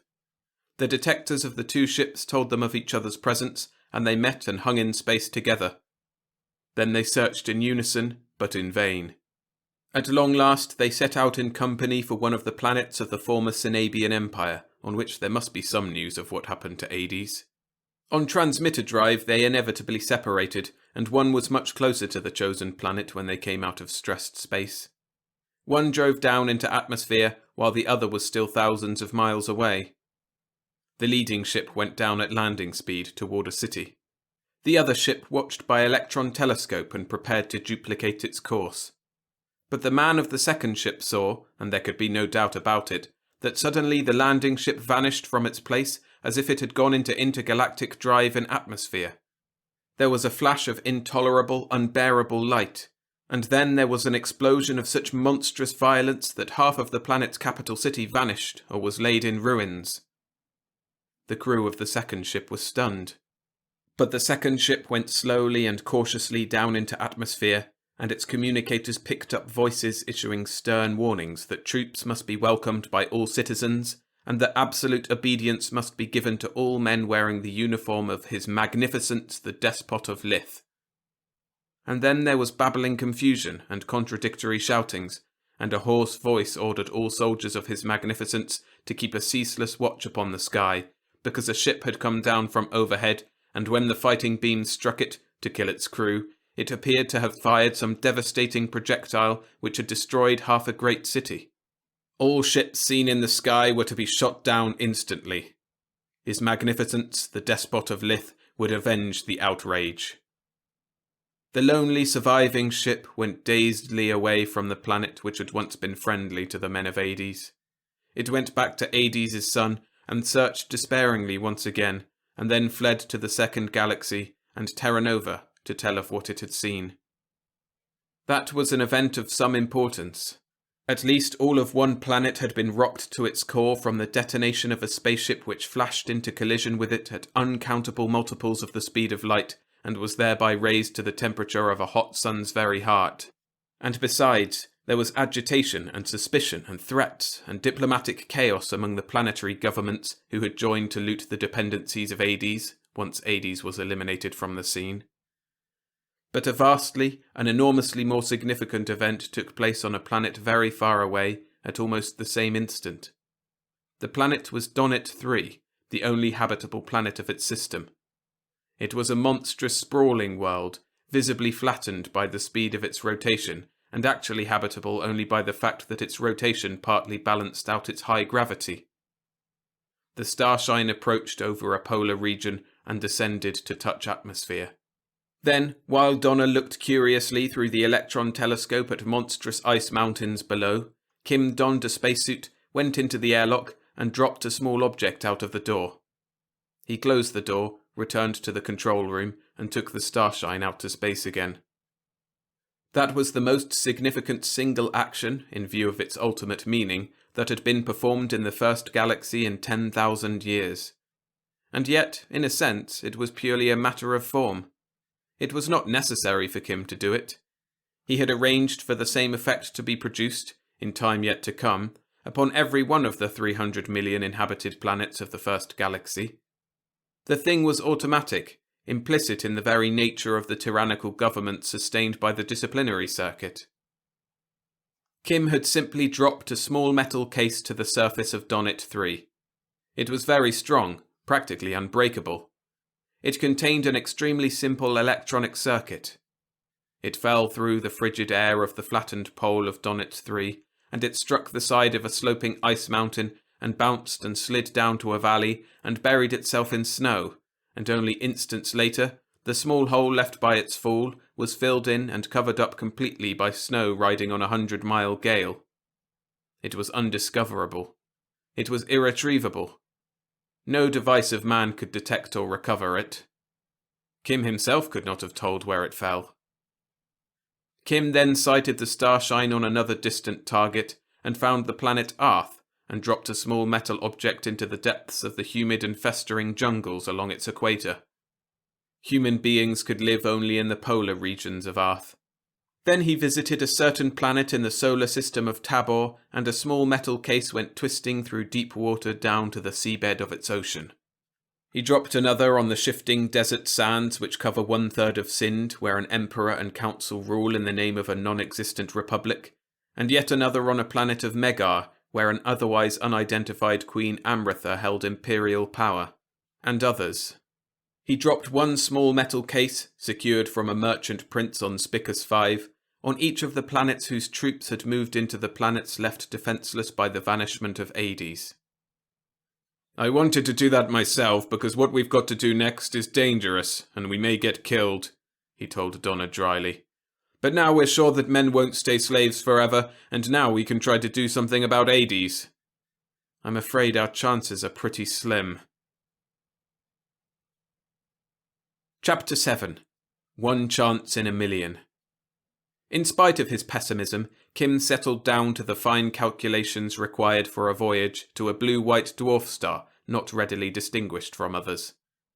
Most inhabited planets, of course, circled Sol-type suns. Light much different from that in which the race had developed was apt to have produced vegetation inimical to humanity, and useful vegetation did not thrive. And of course, Sol-type stars are most readily spotted by space navigators. As he checked his course with star charts, Donna spoke softly. "Thanks, Kim." "For what?" "For not wanting to put me in safety when you're going to do something dangerous. I wouldn't let you, but thanks for not trying." Said Kim. "You're too useful." He lined up his course and pressed the transmitter drive stud on the control panel.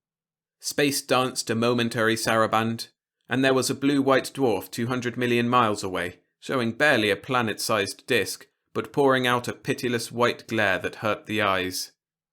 "That's it," said Kim. "That's the sun Alice. There should be 4 planets, but we're looking for number 1. It goes out beyond 2 at aphelion, so we have to check the orbit, if we can find it, before we can be sure.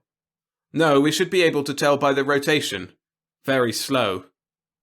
"And what are you going to do with it?" demanded Donna. There were bright spots in emptiness which the electron telescope instantly declared to be planets. Kim set up cameras for pictures. "Alice 1 is the only really uninhabitable planet in the galaxy that's inhabited," he observed painstakingly. "It belongs to Pharos 3. I understand it's the personal property of the king. It has no atmosphere, in spite of an extremely high specific gravity and a reasonable mass. But the plutonium mines have been worked for 5,000 years. "Plutonium mines with that half-life?" Donna said skeptically. "You must be joking." "No," said Kim. "It's a very heavy planet, loaded with uranium and stuff from bismuth on out. It has an extremely eccentric orbit. As I told you, at aphelion it's beyond the orbit of Pharos too. At perihelion, when it's nearest to its sun, it just barely misses Roche's limits, the limit of nearness a satellite can come to its primary without being torn apart by tidal strains. And at its nearest to its sun, it's bombarded with everything a sun can fling out into space from its millions of tons of disintegrating atoms. Alpha rays, beta rays, gamma particles, neutrons, and everything else pour out onto its surface, as if it were being bombarded by a cyclotron with a beam the size of a planet's surface. You see what happens? Donna looked startled. But Kim, every particle of the whole surface would become terrifically radioactive. It would kill a man to land on it. According to my merchant prince friend on Spicus 5, it did kill the first men to set foot on it. But the point is that its heavy elements have been bombarded, and most of its uranium has gone over to plutonium and americium and curium. In ancient days, when it went out on the long sweep away from its sun, it cooled off enough for men to land on it at its furthest out point. With shielded spacesuits, they were able to mine its substance for 4 to 5 months before heat and rising induced radioactivity drove them off again. Then they'd wait for it to cool off once more on its next trip around. They went to it with spaceships, and the last space line in the first galaxy ran plutonium and americium and other radioactives to a matter transmitter from which they could be distributed all over the galaxy. But it wasn't very efficient. They could only mine for 4 or 5 months every 4 years. All their equipment was melted and ruined when they were able to land again. A few hundred years ago, however, they solved the problem. Donna stared out the vision ports. There were 2 planets which might be the one in question, but there were only 3 in sight. How did they solve it? Donna asked. Somebody invented a shield, said Kim, as dryly as before. It was a force field. It has the property of a magnetic field on a conductor with a current in it, except that it acts on mass as such. A current-carrying conductor in a magnetic field tends to move at right angles both to the current and the field. This force field acts as if mass were an electric charge. Anything having mass entering the field tries to move sidewise. The faster it moves, the stronger the sidewise impulse. Neutrons, gamma particles, met rays, and even electrons have mass. So has light. Everything moving that hits the shielding field moves sidewise to its original course. Radiation from the sun isn't reflected at right angles. So, with the shield up, men can stay on the planet when it is less than 3 diameters from its sun. No heat reaches it. No neutrons. No radiations at all. It doesn't heat up. And that's the answer. For 3 months in every 4-year revolution, they have to keep the shield up all the time. For 3 months more, they keep it up intermittently, flashing it on for fractions of a second at a time, just enough to temper the amount of heat they get. They live on great platforms of uranium glass domed in. When they go out mining, they wear shielded spacesuits and work in shielded machines. The whole trick was worked out about 500 years ago, they say, and the last spaceline went out of existence because they could use a matter transmitter for all but 6 of our months of that planet's year.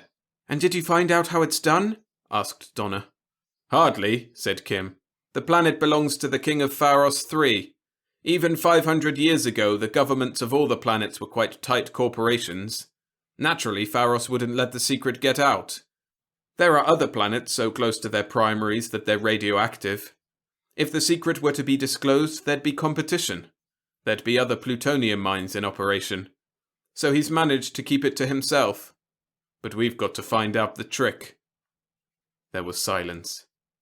Kim began to check over the pictures the cameras had taken and developed. He shook his head. Then he stared at a photograph which showed the blue-white dwarf itself. His face looked suddenly very drawn and tired. Kim, said Donna presently, it's stupid of me, but I don't see how you're going to learn the secret. Kim put the picture on the enlarger for examination in a greater size. They made the shield to keep things out, he said wearily. Radiation, charged particles, neutrons, everything. The planet simply can't be reached, not even by matter transmitters, when the shield is up. But by the same token, nothing can leave the planet either. It can't even be spotted from space, because the light of the sun isn't reflected. It's deflected to a right-angled course. You might pick it up if it formed a right-angled triangle with you and the sun, or you might spot it in transit across the sun's disk. But that's all. Yes. The shield was a special job, said Kim, for a special purpose. It was not a weapon. But there were all those planets that could be grabbed if only Hades were knocked out. So why shouldn't King Pharos sneak a force field generator onto Hades? When the field went on, Hades would be invisible and unreachable from outside, and the outside would be unreachable from it. Spaceships couldn't get through the field. Matter transmitters couldn't operate through it. If a few technicians were sneaked to Hades as supposed exiles and promised adequate reward, don't you think they'd hide out somewhere and turn on that field and leave it on until the folk on Hades had starved or gone mad? Horrified, Donna stared at him. She went pale. Oh, horrible! The sky would be black, always. Never a glimmer of light. No stars, no moons, no sun. The plants would die and rot, and the people would grow bleached and pale, and finally they'd starve. All but the little gang hidden away in a well-provisioned hideout, said Kim grimly. I think that's what's happened to Hades, or is happening. And this is the solar system where the little trick was worked out. I'd hoped simply to raid the generator and find out how it worked, which would be dangerous enough. Look! He pointed to the projected image of the sun. There was a tiny dot against its surface. It was almost, it seemed, bathed in the tentacular arms of flaming gases flung up from the sun's surface. There's the planet, said Kim, at its closest to the sun, with the shield up so that nothing can reach its surface. Nothing! And that includes spaceships such as this. And at that distance, Donna, the hard radiation from the sun would go right through the starshine and kill us in seconds before we could get within millions of miles of the planet. If there's any place in the universe that's unapproachable, there it is. It may be anything up to 3 months before the shield goes down, even for fractions of a second at a time. And my guess is that the people on Hades won't last that long. They've had days in which to grow hopeless already. Want to gamble? Donna looked at him. He regarded her steadily. Whatever you say, Kim. 16 million lives on Hades, besides other aspects of the situation, said Kim. The odds against us are probably about the same, 16 million to 1. That makes it a fair bet. We'll try. He got up and began to tinker with the radiation-operated relay which turned off the transmitter drive. Presently, he looked up. I'm glad I married you, Donna, he said gruffly. As the starshine moved closer in, the feeling in the control room grew tense. The little ship had advanced to within 20 millions of miles of the blue-white sun, and even at that distance there was a detectable X-ray intensity. Kim had turned on a Geiger counter, and it was silent simply because there was no measurable interval between its discharges. A neutron detector showed an indication very close to the danger mark. But Kim had the starshine's nose pointed to the intolerably glaring sun. The electron telescope showed the sun's surface filling all its field, and because the illumination had been turned so low, raging sunstorms could be seen on the star's disk. Against it, the black silhouette of the planet was clear. It was small. Kim estimated its diameter at no more than 6,000 miles. The starshine's gyros hummed softly, and the field of the telescope swayed until the planet was centered exactly. There was a little sweat on Kim's forehead. I don't mind taking the chance myself, Donna, he said, dry-throated. But I hate to think of you. If we miss, we'll flash into the sun. And never know it, said Donna, smiling. It'll be all over in the skillionth of a second, if we miss. But we won't. We're aiming for the disk of the planet, he reminded her. We have to go in on transmitter speed to cut the time of our exposure to hard radiation. That speed will make the time of exposure effectively 0. But we have to move at a huge multiple of the speed of light, and we have to stop short of that planet. It may not be possible. Do you want me to press the button, Kim? Donna said softly. He took a deep breath. I'll do it. Thanks, Donna. He put his finger on the stud that would throw the ship into transmitter drive, aimed straight at the disk of planet against the inferno of sun beyond. There was nothing more certain than that to miss the planet would fling them instantly into the sun. And there was nothing more absurd than to expect to come out of transmitter drive with any given number of millions of miles, much less within a few thousands. But... Kim pressed the stud. Instantly there was blackness before them. A monstrous absolute blackness filled half the firmament. It was the force field shielded planet, blotting out its sun and half the stars of the galaxy. Kim had made a bullseye on a target relatively the size of a dinner plate at 1100 yards. More than that, he had stopped short of his target, equivalent to stopping a bullet 3 inches short of that place. He said in a queer voice, "The relay worked, even backward, Donna." Chapter 8. Dark Barrier. For a time, Kim sat still, and sweat poured out on his skin, because their chances had seemed slight indeed. To stop a spaceship at transmitter speed was impossible with manual means, anyhow. It could cross a galaxy in the 10th of a millisecond. So Kim had devised a radiation-operated relay which threw off the drive when the total radiation reaching a sensitive plate in the bow had reached an adjustable total. If in an ordinary flight the starshine headed into a sun, unlikely as such an occurrence was, the increased light striking the relay plate would throw off the drive before harm came. But this time they had needed to approach fatally close to a star, so Kim had reversed the operation of the relay. It would throw off the drive when the amount of light reaching it dropped below a certain minimum. That could only happen if the ship came up behind the planet, so the sun was blacked out by the world's shadowed night side. It had happened. The glare was cut off. The transmitter drive followed. The starshine floated within a bare few million miles, perhaps less than 1 million, of a blue-white dwarf star, and the 2 humans in the ship were alive because they had between them and the sun's atomic furnaces a planet some 6,000 miles in diameter. "We don't know how our velocity matches this thing," said Kim after an instant. "We could be drifting toward the edge of the shadow. You watch the stars all around. Make sure I head directly for that blackness. When we touch, I'll see what I can find out." He reversed the ship's direction. He let the starshine float down, backward. The mass of unsubstantial darkness seemed to swell. It engulfed more and more of the cosmos. A long, long time later, there was a strange sensation in the feel of things. Donna gave a little cry. "Kim, I feel queer. So queer." Kim moved heavily. His body resisted any attempt at motion, and yet he felt a horrible tension within him, as if every molecule were attempting to fly apart from every other molecule. The controls of the ship moved sluggishly. Each part of each device seemed to have a vast inertia. But the controls did yield. The drive did come on. A little later the sensation ended. But both Kim and Donna felt utterly exhausted. "It was getting dark, too," said Donna. She trembled. "When we tried to move," said Kim, "our arms had a tendency to move at right angles to the way we wanted them to, at all the possible right angles at once. That was the edge of the shield, Donna. Now we'll see what we've got." He uncovered the recording cabinet. There had been no need to set up instruments especially for the analysis of the field. They had been a part of the Starshine's original design for exploration. Now Kim read the records. "Cosmic ray intensity went down," he reported, studying the tapes. "The dielectric constant of space changed. It just soared up.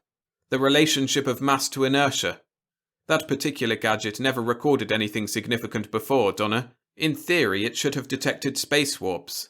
Actually, it never amounted to anything but a quantitative measure of gravitation on a planet one landed on. But it went wild in that field. And here, look." He exultantly held out a paper recording. "Glance at that, Donna. See? A magnetometer to record the strength of the magnetic field on a new planet. It recorded the ship's own field in the absence of any other. And the ship's field dropped to 0. Do you see? Do you?" "I'm afraid not," admitted Donna, but she smiled at the expression on Kim's face. "It's the answer," said Kim zestfully. "Still, I don't know how that blasted field is made, but I know now how it works. Neutrons have no magnetic field, but this thing turns them aside. Alpha and beta and gamma radiation do have magnetic fields, but this thing turns them aside too. And the point is that it neutralizes their magnetic fields, because otherwise it couldn't start to turn them aside. So if we make a magnetic field too strong for the field to counter, it won't be able to turn aside anything in that magnetic area. The maximum force field strength needed for the planet is simply equal to the top magnetic field the sun may project so far. If we can bury the starshine in magnetic flux that the force field can't handle... He grinned. He hugged her. And there's a loop around the starshine's hull for space radio use, he cried. I'll run a really big current through that loop and we'll try again. We should be able to put quite a lot of juice through a 6-turn loop and get a flux density that will curl your hair. He set to work, beaming. It took him less than half an hour to set up a series-wound generator in the airlock, couple in a thermocell to the loop, so it would cool the generator as the current flowed and thereby reduce its internal resistance. Now, he said, we'll try once more. The more juice that goes through the outfit, the colder the generator will get and the less its resistance will be, and the more current it will make and the stronger the magnetic field will be. He flipped a switch. There was a tiny humming noise. A meter needle swayed over and stayed. The starshine ventured into the black globe below. Nothing happened. Nothing happened at all. The stars are blotted out, Kim, Donna at last said uneasily. But you feel all right, don't you?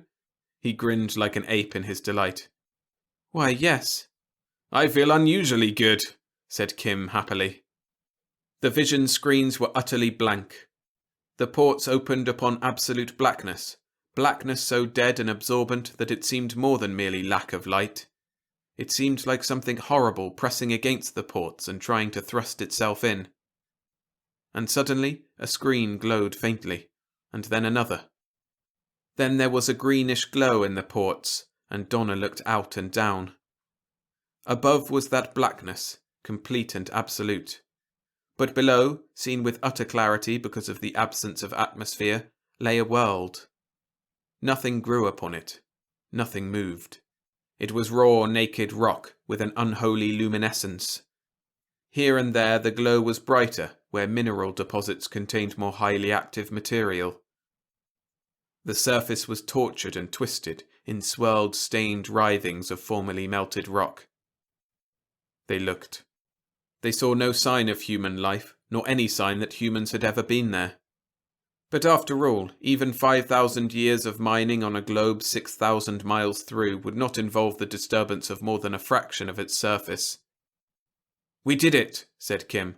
The shield can be broken through by anything with a strong enough magnetic field. We won't disturb the local inhabitants. They undoubtedly have orders to kill anybody who incredibly manages to intrude. We can't afford to take a chance. We've got to get back to Hades. He pointed the starshine straight up. He drove her slowly at the ceiling of impenetrable black. He worked upon the transmitter drive relay. He adjusted it to throw the starshine into transmitter speed the instant normal starlight appeared ahead. The ship swam slowly upward. Suddenly there was a momentary impression of reeling, dancing stars. Kim swung the bow about. Now for Hades, he said gleefully. Did you know, Donna, that once upon a time the word Hades meant hell? The stars reeled again. They found Hades. Knowing how, now, it was not too difficult. There were two positions from which it could be detected. One was a position in which it was on a line between the starshine and the sun. The other was a position in which the invisible planet, the spaceship, and the sun formed the 3 points of a right-angled triangle with Hades in the 90-degree corner. Kim sent the little ship in a great circle beyond the planet's normal orbit, watching for it to appear where such an imaginary triangle would be formed. The deflected light of the sun would spread out in a circular flat thin plane, and somewhere about the circuit the starshine had to run through it. It would be a momentary sight only, and it would not be bright. It would be utterly unlike the steady radiance of a normal planet. Such flashes, if seen before, would have been dismissed as illusions or as reflections from within the ship. Even so, it was a long, long time before Donna called out quickly. "There!" she said, and pointed. Kim swung the starshine back. He saw the dim, diffused spectre of sun's reflection. They drove for it, and presently a minute dark space appeared. It grew against the background of a radiant galaxy, and presently was a huge blackness, and the starshine space radio loop was once more filled with a highly improbable electrical amperage by the supercooled generator in the airlock. The ship ventured cautiously into the black. And later, there were lonely, unspeakably desolate little lights of the lost world down below. Kim drove for them with a reckless exultation. He landed in the very centre of a despairing small settlement which had believed itself dead and damned, or at any rate doomed. He shouted out his coming, and Donna cried out the news that the end of the darkness was near, and men came surging toward her to listen. But it was Donna who explained, her eyes shining in the light of the torches men held up toward her.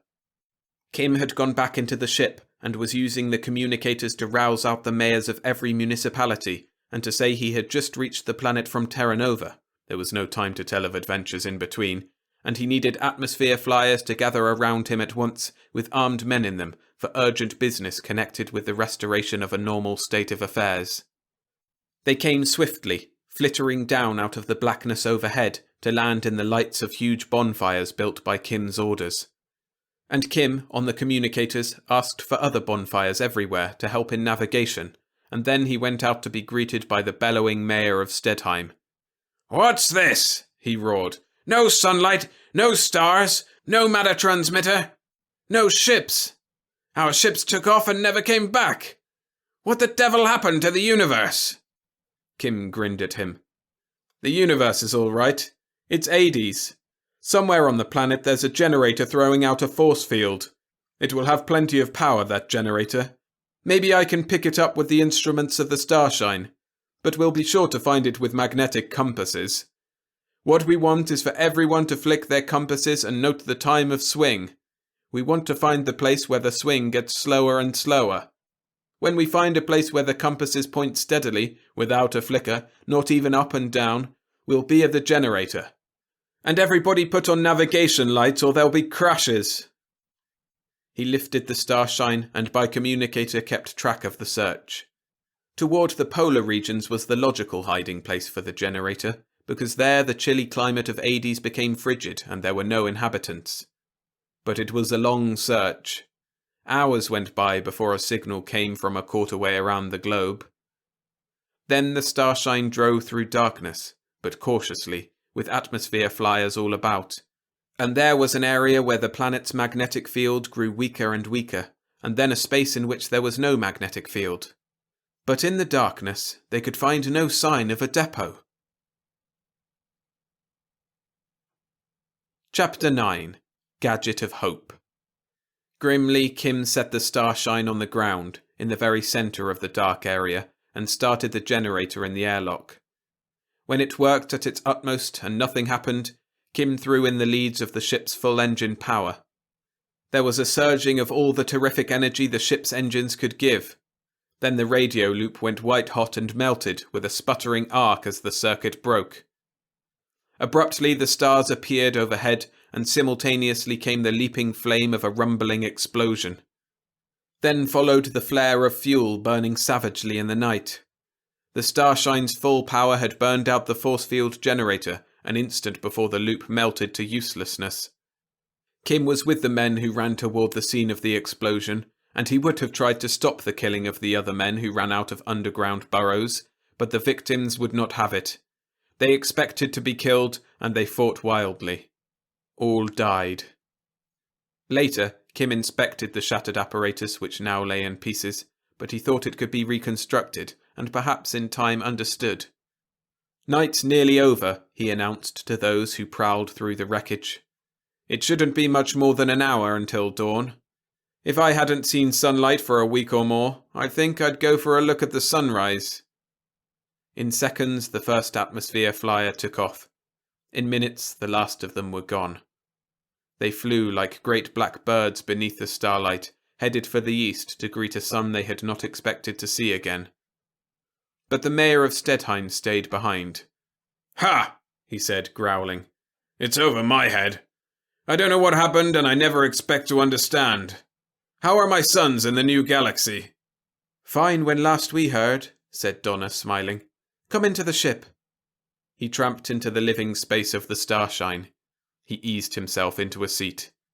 Now, tell me what's gone on and what's happened and why, he commanded dictatorially. Kim told him as well as he could. The mayor of Stedheim fumed. Took over the 21 planets, eh? He sputtered. We'll attend to that.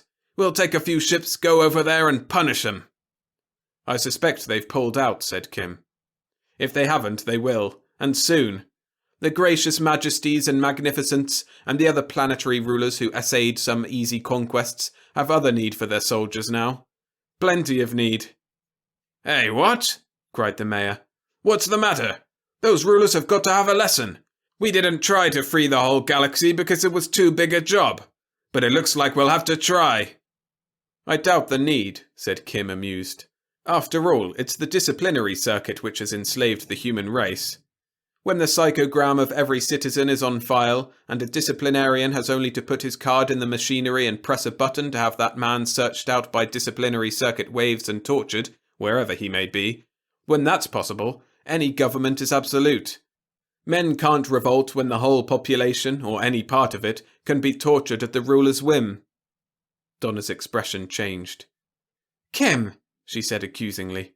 Those things you got on Spicus 5 and dropped on the planets the soldiers came from. What were they? I'll tell you, said Kim. The disciplinary is all right to keep criminals in hand. Not rebels like us, but thieves and such. And it does keep down the number of officials who have to be supported by the state. Police and guards aren't really needed on a free planet with a disciplinary circuit in action. It's a useful machine for the protection of law and order. The trouble is that, like all machines, its use has been abused. Now it serves tyranny. So I made a device to defend freedom. The mayor of Stedheim cocked a suspicious eye upon him. I procured a little gadget, said Kim. I dropped the gadget in various places where it wasn't likely to be found. If one man is under disciplinary circuit punishment, or 2 or 3 or 4, that's not unreasonable on a great planet. Nothing happens. But if 25 or 50 or 100 are punished at once, the disciplinary circuit is blown out as I just blew out that force field generator. The mayor of Stedheim considered this information. He said profoundly. Criminals can be kept down, but a revolt can't be suppressed, Kim went on. The soldiers who are occupying the 21 planets will be called back to put down revolts as soon as the people discover the disciplinary circuits on their planets are blowing out, and that they blow out again as fast as they're remade and used. Said the mayor of Stedheim. Not bad, and the rebels will have some very tasty ideas of what to do to the folk who've tyrannized over them. No troops can stop a revolt nowadays, not for long. No, not for long, said Kim. No government will be able to rule with a dissatisfied population. Not if it has a little gadget hidden somewhere that will blow out the disciplinary circuit if it's used to excess. Good enough, grumbled the mayor. When rulers are kept busy satisfying their people, they won't have time to bother political offenders. That's sensible enough. But it's too fiendish bad that only those 20 planets have the gadgets on them.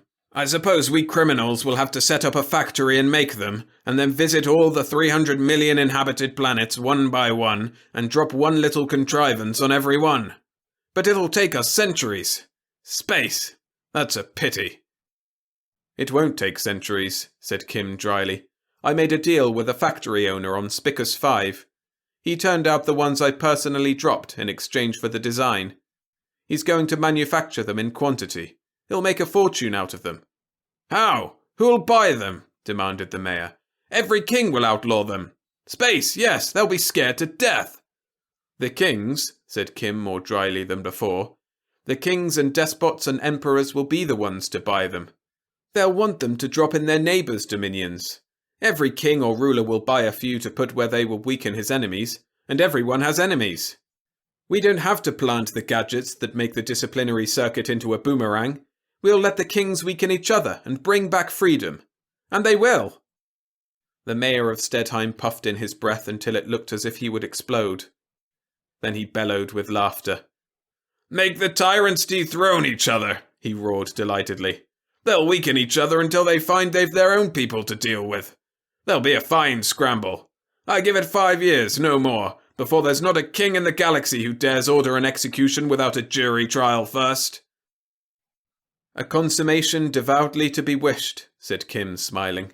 "I rather like the idea myself." The mayor heaved himself up. "Ha!" he said, still chuckling. "I'll go back to my wife and tell her to come outdoors and look at the stars. What will you two do next?" "Sleep, I suspect," said Kim. It was all over. The realization made him aware of how tired he was. "We'll probably put in 24 hours of just plain slumber. Then we'll see if anything more needs to be done, and then I guess Donna and I will head back to Terra Nova. The organizer there is worried about a shortage of textiles." "To the devil with him," grunted the mayor of Stedheim. "We've had a shortage of sunlight." "You're a good man, Kim Randall. I'll tell my grandchildren about you when I have them." He waved grandly and went out. A little later his flyer took off, occulting stars as it rose. Kim closed the airlock door. He yawned again. "Kim," said Donna, "we had to break that shield, but it was dangerous." "Yes," said Kim. He yawned again. "So it was. I'll be glad to get back to our house on Terra Nova." "So will I," said Donna. Her face had become determined. "We shouldn't even think of leaving it again, Kim. We should anchor ourselves to it, so nobody would think of asking us to leave." "A good idea," said Kim, "if it could be done." Donna looked critically at her fingers, but she flushed suddenly. "It could," she said softly. "The best way would be children."